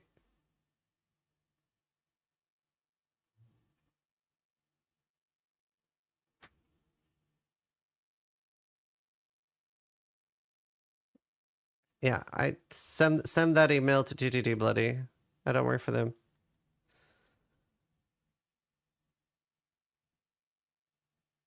So you think PoE 1 is good for new players? No? No, I don't.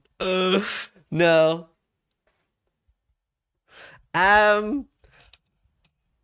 It's fucked for new players. I do have a lot of, okay, honestly, if you, okay, here, if you can do this, you're cut out for PoE. So I have these videos. They are 5 hours long. This basically teaches you to play PoE. A lot of people quite like them. They are basically a play along video. So it's not something you watch it. Like you have this on while you're playing and it teaches you the game.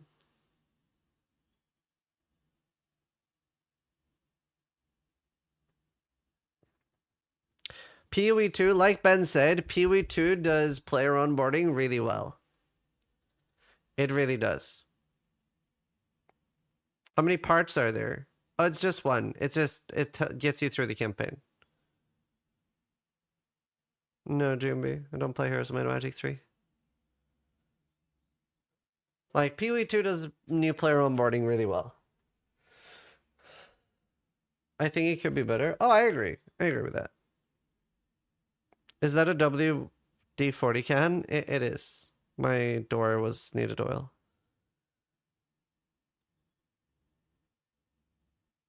Well, I can do the campaign faster. It's just like I explain everything, every currency, everything I do.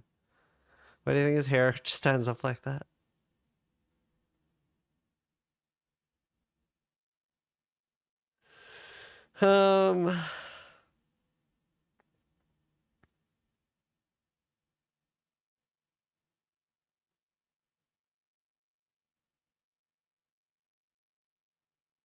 Yeah, I haven't planned a server right now.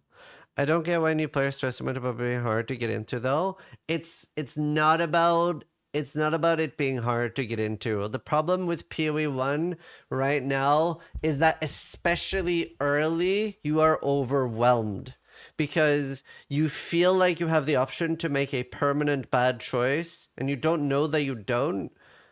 Read some YouTube chat. I literally just read the line above you. What do you mean?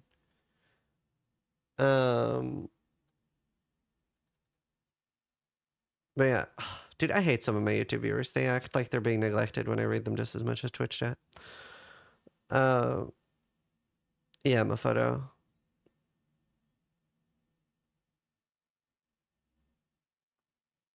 Very good.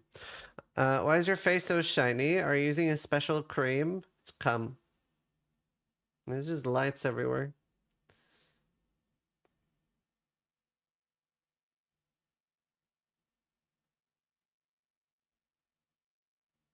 It's WD-40. Glazed. It's from glazing PoE 1 so hard.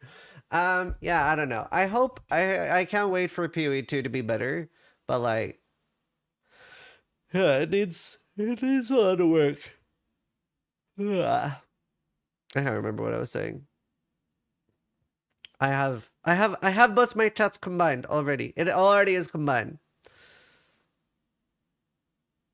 How can we cope with the sadness? Project Zomboid, Kingdom Come Deliverance starts soon.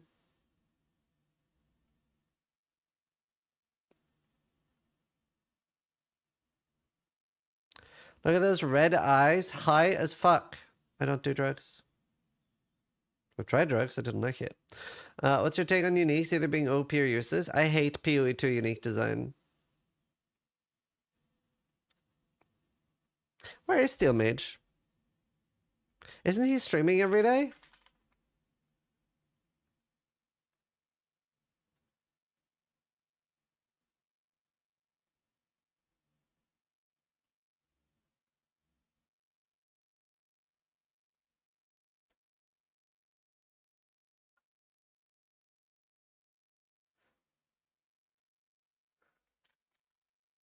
I'm gonna send him a clock.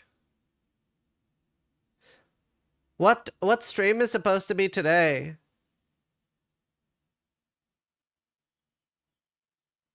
Like what stream out of 365 is supposed to be today?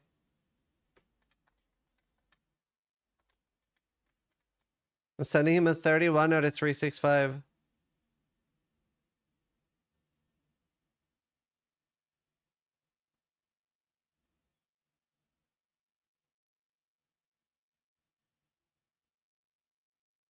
Are you playing Pox League? I'm really not that keen on playing PoE 1 without an update, to be completely honest. To be completely honest, I'm really not that keen on playing PoE without an update. Yeah, I might be right, Dominion. I don't know.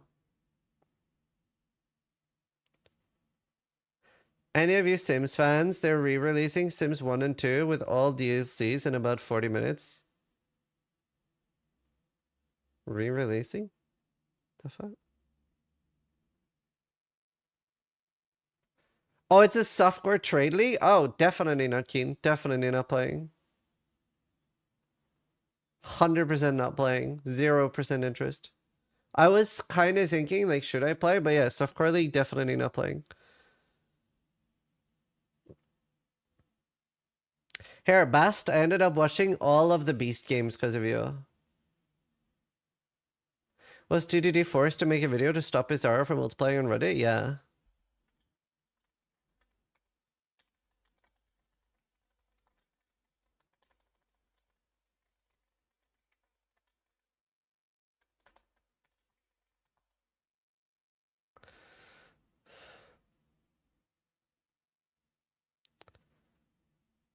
How stupid was that one person jumping early? To be fair, like, I agree with you. Like, why in the Beast games is everything like, for this challenge, you have to, you guessed it, sacrifice yourself for others. It's like,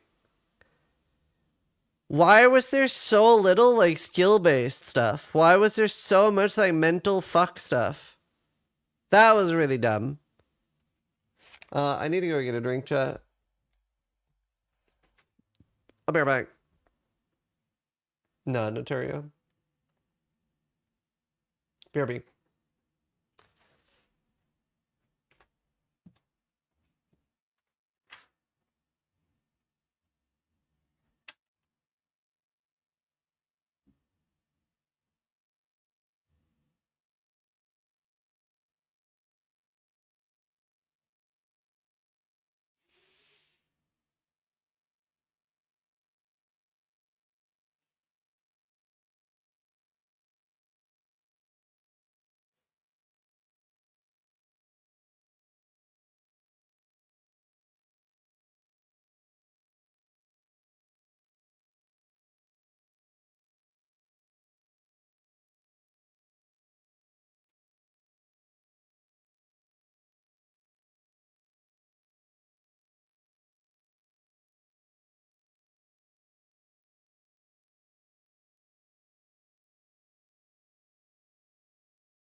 I'm back.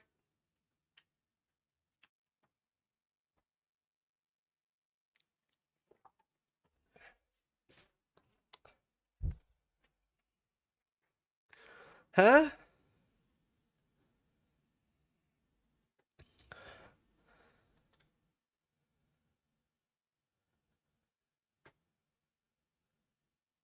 Appreciate that he goes AFK as we hit ads. Oh, that's intentional.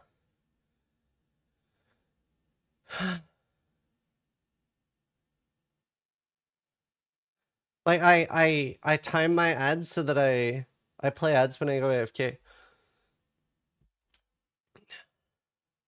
Also, I saw somebody in my chat wrote, because Mr. Beast is evil, that's why. Do you know, in defense of Mr. Beast, I don't know if you've seen this, but Mr. Beast has done loads of like pretty, in my opinion, pretty cool shit, like helping people pay for their blind treatment and stuff. And he gets so much grief for all the positive things he does.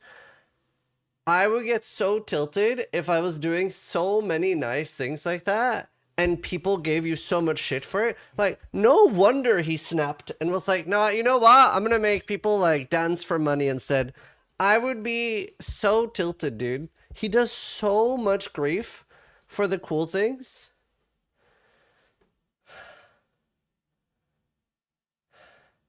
Wait, what did that have to do with what I just said, Ironian?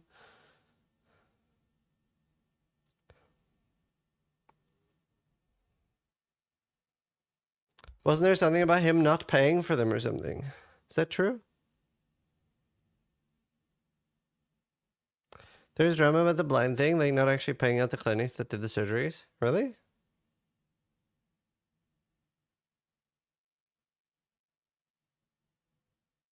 Oh, Ellen is awful though. She's awful. Who are we talking about now? Oh, Mr. Beast. I hate that he worked with Logan Paul. Yeah. Logan Paul's awful. You haven't seen the Mr. Beast drama? No, I don't really get involved in much drama.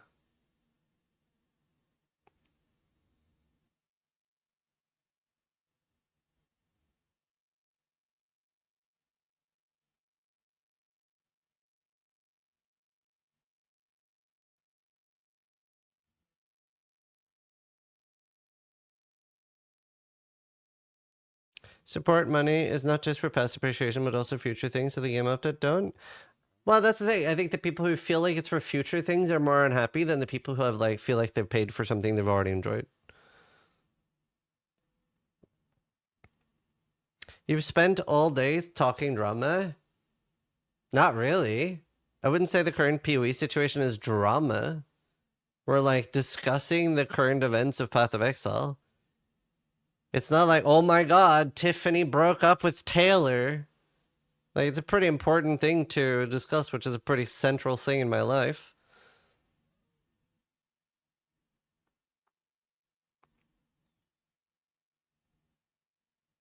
Yeah, Per. Yeah, Luciano, you've had a lot of good points. Like, I wouldn't consider it PoE drama.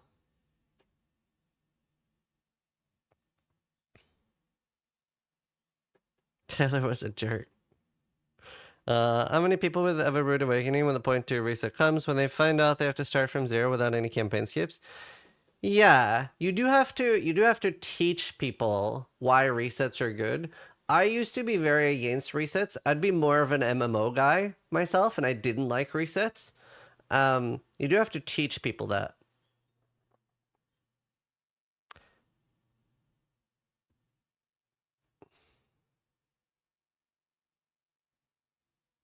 So hopefully they incentivize that enough with some sort of cool mechanic. Yeah, lucky. They were an acquired taste for me too. Oh, yeah. So tell us why resets are good.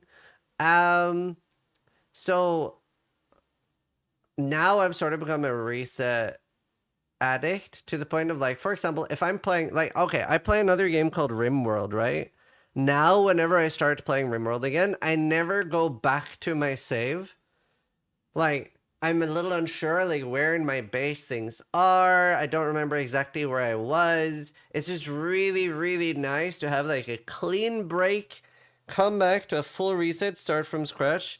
And the other upsides to that is, like, everything each time you get to, like, replay the entire progression loop, which is what these games are all about, right? It's all about the enjoyment of the progression. You're, like, always working towards something. You're always working towards multiple steps. So, like, most things now, when I'm like, I start over most things. Like, it's all about the journey. It's not just about having everything. Then I would just play standard.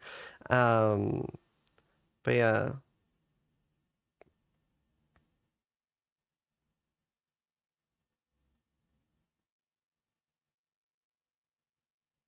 Resets are fine, but GGD refused to make the campaign shorter for some reason. Well, I don't think it's without reason. I actually, I think...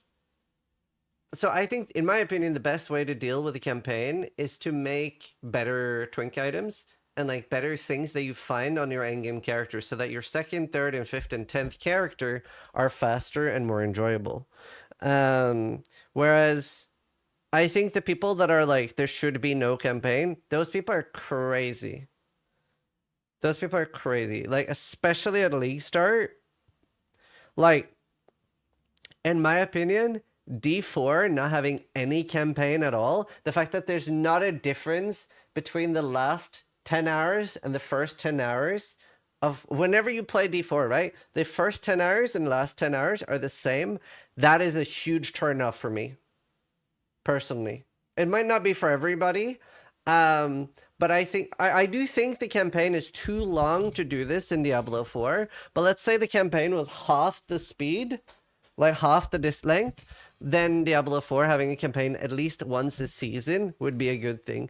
I'm actually more okay now with the idea of a campaign skip for your second character onwards. I do still have I do still think like Twink Gear is better. So that, you know, the first time you do the campaign, it's 8 hours or 6 hours, and the second time it's 2 hours or 1 hour. That's better. That's the best solution. But yeah, I think differentiating and making League Start extra special is the way to go.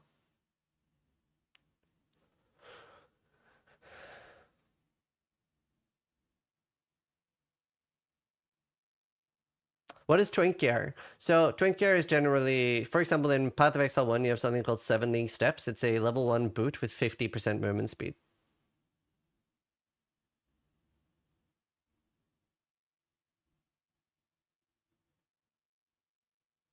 Why should it even exist if it's meant to be trivialized with Twink Gear? It's a nice breakup in the progression of your character.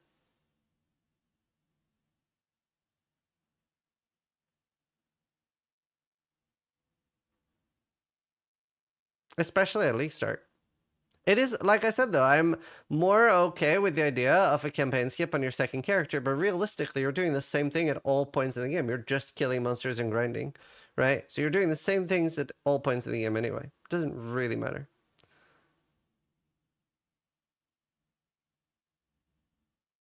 Why not start at 90?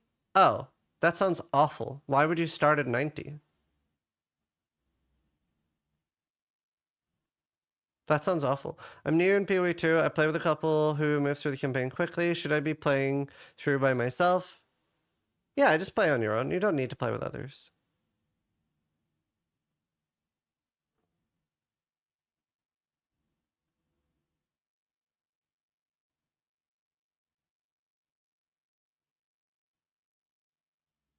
Why even play the game at that point? Well, well, you gotta remember there are different types of players. Like, for example, also Thor, I think for the 99-month resub, dude. Thanks so much. Holy fuck. Almost 100. Hey, friend, I didn't see you over here. Are my alerts not playing? Like, what's with alerts? I'm confused.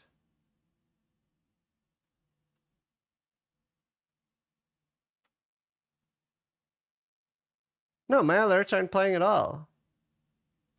What about on this screen?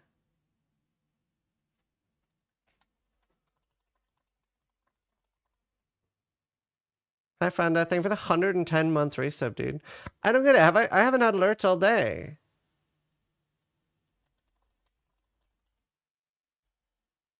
Lyra, why are my alerts not playing?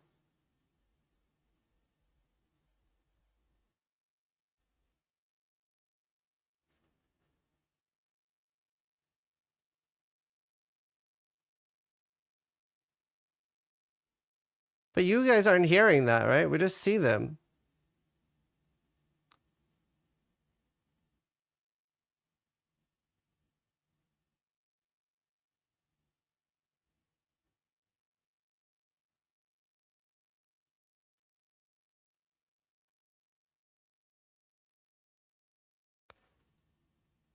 Okay, this might cause some echoing.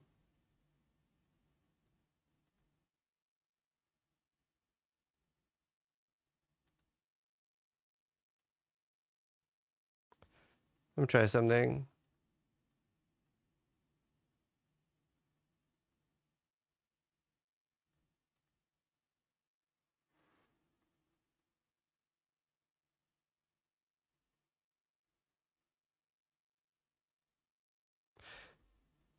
Yeah, but that's just because I changed headsets, Pyro. Wait, it's not even replaying. No, even that didn't work. Hold on. They couldn't really. That's echoing, right?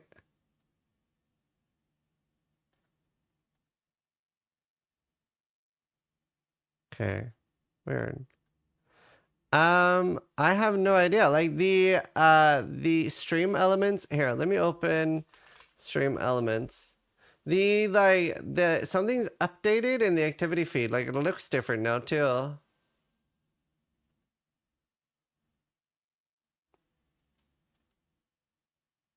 Um.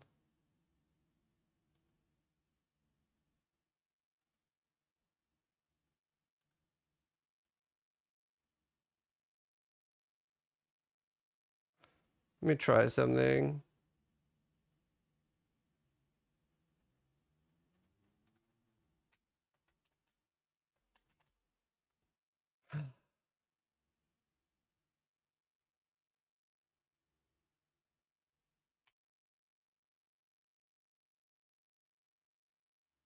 Man, even clicking replay doesn't work for me.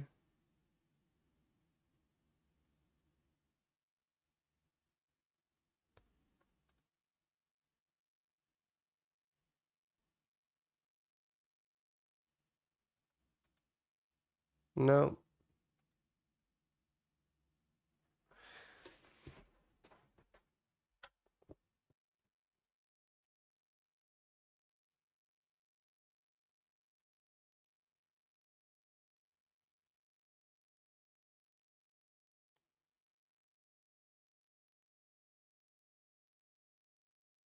Um.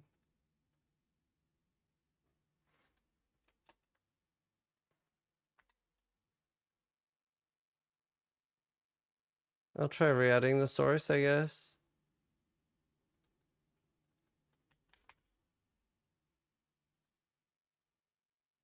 Okay, it's re-added.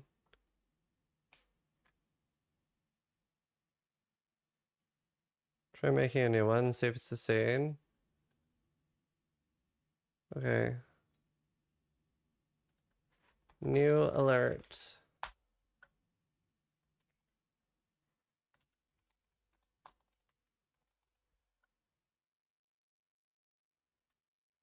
Okay, try again.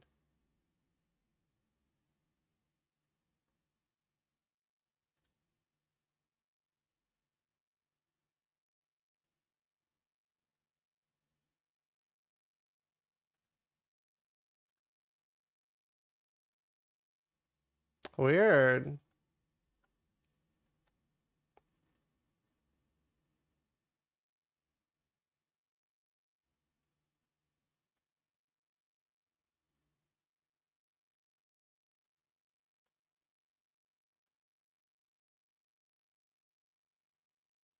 Okay, try now.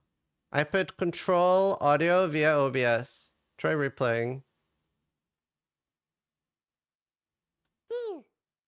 Adrian just subscribed. Okay, I see the audio now.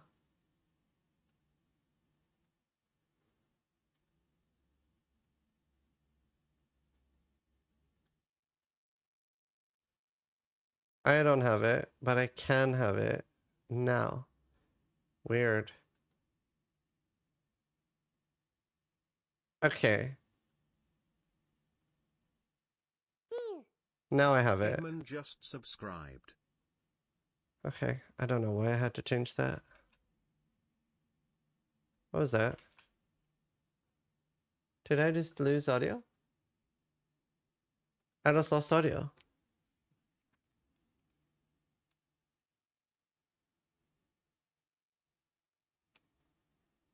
I really fucking hate wireless headsets. So much. Wireless headsets fucking suck. Why the fuck do wireless headsets not function like a wired headset with the wire in? I will never fucking understand. Like, why the fuck not? What a fucking dog shit design.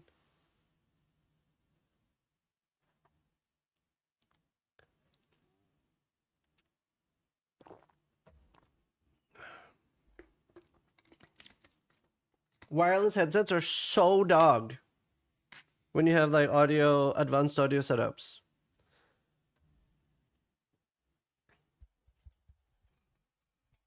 Ah, so bad. Oh man, I have to do that on every scene as well. Fuck me. Oh my god.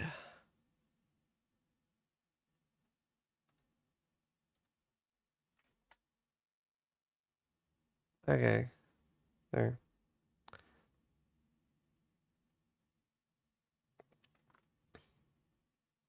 Did Mr. Mage reply?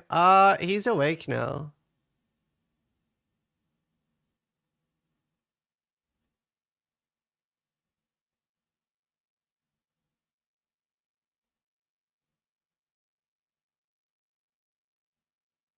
Are you playing the PoE 1 private league? Nope. It's softcore. I don't really want to play.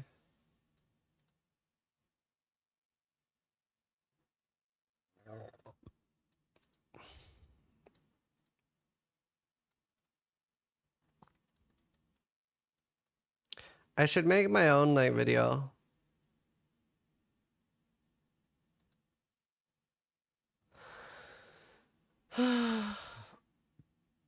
You and Steelmate should make a hardcore private league, so Mirror Pox. I kind of want to play Kingdom Come Deliverance.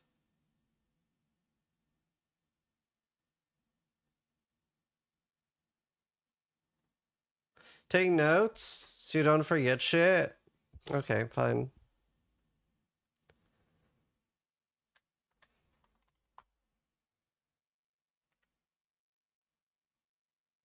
Can you play it together? No. Okay. Let's see. I agree with most of Ben's point about PoE 2's problems.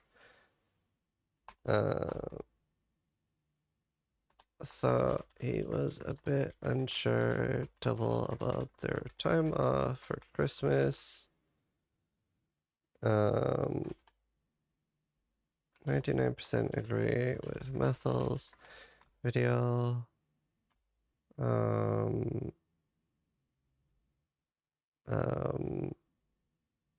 Tell story of neglected child not getting food, i.e. PoE 1 players. I agree with Methal.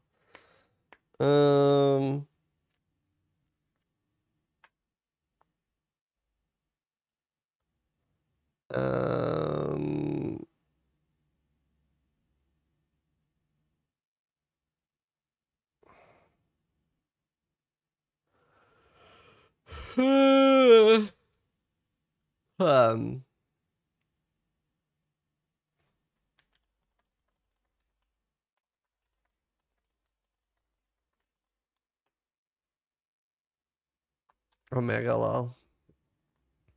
Was the 1% you don't agree with Methyl on? Oh, I mean, I don't necessarily feel like it's the current patch is the best state the game has ever been in, but is it in one of the best states, so it's fine.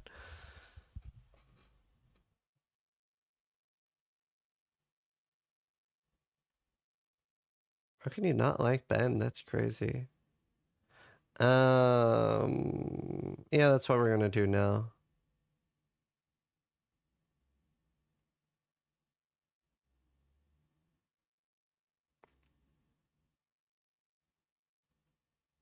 Yeah, Crepes video was good. Sanctum and Sentinel.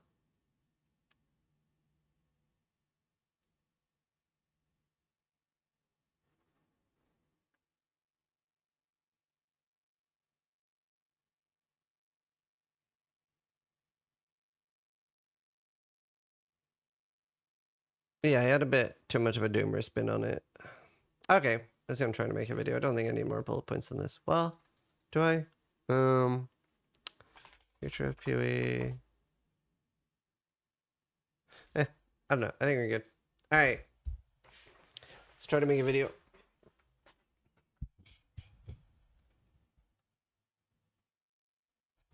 All right. Hi, Zizaran here with a video chiming in on the Path of Exile event, drama, whatever you want to call it. Obviously, GGG just released a video saying there is not going to be a PoE 1 update for a while. I initially thought it was going to get delayed, and then I thought it was not going to get delayed, and now obviously it is getting delayed. It sounds like they have not even started on the PoE League for the one. So yeah, that was frustrating. We also have recently seen a Ben video, came out a bit before, about PoE 2. So I want to talk a little bit about that. And then I've been watching some other content creators' takes on the PoE 1 delay and like the future of PoE and stuff like that. And watched like Crips video, was good. And then I would say the best video I saw was Mathel, pretty much 99% summarized how I felt. It was really well, would recommend that you watch it. Just very perfectly articulates how I feel. I want to talk a little bit about Ben's video too. I agree with pretty much all of Ben's points about PoE 2's problems, and I have like around 700 hours in PoE right now. Maybe a little bit more because I've been playing off stream too. And I do enjoy PoE 2, but that's mostly because it's new and fresh. It has a lot of egregious issues, a lot of very large towering issues, and Ben hits the nail on the head a lot on those. And the main reason that I'm sort of done playing after my monk died is just mapping is just not enjoyable because of the layouts. And I really, really hope, like, if a lot of the layouts were better, but it's, for me, when I open a lot of the maps, I'm like, oh, this map again. And that's just not a fun feeling for me. So I'm hoping they don't double down on map layouts being this awful. So that was, like, for now, I'm going to play some variety. I'm playing Project Zomboid right now, having a blast. I'm probably going to play some Kingdom Come Deliverance while waiting for some sort of Path of Exile update. I'm not that keen on playing this, like, new upcoming PoE 1 Pox League, particularly because it's softcore. Maybe I'll do some hardcore league or something at some point, but we'll see. In general, I would say I'm not that keen on playing PoE 1 until we do get a content update. The only thing I very much disagreed with on Ben's video was I thought it was a little bit uncharitable with that they did have time off for Christmas, because he did say like, oh, it's 2 months and they've done nothing. Just the patch that they did do, like being able to remove runes and stuff, that alone actually makes me enjoy the game a lot more. But for actually playing the game, I would really need like map layouts to be revisited. And maybe towers. That's also, like I said, Ben had some really amazing points about why PoE 2 is frustrating. And obviously item crafting and everything like that as well, incredibly frustrating. But I do think he can get there. I think all of these are fixable issues, especially as long as people are vocal and criticize the things that should be criticized. And depending on who you are, those are all going to be different things. It is a game at the end of the day. It's a very subjective experience, what you like and don't like.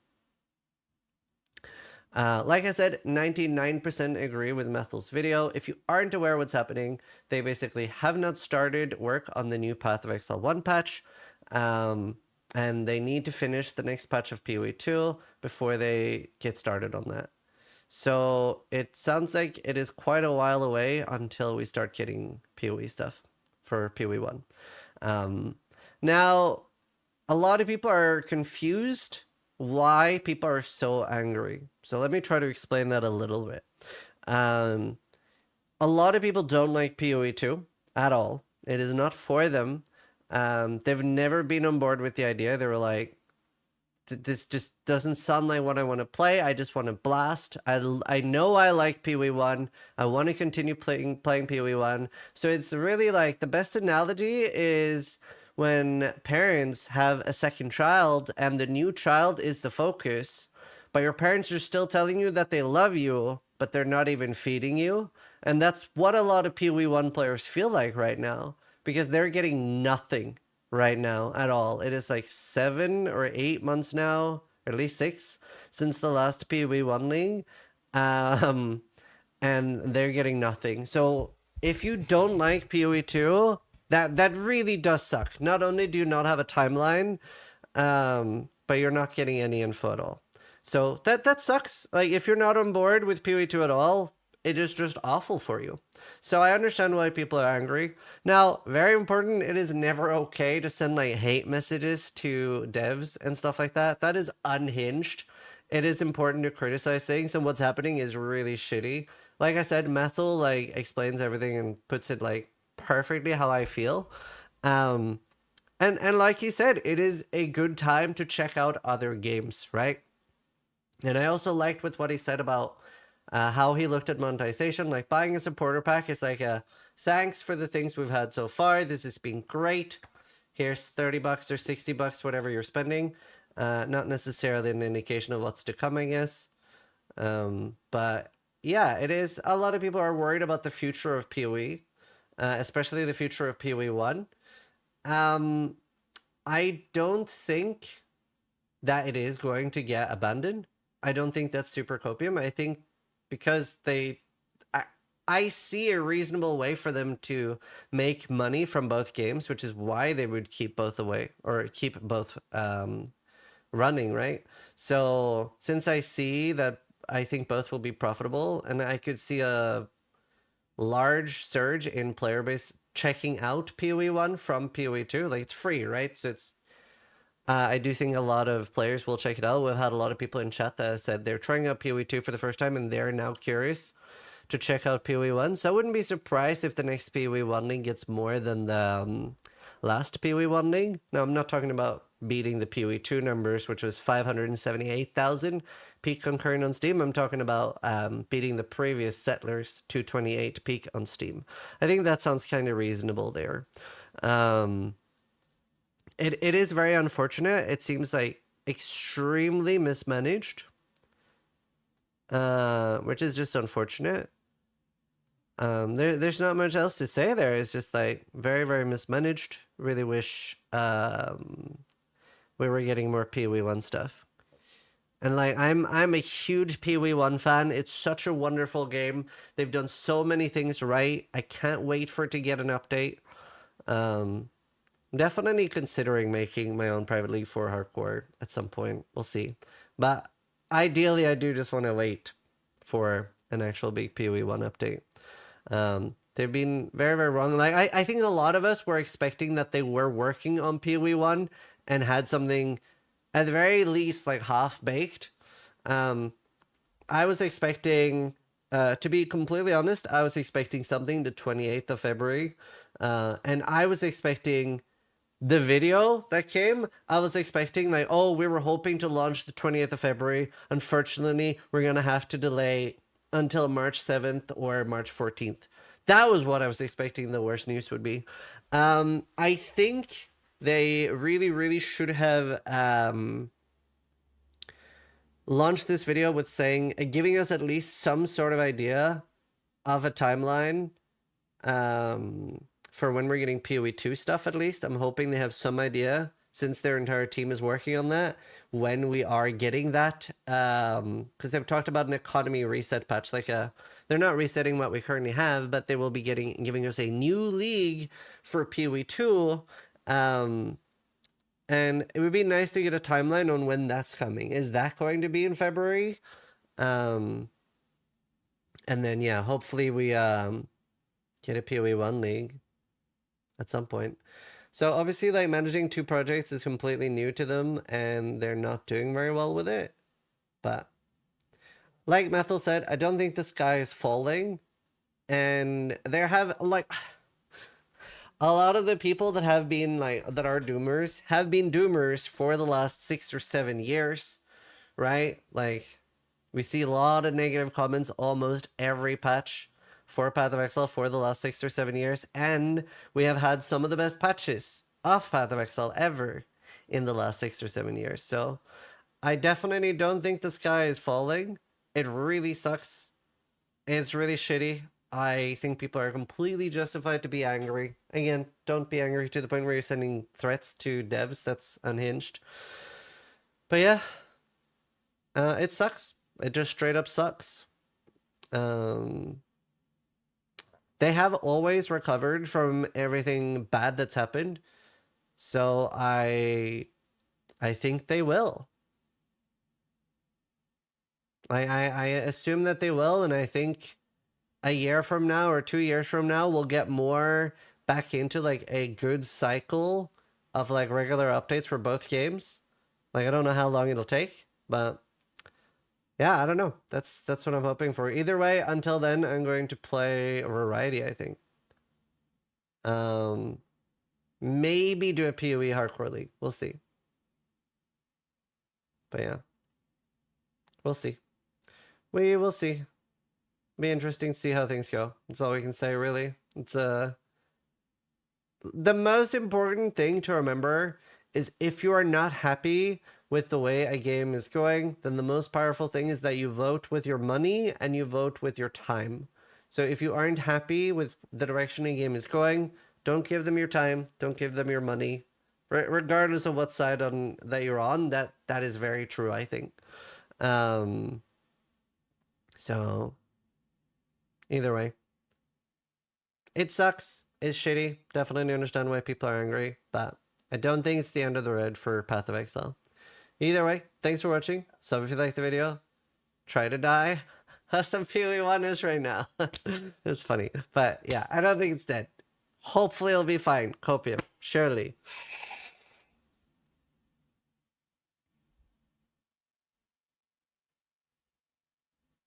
Alright. What's this? They took you out of context. Fuck these nerds. Oh.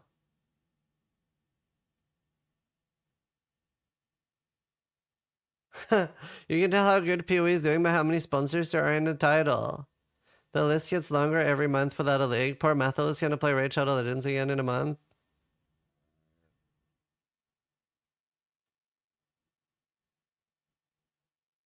Look at someone you love the way Sis looks at his bank balance. I do love my bank balance. It's great.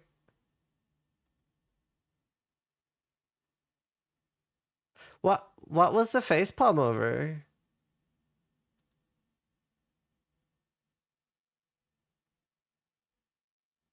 Wait, Sis glazes PoE 2 so hard and at the same time tries to milk the PoE 1 hardcore. Guy's all about making money and doesn't have a backbone to say PoE 2 is complete trash, even though it's what everyone's thinking.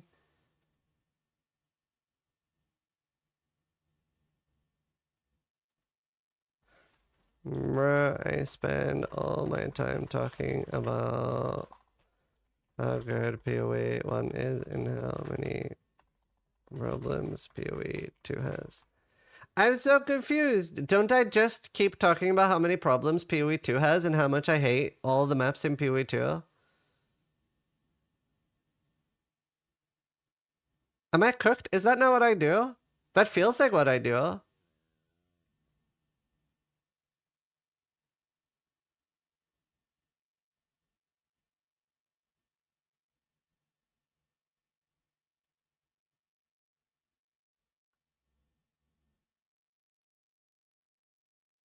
I don't know.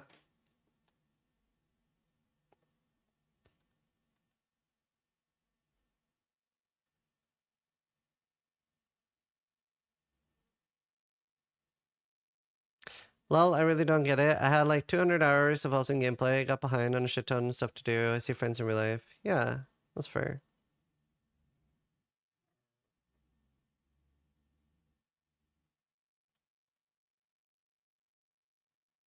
Like, I see the potential of PoE 2, but it's got a lot of work.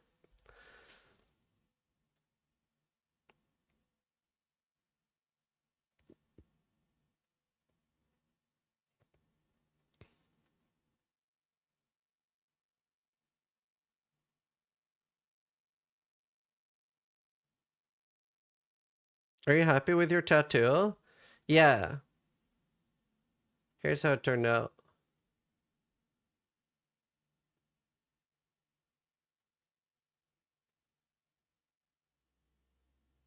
It's not actually colored, by the way. That's just my skin.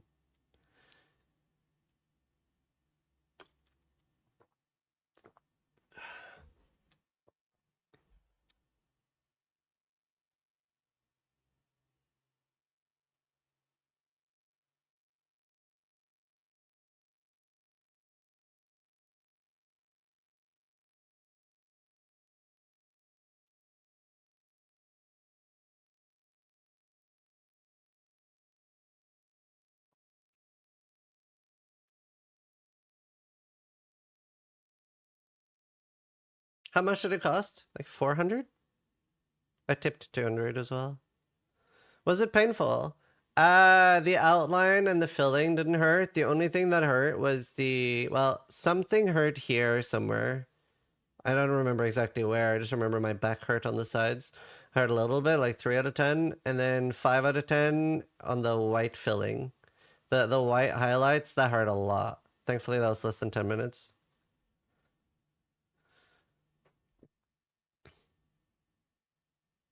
Hello, Chris. Panskra.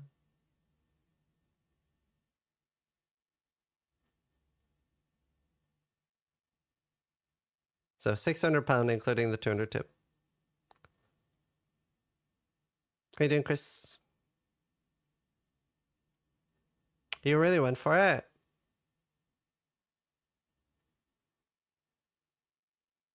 Or is it euros? No.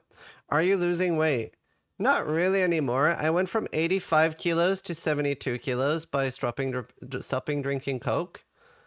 I've sort of stagnated. And I'm still like kind of fat. Like I'm not overweight in a like kilos sense. I'm just sort of like unfit. You were 80 plus, it never showed? No, it did. It definitely did. My wife has shown me some pictures of me where I'm like, wow.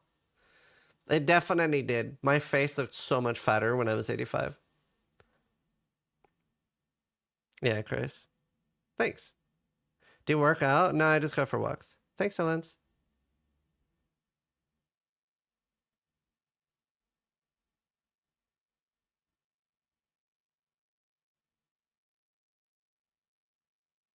No, I don't really boulder much. Oh, nice, yeah. I should lift.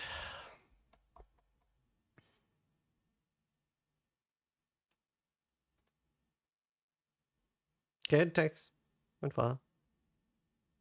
Maybe I'm wrong for this, but takes that Ben gave, for example, automatically stop listening and disregard when it's just emotionally driven response. So respect to. I wouldn't say Ben's is an emotionally. I think that's something you thought about for a long time before making it.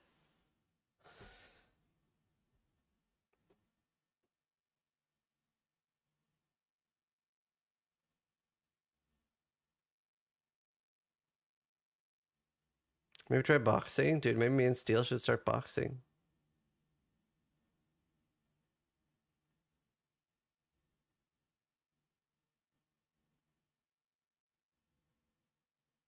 Yeah, Myro.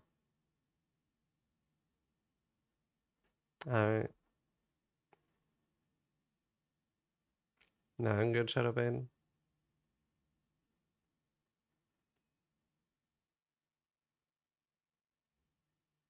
His points are true. The game endgame is very similar to PoE1, so there's no need to split the game at Exile. Oh, absolutely. There was a fucking huge need to split the game. Thank fuck they split the game. No, I didn't record the last of the upping.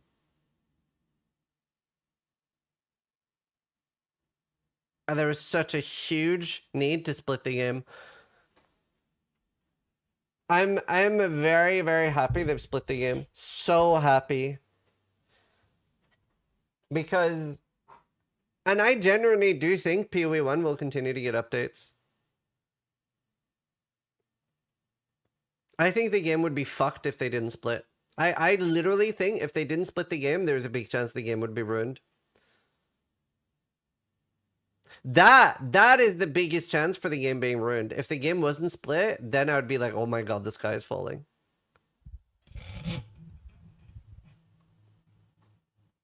Why even keep up with PoE 1? It's a better game. Wacky girl is firing Ziz's laser, less than 3. Wacky, thank you for the 9 months, dude. Thanks so much.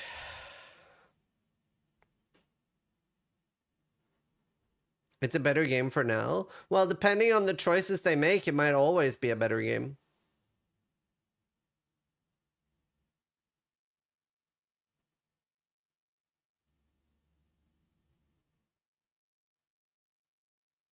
Like, I thought it was like a 90% chance that like PoE 2 would end up being better. But after the podcast with Gazzy and Darth, I'm a little bit less sure of that because they seem so hell-bent on the crafting and stuff being pure RNG. They did say that there would be more crafting with league mechanics added, but they said for the most part they wanted it to be more on the pure RNG side.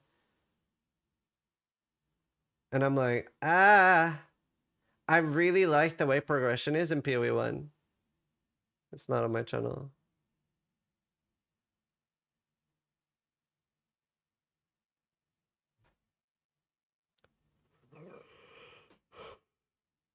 Darth or Gussy's channel.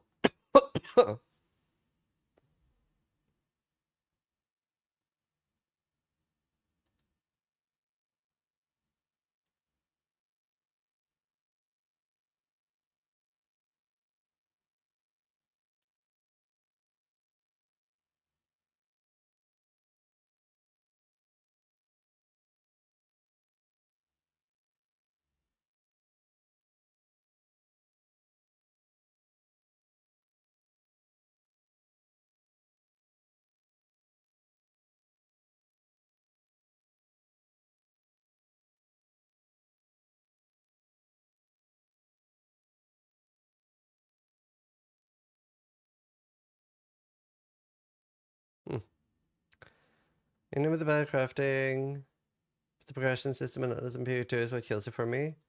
Do you know, honestly, if I had to pick one least enjoyable part, it's maps.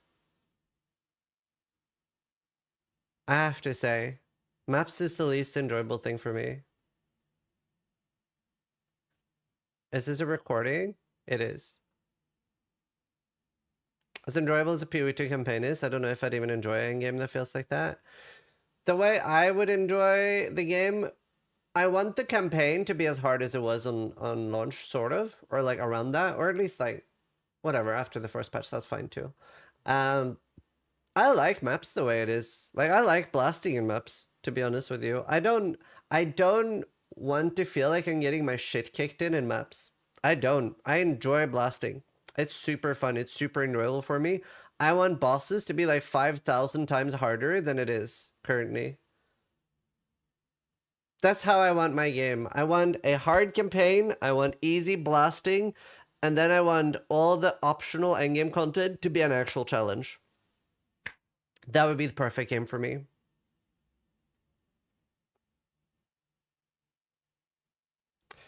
Like, whenever, if I feel like I can't take my eyes off the screen for 0.1 seconds without fucking instantly dying, that is exhaustive.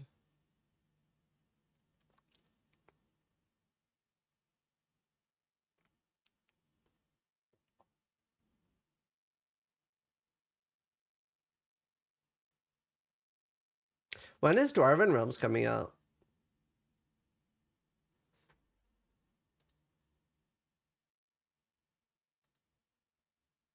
In 2 hours? That's so late.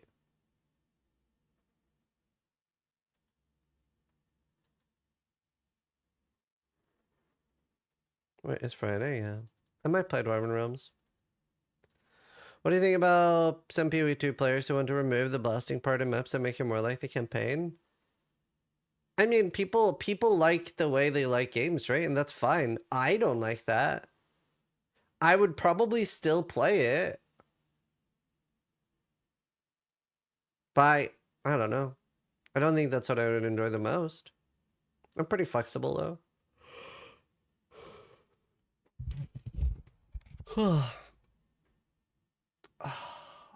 Wireless headsets are literal cancer. Why do they just turn off? Is there a way to make it not turn off?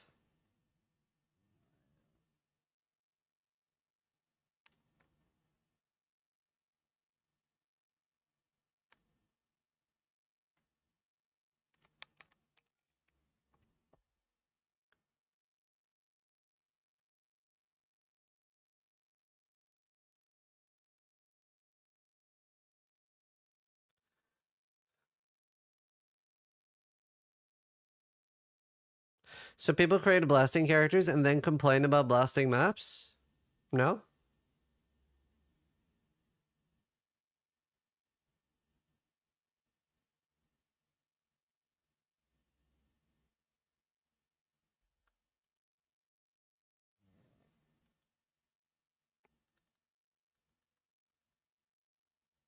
Like, people are complaining about maps being awful. Like, the layouts are awful.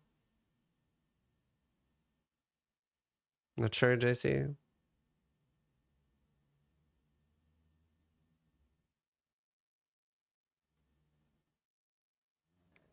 Why do you want cookie clicker gameplay in maps? We already have that in PoE 1 to make PoE 2 different.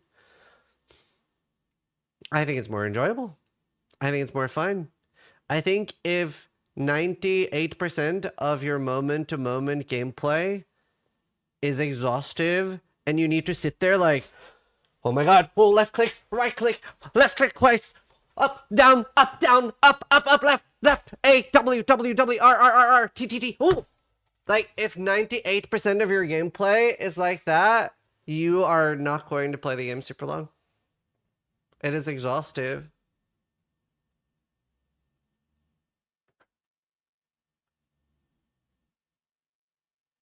Like, I don't think that's enjoyable for an ARPG. I'm not saying you're wrong for enjoying that.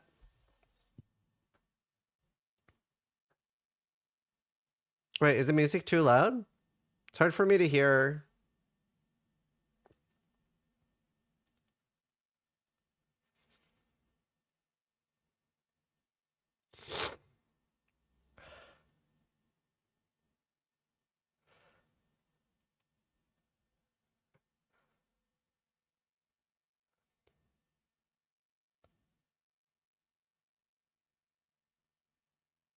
Do you play Sekiro for 5,000 hours? Yeah, exactly. Like, it depends what you want out of the game, right? And like, Path of Exile is the type of game that I want to play for 20,000 hours. So I don't want exhaustive gameplay. That's all. There's nothing wrong with liking something different than what I do, by the way.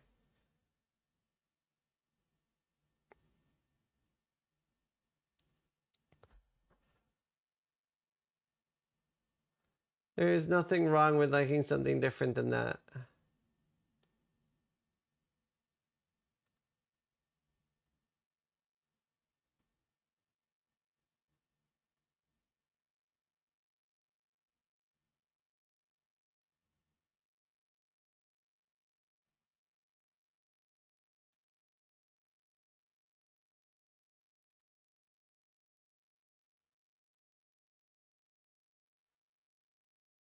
Did you play God of War? Yeah, I didn't like it.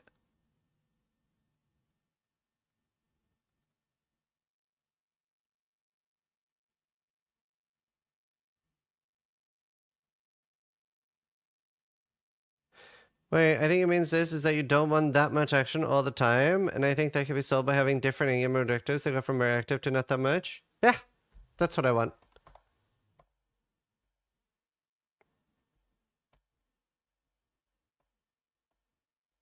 That's what I want. When is Kingdom Come Deliverance? Is it in 3 days? It's in 4 days. 1, 2, 3, 4. My god.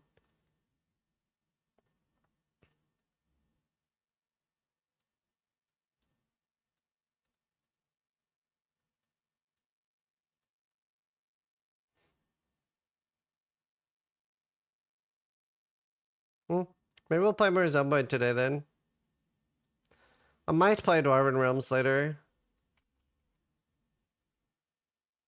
Wish it was now.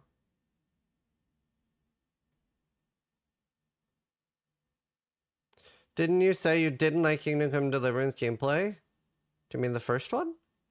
I want to play the second one. It's not out yet. What is Dwarven Realms? It's like a hack and slash ARPG. Wave killer game.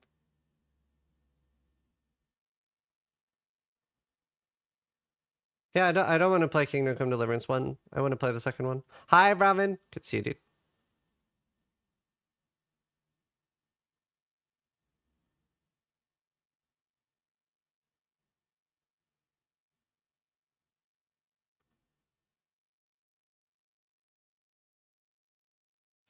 It's been a rollercoaster of emotions to protect myself. I'm assuming that PoE 1 will be sunset in 3 years because we can't match PoE 2's numbers. With that assumption, I'm starting to hope that PoE 2, a game that I'm not entirely with, becomes PoE 1 over time. Yet, right now I was hoping PoE 2 that feels entirely different. Strange statement. I'm overthinking this. I do think you're overthinking it. Is there no rest for the Wicked update? No, not that I'm aware of. Thank you, Lolly.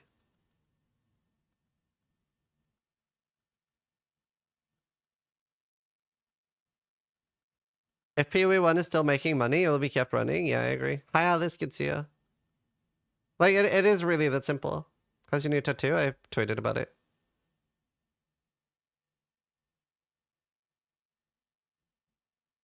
As an update in March, new act. Oh, I'm very excited for that.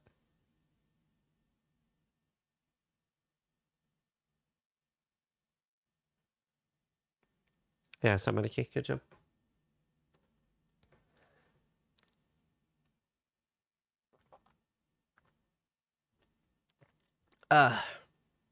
Yeah, I'm excited for No Rest for the Wicked. Did it hurt? Not much. Doesn't Blue Sky have like 3% of the audience on Twitter? Lol, Ember.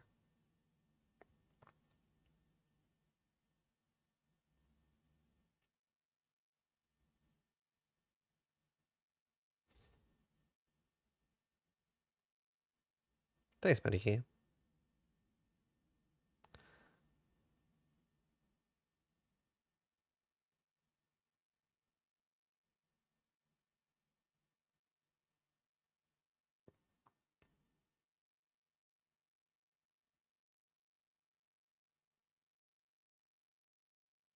Yeah, I understand why people are upset. I'm not surprised. I really want to play PoE 1 now. Yeah, me too. Any plans while waiting for new content? My current plan is probably Zomboid until like I might play some Dwarven Realms. Maybe we'll play Dwarven Realms tomorrow. We'll see. Probably some Zomboid to kill time. I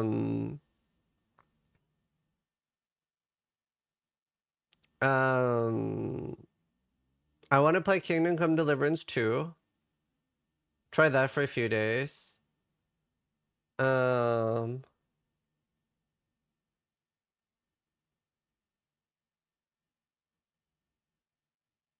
think Calling of Duty Liars and Missing Witch Trends are justified because of the league being late? Well, people are pretty upset that they've sort of alluded to PoE 1 being worked on when they haven't started.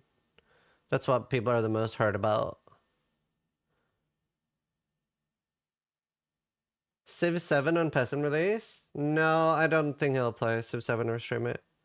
I'd probably do Kingdom Come Deliverance and then plan either... I heard something about V Rising getting an update.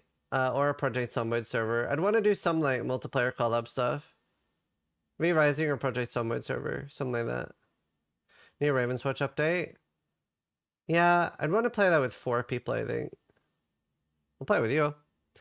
Based on what they said before, I don't think they pulled... I didn't think they pulled literally everyone off of PoE 1. Yeah. Eternal Strands? No, not heard of it.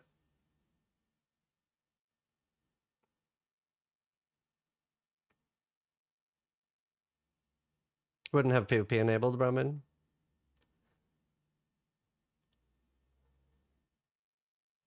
See you later, Zulu. I heard Zomboid PvP was pretty bad.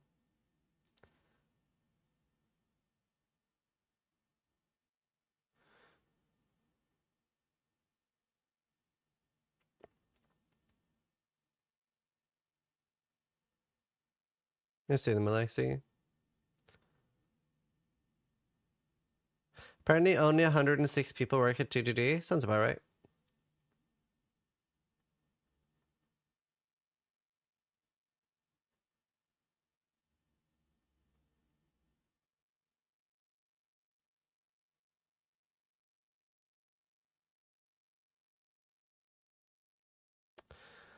Let's see.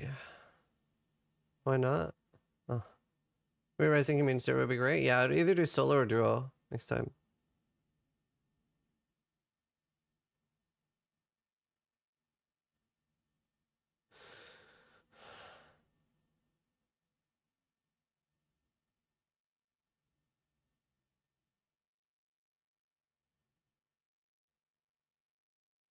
Oh, nice try.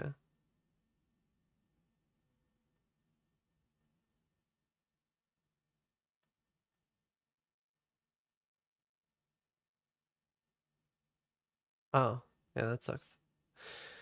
Right, I'm gonna go to the toilet. I'll be right back.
Okay.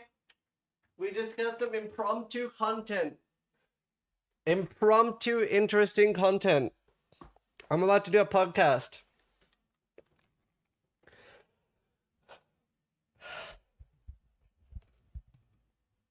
Let me play another batch of ads. Fuck, I can't play ads yet.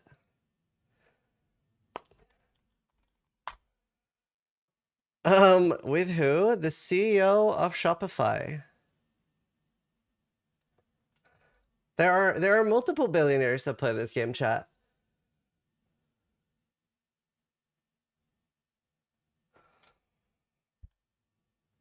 Let's see.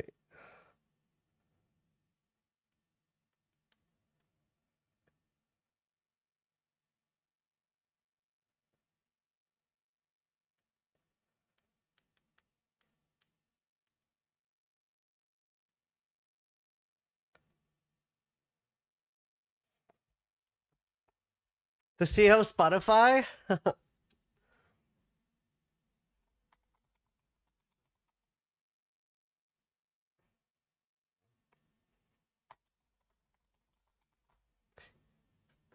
see. Man, should I crack a Spotify joke?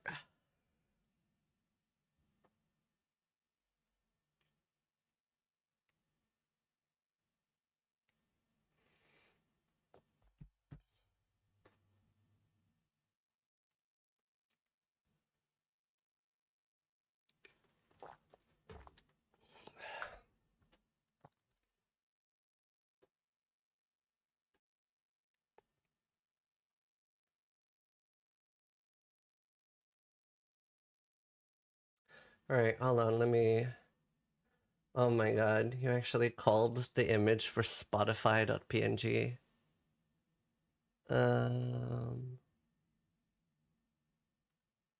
No, that doesn't work.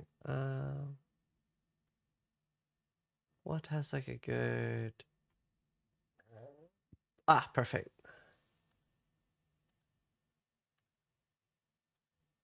Ziggy podcast.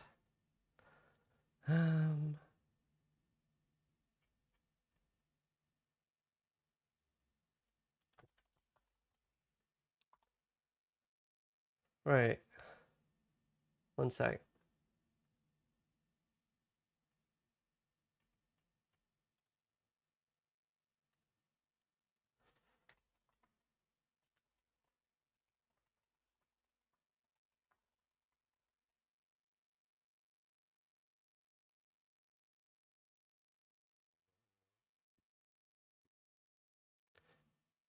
Is the size correct?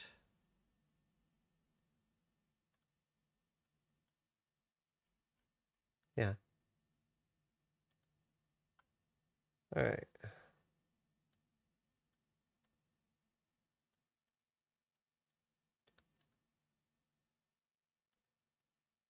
I don't know how to pronounce his surname. Luck. It's German, right? I think it's German.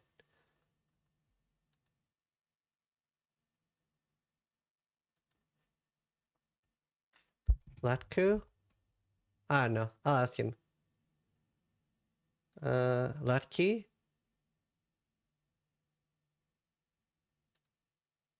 There.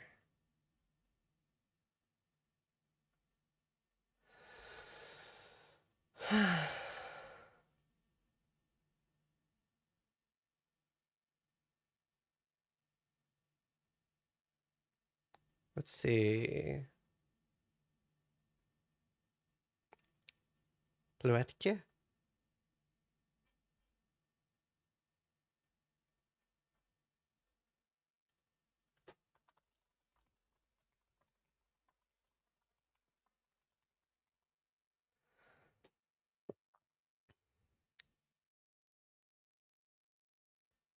Hmm. One sec. I was gonna go wireless. There. Yeah, we're gonna do a podcast.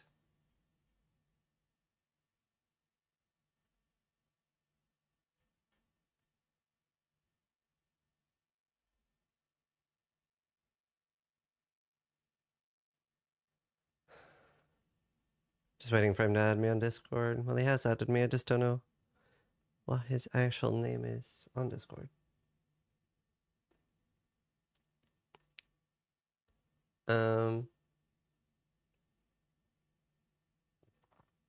I'll just ask him how to pronounce it.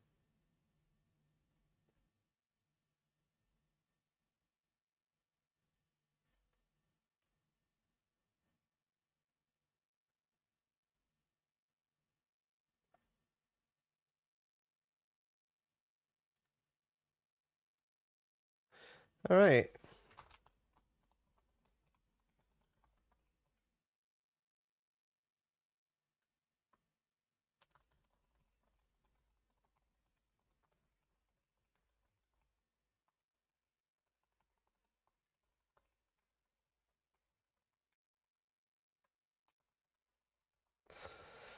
There. All right. All right. Here we go.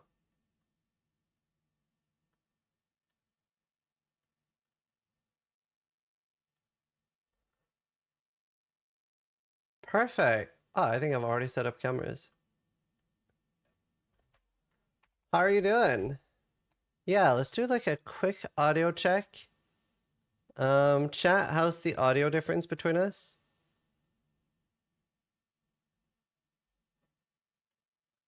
Yeah, they can't hear you right now. That's unfortunate. Let me fix that.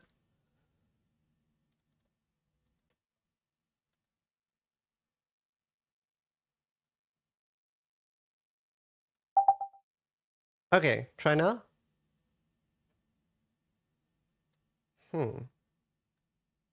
That is weird. I might have to restart my Discord. Give me 1 sec.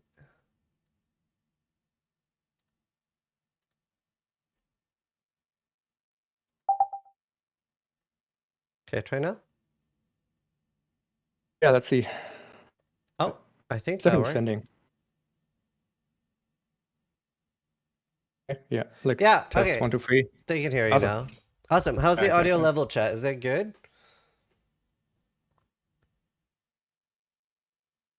Awesome. Cool.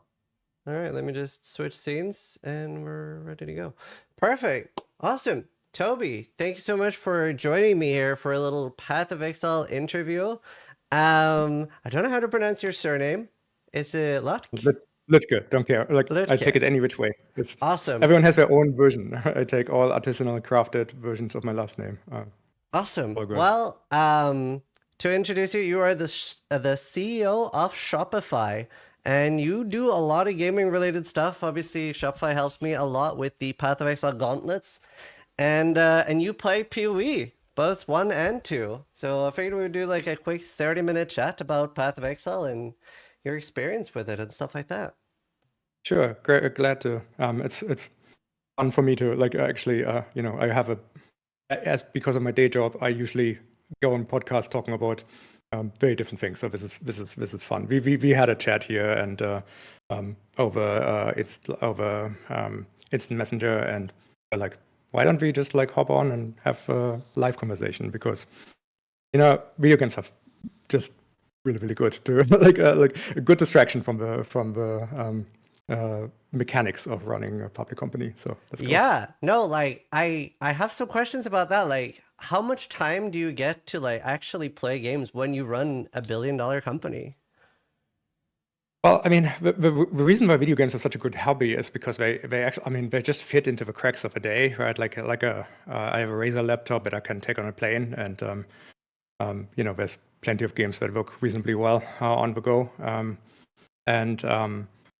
My kids are now the age that we just play video games together. So quite a bit. We have like a really, a room with like, I have 3 boys who are all over 10 years old now. And we have a room in the house where my wife and I have PCs and they all have PCs and we play games together. And so it's I mean, it's not as much as I'd like, of course, but like, sometimes when there's a game going and we prioritize it as a family, we can sometimes spend a weekend inside. It's good fun. That's awesome. The Factorio space, Factorio is one of the favorites in the house, and that had a recent expansion, and so we definitely ground through that one. That was fun. Yeah, I actually heard that apparently like anyone that works at Shopify can like expense Factorio as a work expense because you like the game so much. That's really cool. Well, it started out as a joke, but because Factorio is one of those things which can consume your life, but I feel like you come back better because you end up with this almost intuitive understanding of industrial process design and like queue theory, and so like these are things people get PhDs on, and it's not clear to me that they understand these things at a more intuitive level than a Factorio player.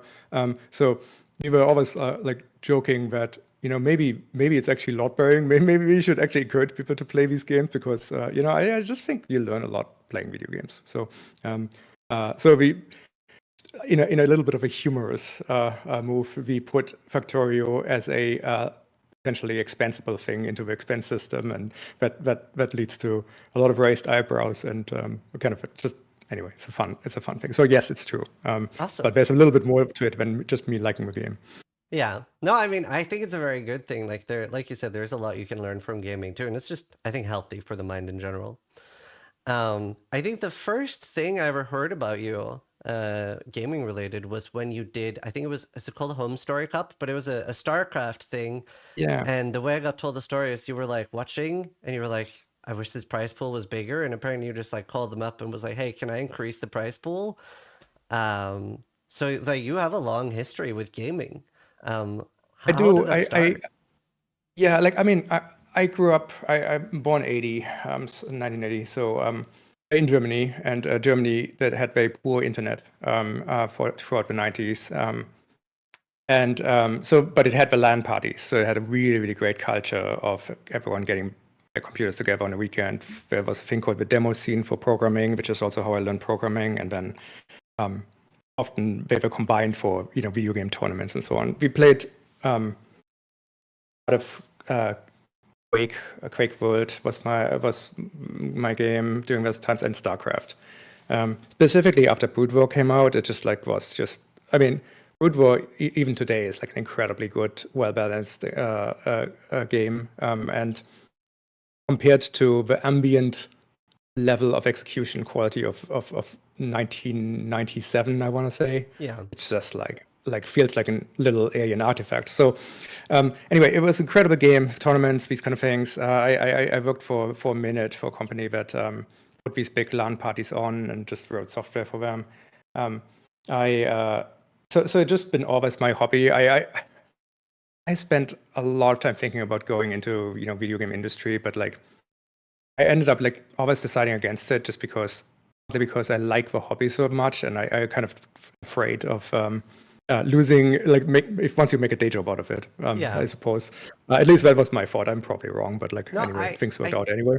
I think I think it's almost chance based whether that happens or not. So it's definitely a risk, I think, because I know people that you definitely find out how deep your love for it actually goes. Yeah, yes, 100%. Ends up either being do what you love for a living and you never work a day in your life, or do what you love for a living and all you have is work. So it's a scary thing. I totally agree. I don't think this was a particular insight, but it just was the thing that I believed during the times when I was really picking my career, and so I always ended up deciding for something else. But I just find like I don't know, like it ended up being a really, really great like hobby. I played lots of StarCraft 2 when that came out. That was sort of just came out before I had kids, so that was sort of the last thing I could really sink myself into. Yeah, and I just appreciate games. It's amazing. So how much time do you think you've played in like either PoE 1 and PoE 2? So PoE 1 was very little. Mostly some of my friends who well from work at Shopify kind of like kept telling me how great it was. I mean, obviously I played Diablo 2, Diablo and Diablo 2 a lot in my teens, and Diablo 1 in my teens, I suppose. So I always loved the genre. I was sort of not loving the many of the more modern incantations of it. Yeah. And then I played PoE 1. I mean, I did like maybe I ran 2 characters when new leagues came out. I watched your videos on what builds to use, so that was cool. Nice. I think that's sort of it. Partly when that happened, it was right around the time they started teasing PoE 2, or actually starting gameplay reveals. And that seemed utterly imminent.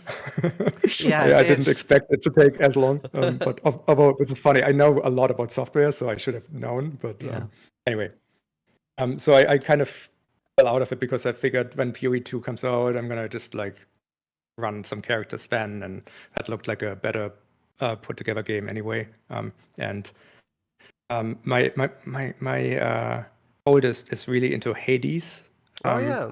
And Hades, so I played a bunch of it, and I got so used to WSD controls that I just could not play Path of Exile 1 anymore. So I was like really happy when PoE2 came out. Yeah. And then there I just played. I played a Frostmonk to 90 now, and couldn't play the last couple of weeks. It's actually since we first talked. Yeah. So it comes in spurts. When there's a lot of travel, I have more time. Yeah, I like can't imagine how busy you are. So it's crazy that you get time to play at all. I'm very impressed. And also, I don't know if you're familiar with it at all, but you mentioned your son plays Hades. There's actually a co-op multiplayer game called Raven's Watch, which is like similar to Hades, but you can play in multiplayer. That's, how many players does it Up to allow? 4. Oh, that's amazing. Okay, that's a really good tip. That's gonna be something we're gonna play. They're playing with my boys. Yeah, I've been playing it I on stream. It's a I lot of fun. love what's happening in co-op games. I really like co-op games. Have really. There was a Left 4 Dead was excellent back in the day, but like since now there's just more, like a lot more coming out. Like Divers is really popular in my house right now. So I haven't tried Helldivers at all. Yeah. So I was really curious on one thing. How did you find, like, was Path of Exile 2 a lot easier to like get into as somebody that didn't play PoE 1 a lot? Yeah. Yes, definitely. I mean, I'm the kind of I love the depth of a game, but like I got really turned off. Like it's a quest line early in Path of Exile where you end up like making permanent stats decisions. Like the bandits. Yeah, exactly. Bandits. Like I got the bands wrong, I had to re-roll. I was like grumbling about Path of Exile 1. So I think 2 has just sort of cleaned up early game. So I thought that was good. I liked the animation canceling and the everyone gets a dodge was just like that. Like they really dialed that game in, which I thought was really good. I mean, I think I suspect the end game has issues, but it does. Kept my interest. Yeah, and I mean, trading is kind of crazy. Yeah. As someone who spent my entire life building e-commerce software, the trading interface like system of Path of Exile could get a little bit better. It worked better on a smaller scale, and just like the bigger the game has grown, the more apparent the problems become, especially with like scammers and stuff like that. People like taking items hostage basically, and yeah, it ends up pretty rough, especially for software. So what's your opinion on, or what is actually sort of the inside consensus on Path of Exile 2 right now? I'm not tracking that. So as a casual player, it's an incredibly good game, like a total masterpiece in my mind. It is a lot better for casual players, I think, is a lot of the consensus. Right now is a bad day to ask that too, because they just dropped like a bombshell that PoE 1 has been delayed even more. So especially the Path of Exile 1 players that like felt like PoE 2 weren't for them, they're very upset right now. Because they were like, oh, at least we'll get some Path of Exile 1 updates soon. And they're like, delayed even further. So animosity is a little high right now. But I'd say a lot of people are like, we like a lot of the like campaign stuff with PoE 2, but the end game feels very hollow. Like you do run out of content pretty fast. But most of those people are like when it's past 300 or 400 hours. So in their first 300 or 400 hours, I think most people would agree that it is quite good. It's just like long-term staying power is a little bit like on the rocks right now. And it has a lot of like very glaring issues that just, it needs a lot of love. And then depending on what side you're on, some people are willing to chalk that up to it's early access, they'll fix it. And some people are like, it's the worst thing ever, they can't fix it. I mean, it is always a little bit amusing to hear people who spend 300, 400 hours on something to then say, oh, it's just a terrible game. Because like, okay, I think your revealed preference is disagreeing with your stated preference there like quite a bit. I get it though, like especially these games have such incredible long-term holds. So like, it's hard to compare to something as refined as Path of Exile 1. Yeah, what you just said reminded me of my favorite Steam comment I've ever seen. I don't remember particularly what game it was, but I was like looking at Steam reviews to get like an idea of whether I should buy a game or not. And there was a dude that had 3,000 hours in the game, but reviewed it negatively. And he said, for my first 2,000 hours of playing this game, it was amazing. One of the best games I've ever played. But after 2,000 hours, it starts getting really stale, and I can't in good faith recommend this to someone. And it was like a $40 game. And I was like, what am I Oh my reading? god, Like, what? the poor devs. Oh, That that's was so rough. so unhinged to me because I was my like, heart goes compare this out to to the any team. other form of entertainment, especially cinema. And I'm like, what is going on here? Yeah. A night at the movies for two people is like, I mean, it's like more than the sticker price there, and that's like over in 2 hours, right? Like so. Yeah, so Jesus. it was crazy. Like, I think my guiding price for like entertainment and games, not like it doesn't exactly fit like this, but sort of like $1 per hour. If I get 40 hours out of a $40 game, I'm usually very happy. There are exceptions, obviously, and ARPGs like Path of Exile are generally made to be a lot more hours. But yeah. So tell me something like sort of early. Like I've seen multiple phases of a gaming history. So like initially it was sort of a no one knew what games would be end up like we didn't know the genres, right? Like genres were being discovered left and right. You know, like Half-Life caused Counter-Strike and so on, and Warcraft caused Dota. So then things got really safe, right? Like we get into like this more AAA-ish derivative time where it was very, very hard to take risks. Partly because I think I would say, but because of the way the game publishing worked, and then like so slowly, first through Steam's Greenlight and then Steam in general, like it seems smaller teams are making games and they are taking more risks. Like games specifically when it comes to like Path of Exile, like Path of Exile seems to me like it violates almost every rule of video game making in some meaningful way, right? Like it's just like it's way too deep, it's way too like unforgiving. But it's kind of awesome. And there's a couple of other like I mean, there's the Dark Souls games are sort of like violating at least the old principles a bit. So first of all, do you agree with that? And second, is this like what's behind this? Like is video games changing?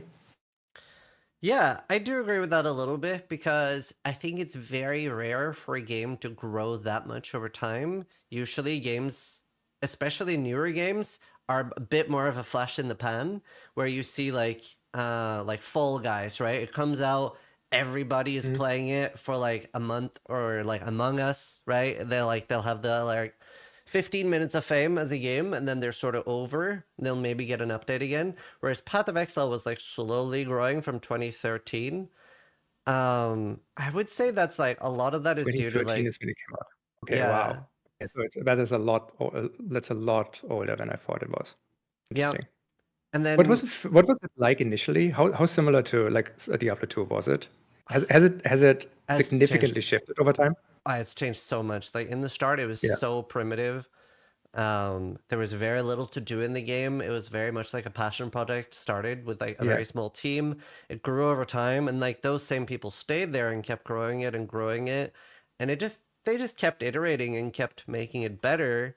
And then at some point, what happened was that the game became a little bit too complicated for new players to get into, but the people that had time and could would still get into it. And I know like a lot of larger streamers would have it as like a side game that they maybe would talk about.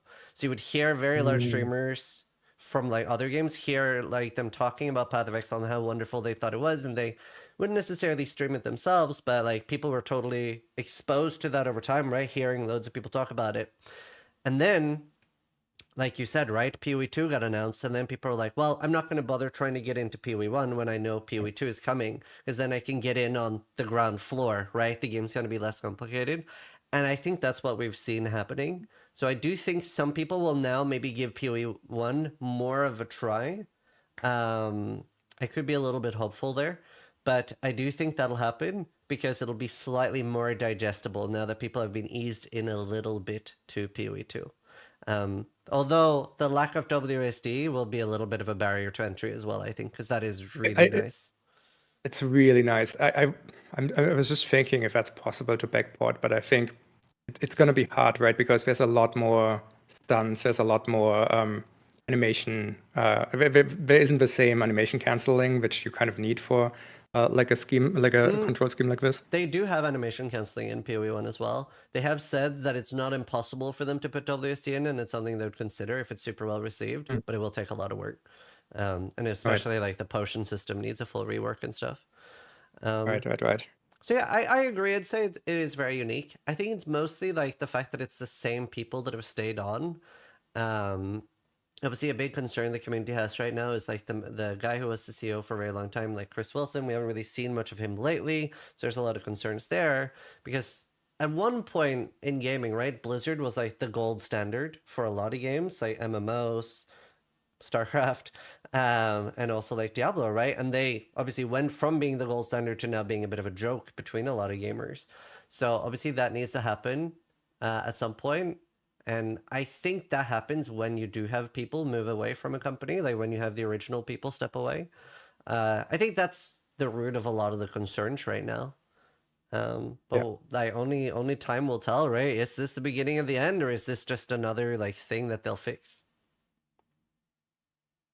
I mean, this is very true. I mean, I think that's like, I mean, it's my experience too that it's enormously hard to make things excellent over time in a cohesive way. I every time someone changes, anytime someone new joins a team, it's a new team. It's not actually the old team with a new person. And it's actually like, and every time you see something that has been so consistent for more than a decade here, then you just know like very incredibly passionate people who give a shit fought for that, right? Like so. It is possible, like absolutely possible, to create a self-maintaining, self-healing culture that can cause this over time. It's been done. It's very hard. So it's a good concern, but like it's kind of beautiful how all in that team is. I don't think they have no other products, or do they have? This is like they are completely dedicated to, I mean, these two games now, I suppose. These two games now, yeah. And then obviously like we're seeing some mismanagement on the time scales there. So it'll be interesting to see how the future goes. But yeah, they've been very all in. And for a long time, they did say they didn't want to make another game. I do think it's a good thing that they split though, because it does seem like they want very different things for the games. Yeah. Very interesting. Yeah. They were going to do PoE Mobile as well. They are going to make a mobile game? No, they were. That seems to have been scrapped. Yeah. I see. Because that's one of those things. The problem is, the moment you do that, you end up, like mobile causes such a different set of trade-offs than, I mean, we've all seen the examples of this. And that really works well in my mind. I think it's fine to remix into a mobile game, but trying to port it is just like, I don't know a single example of something that maybe Hearthstone or something, but like that's sure, yeah, and RuneScape, but very few things work well. Like I'm just generally not a big fan of mobile gaming in general. It's just very small screen and stuff like that. What would you say is your favorite thing about Path of Exile? Oh, I just like the power fantasy is so good, right? Like it's man, like you just go through like. I mean, I also just really love the depth of builds you can do. I think it's such a brave thing to do, to just have a global skill tree, and like how de-emphasized and how little the classes actually change everything is like, you have to be an incredibly courageous game designer to do this, because it's, I mean, compared to Diablo, and it's just like, which I really appreciate Diablo too, but like the fourth now, but like it's, I mean, it's just like they've made their life very, very simple with the very, very prescribed choices. You get to this point, and now you have one of four things you can have. Like, and then you get to this point. So it's extremely controllable, and frankly, so kind of hard to argue that they have the game fully under control right now. But like, it's so it's a much more brave thing. Like I did. My sort of personal claim to fame on like in my Path of Exile 2 run is that I like Anyway, like the ice monk I built ended up being like very close to what I ended up after I allowed myself in endgame to start looking at builds, and I didn't spot the frenzy power charge kind of shenanigan thing, but that was a cool thing to sort of see from the pro builders. But like just sort of this, like it was cool to play the game early when it wasn't clear where the sort of builds would be, and just play with something and seeing how other people have formulas Yeah, the on discovery but phase. that's just cool. I love that, right? And then I just thought the atmosphere was very good, and I don't know, it's just a great game. I like even I do still like the mapping right now, or like thing, because it's something I can fire up, do one thing that take 10 minutes, and I can turn it off if I need to. That's fits bite-sized into my days, so I do appreciate that too. Yeah, I mean, like pushing like high ranks while you're like CEO of a $1 billion company is like kind of unrealistic. So I get that. Is that a veiled allusion to? Yeah, let's. Yeah, I had to get one Yeah. in there. So I was actually curious. Have you ever tried a gauntlet yourself, or would you? Have I tried a gauntlet? No, I don't even know what gauntlet is, so the answer is no. That's like Oh. when a new league starts. No, I'm heartbroken. Oh, the things. Got it. Okay, yes. That's Yeah. the event. You guys helped me with that. Yeah. Sorry, I put it together. Yes. Yes. No, I have not. I should. Okay, you What? When should I be? Where and what should I do? Okay, I'll actually let you know next time, and maybe you could like Yes. record trying it, because it's literally, you guys have been integral to getting those off the ground, and it's basically a crazy hard version of Path of Exile, where it's on hardcore, and yeah, you get destroyed early on. Like the campaign is like 10 times harder than normal, so we do it like twice a year. I'll let you know next time one's happening, and we'll see if it fits your schedule. But it'd be super cool to see. Yeah, that would be awesome. I mean, I'm not gonna get far. I'm not like good, so that'll be a problem. But I am happily contributing like an early dev tombstone to something. That'd be fun to see.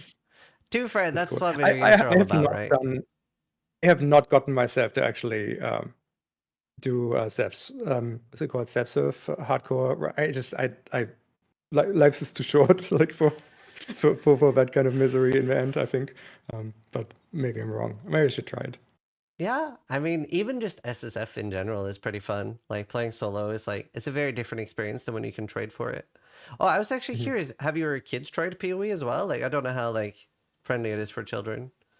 Yeah, they got like it's odd. They didn't quite. It didn't capture them so far. Like I've been actually trying to figure out why. I wonder if you kind of need Diablo sort of dopamine release of like playing a Diablo-like game for like they have so many options. So oddly, it hasn't caught on with them. But they're still also younger, like 10, 12, 14. And the 10-year-old was too scared. The 12-year-old gave up on the last level in the Act 3, where like you hit the wrong trap and it gets you a slice of a body, and he was just like, no, what the fuck? Yeah, that felt a bit untelegraphed as a. Yeah, I remember the first time seeing that, I was like, wow, that's wild. That he's talking about the chests where you just like split someone up, and that's crazy. Exactly, it's like in the end of third act, where he was like literally like he pushed this thing and he was like, what the hell, and just like closed the game. Oh really? So that's funny. Yeah, like my oldest is 3, so we played a tiny bit of Minecraft together, but yeah, that's it so far. That's how I started. We did like I have super fond memories of lying on the couch. We used an iPad, and like I played Minecraft, and they taught me what to build, and we sort of built it together when we were like 2 or 3 years old. It's super. It's just such a wonderful, playing games together is an awesome thing for families to do, in my mind. I know, I'm like so excited for them to get older. So I have 2, so hopefully we'll have same like you with some like gaming nights and stuff. Yeah. But dude, awesome. Anything else you want to cover before we end, or because I know you were a bit short on time? Yeah, no, it's cool. Cool. Let me jump in here, and really like what you're doing. Seems like a really good community.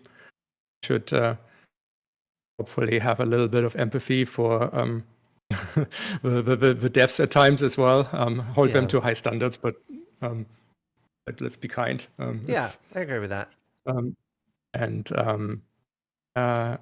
yeah, it's cool. It's a cool community. You guys, it's awesome that such games are being made for. I don't think I think it's very good to make games that are not for everyone.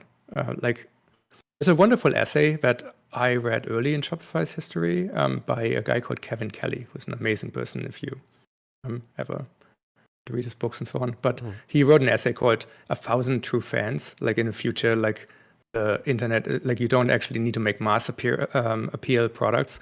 All you need to get is 1,000 really true fans for the thing you're building. And my sense is like Path of Exile is such a good example of a sort of. I mean, obviously, there's a lot more than 1,000 true fans, but it's still, even from a perspective of ambient gaming, even Path of Exile 2 is crazy, right? Like, it's only from people from the perspective of Path of Exile 1 would say, "Oh, that's a casual, friendly game." Like, that's true. No, we are no, very spoiled in the PoE absolute community. sense, but it's not true. We are very spoiled for sure. Well, but yeah, awesome. Good, nice hangout. Thanks very much. I gotta go. All right. Cheers. Keep Thanks doing for your coming. thing. Bye-bye. Bye. Everyone. All right. That's cool. That was fun.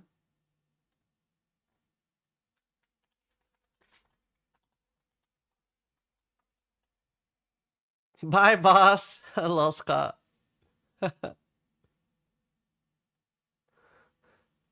That's funny. Who was that? That was the CEO of Shopify. I didn't even crack a Spotify joke.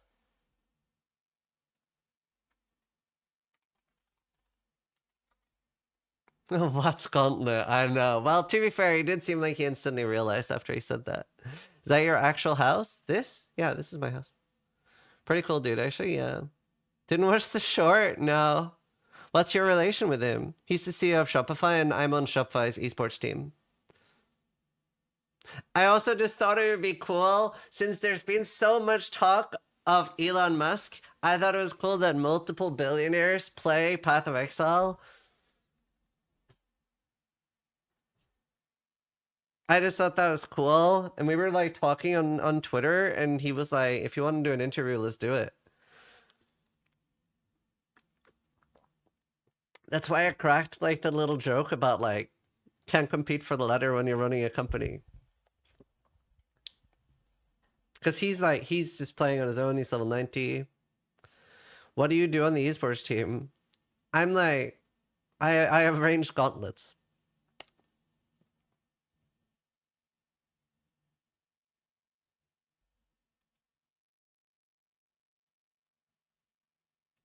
I arrange gauntlets.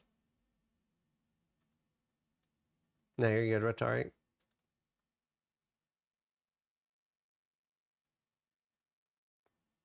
What are those? Gauntlet? I can show you. See, I'm uploading the interview real quick. Is it the Iolite Gauntlet that is the coolest one?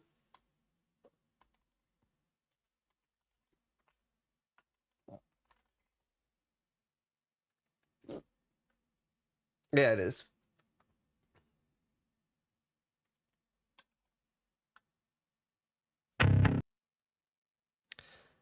So the Gauntlet is an event I arrange with Viro.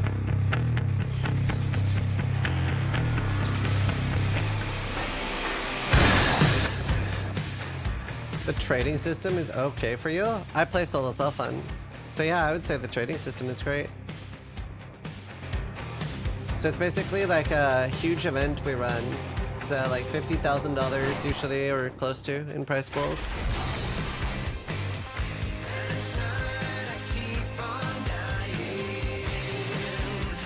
Yoink! Are you excited to have Moist on the team? Yeah, I like Charlie.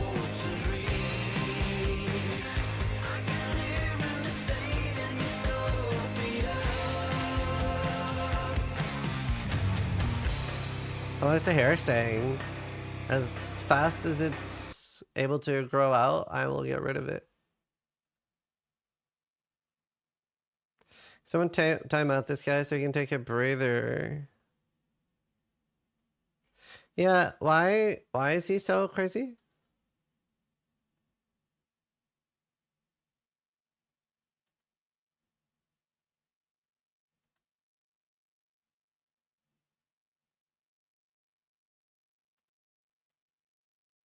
He just hates rich people. He's upset Eero was banned. How does Shopify profit off of this besides exposure? Genuinely curious. They don't. They do a lot of stuff like that in gaming though. Like, so the guy that I just interviewed, Toby, he was watching a StarCraft tournament and he loves StarCraft. So he was like, called up the people running it and was like, hey, can we double the price pool? And they doubled it. So like they do a lot of stuff in gaming.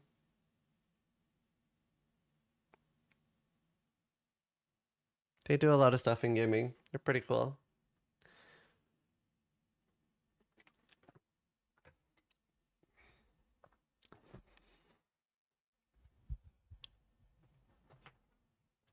But no, it's just exposure.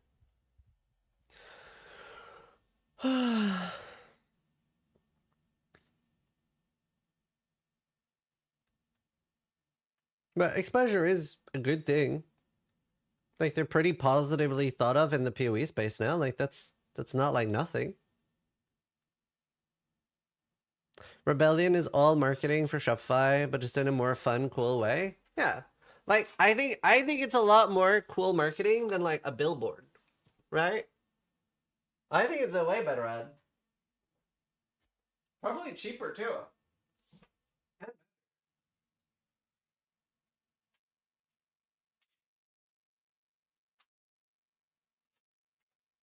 I need some paracetamol. I'm still sick.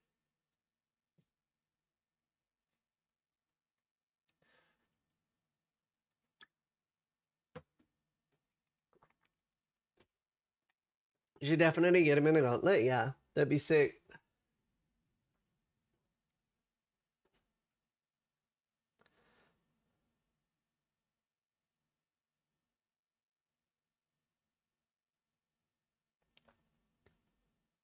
Who's the chick in your t-shirt? Zana. We don't talk about her. I miss Gauntlet. Yeah, me too. When gym? Well, I had a gym membership for a while.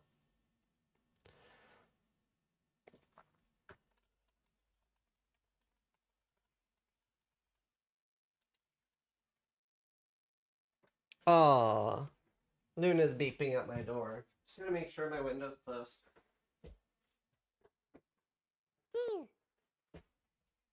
Lune Moonlux just resubscribed for 4 months. Come on in. Yeah, you can come in.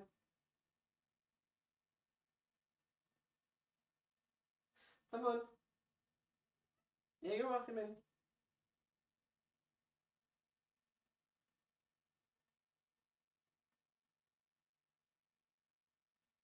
Come on. There you go. Hi, Beeper. It is marketing and goodwill, which will translate to brand recognition. Yeah. You said you were going to start the gym art. Yeah, I say a lot of things. Don't trust me about gym.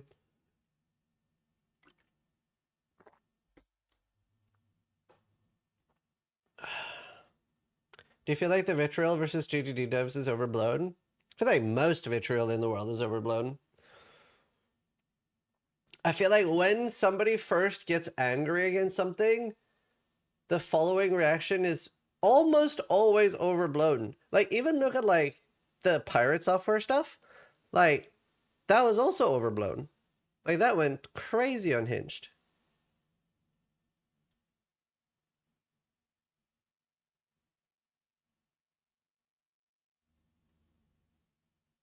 Wait, what are you on about, Selnik?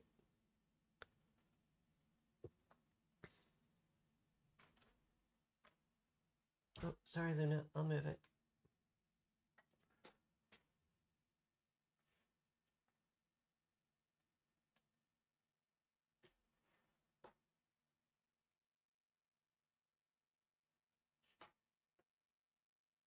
Huh? That's a take? Manage him? Oh, I'm not saying he didn't do anything wrong. I'm saying it's overblown. Like, sending a message to somebody saying, hope you're excited to die when you get groceries, and then saying the address where he is and like, we're waiting for you, we're gonna kill you when you go get groceries. There's very little in life somebody can do to deserve that message. Like, if you're playing Dota, I understand, but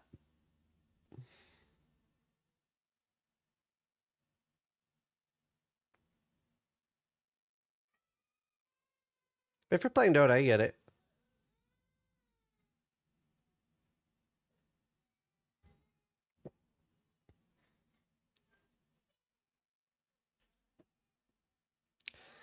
If he didn't ego, none of this would have happened. Oh, I agree with that. I'm just saying it is overblown.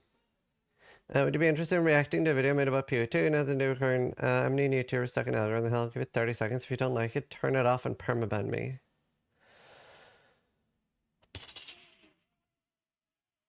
I was just about to swap to Project Zomboid.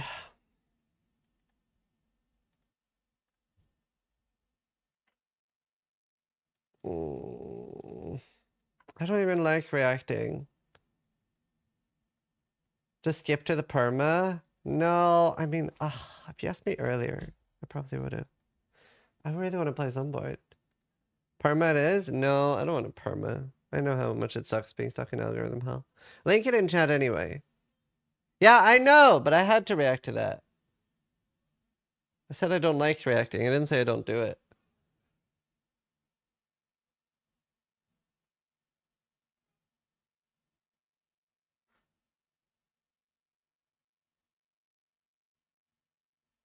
Do you need help, Luna? Wait, I can help you. Here, Luna. Come here, I'll help you. Luna, come here. 30 seconds. Oh my god, it's a 30-minute video.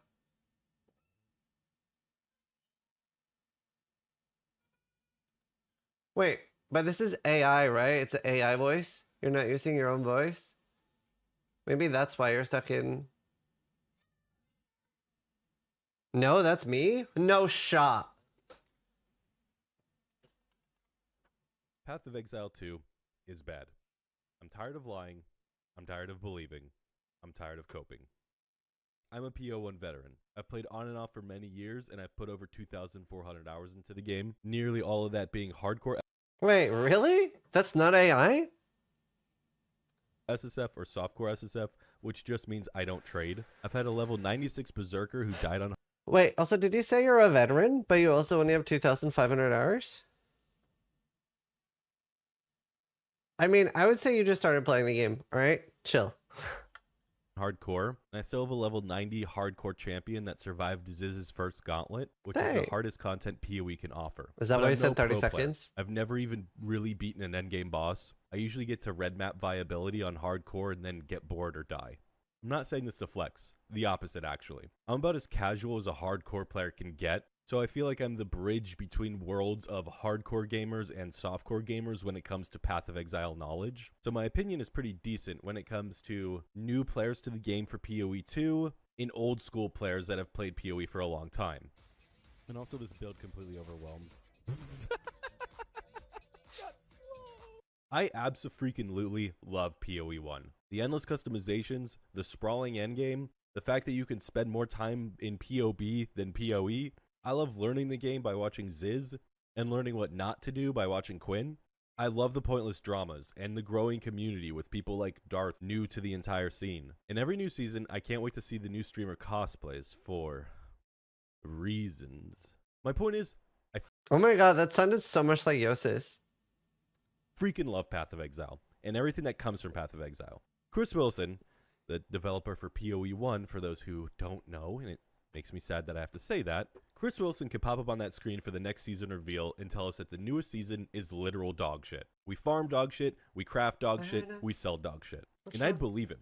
I'd go to the Reddit right now and talk about how excited I am for dog shit. I'd spam Discords with dog shit login. Dog shit would be the new meta, and I'd be here for it. So I want you to keep this in mind during this video, that I would sling dog shit for GGG. I would farm dog shit for GGG.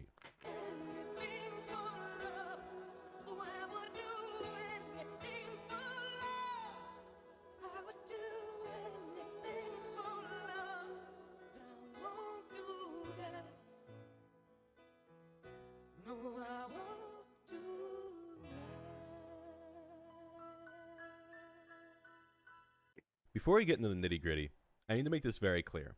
This is not a fair and balanced take. If you want that, watch the many, many videos talking about PoE 2 and its potential. This video is not an unbiased review. This is a video from a man who just spent the last 100 hours dealing with the slowest attack speed in the game, spiders that slow you more than your already horrific movement speed, and God, why can't I find where this quest goes? I've been through this area so many times, and the spiders slow me, and dear God, why? I just don't... I will try to keep my cool. But as of writing this, I was stuck in Act 2 Cruel trying to finish this quest. But I think it's bugged or something, and I come across this room. Yeah. This... It does seem like a good video. I'll link it in chat. I don't want to rush 30 minutes right now. I really do want to play Zomboid.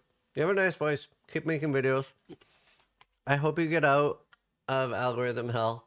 I hope this helped.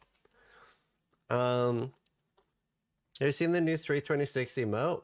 No. I want to go pee real quick. I'll be right back. Where's Steel? Daddish just resubscribed for 107 months, dude. 107 months. I don't enjoy PO2 as much as I hoped I would, but more than I expected. Yeah, but the I agree reliance with on that, RNG will kill all my enjoyment from the game. I'll be right back. I don't want to trade, but I feel forced. Right back. Thank you.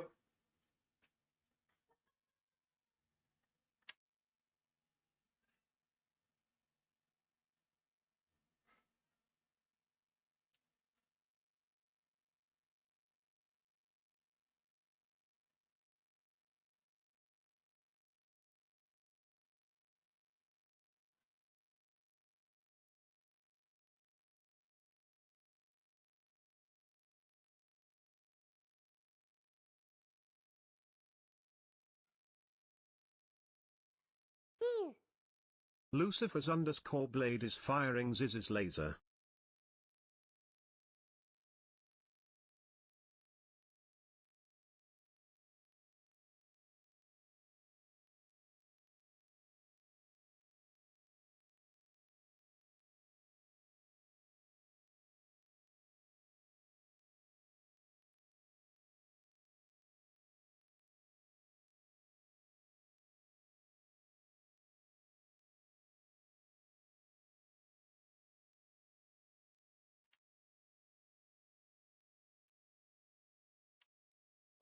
Come back.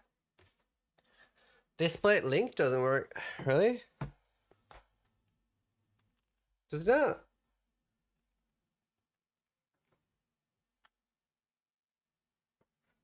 It does. I just clicked on it.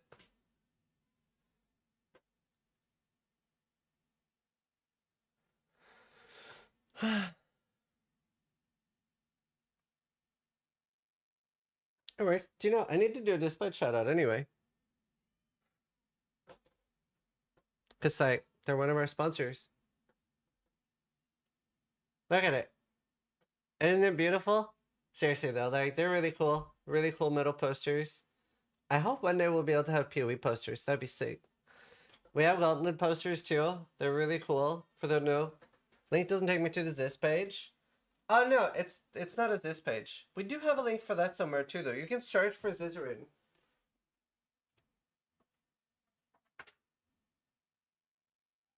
These are like the, they're basically like foiled. So you can see they're like, they're called the texture displays. So they have like a texture on them.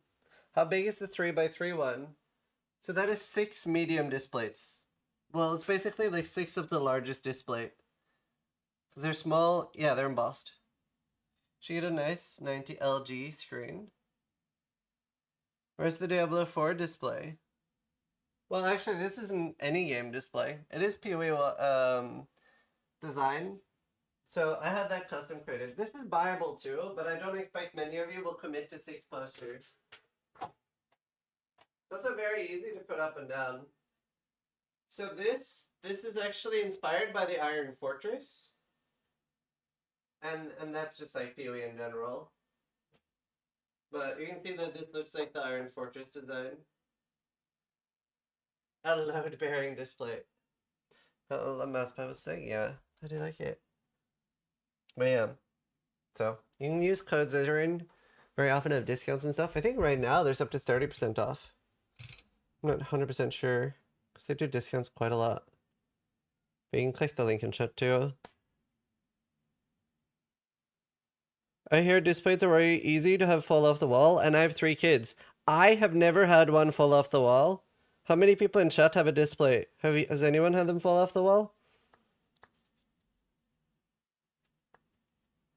I think it depends what type of wall you have. What was it that fell off the wall? Like, did the magnet fall off? I could only see that happening with brick. Mine did.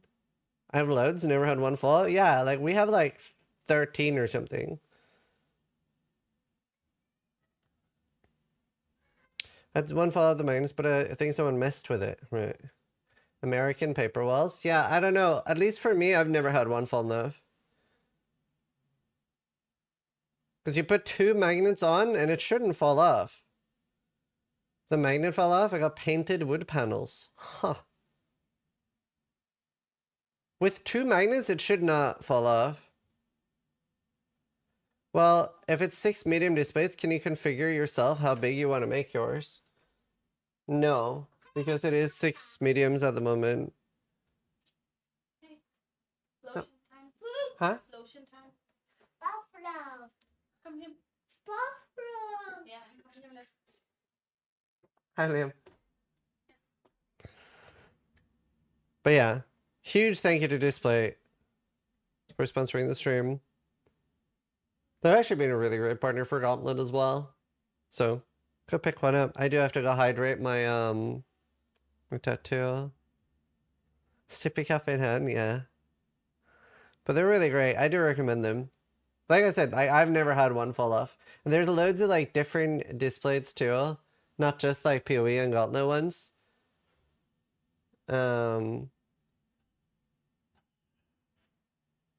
Like there's loads of different ones. I think it's all Baldur, yeah. Witcher 3, Baldur's Gate 3. There's loads of different ones. They have like loads of actually like they're working with a lot of official things like Cyberpunk. Can I please see the tattoo? Yeah. One sec. You need to install them correctly. If you install regular hangers incorrectly, that can also fall off. Yeah. Can you get one with your face on it? We don't currently have that, no. But again, huge thank you to Displate. Use code Zizaran. Here's my tattoo. Maybe I should get a Displate with that, actually. I would need to find the original artwork, though. I don't know. Do they ship around the world? Yep. They're very cool art. And they're very easy to, like, swap out. Okay. I need to be right back.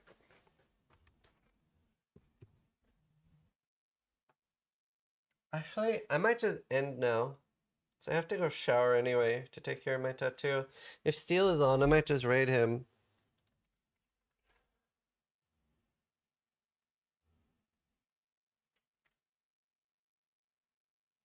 He just came? Huh. Alright, let's raid Steel. I'm still a bit sick, but catching the end. Yeah, I'll be on tomorrow and we'll do more somewhere there. But I will see you guys then. Trade Steel. That was a good stream. Hope you guys enjoyed it. Lots of reacting, lots of talking. Hey YouTube, Sizzy here. Try to die? Hey guys, Zizaran Less here. than I do. Hey everyone, so I was literally just about to go to bed. Hi, Zizaran here. Zizaran here. Zizaran here. Zizaran here with Zizaran here. Hi, Zizaran here. And welcome to my channel.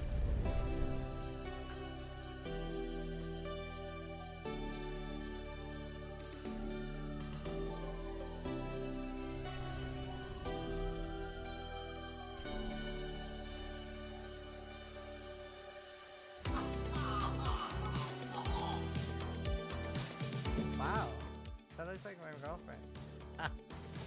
Sharks is the best one. Go away! Leave! I believe in Sharknado, and you should too. Vote Sharknado to go away!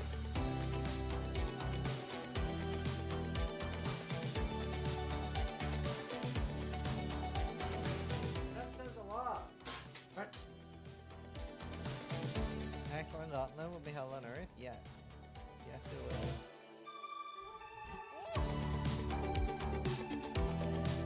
Oh my god!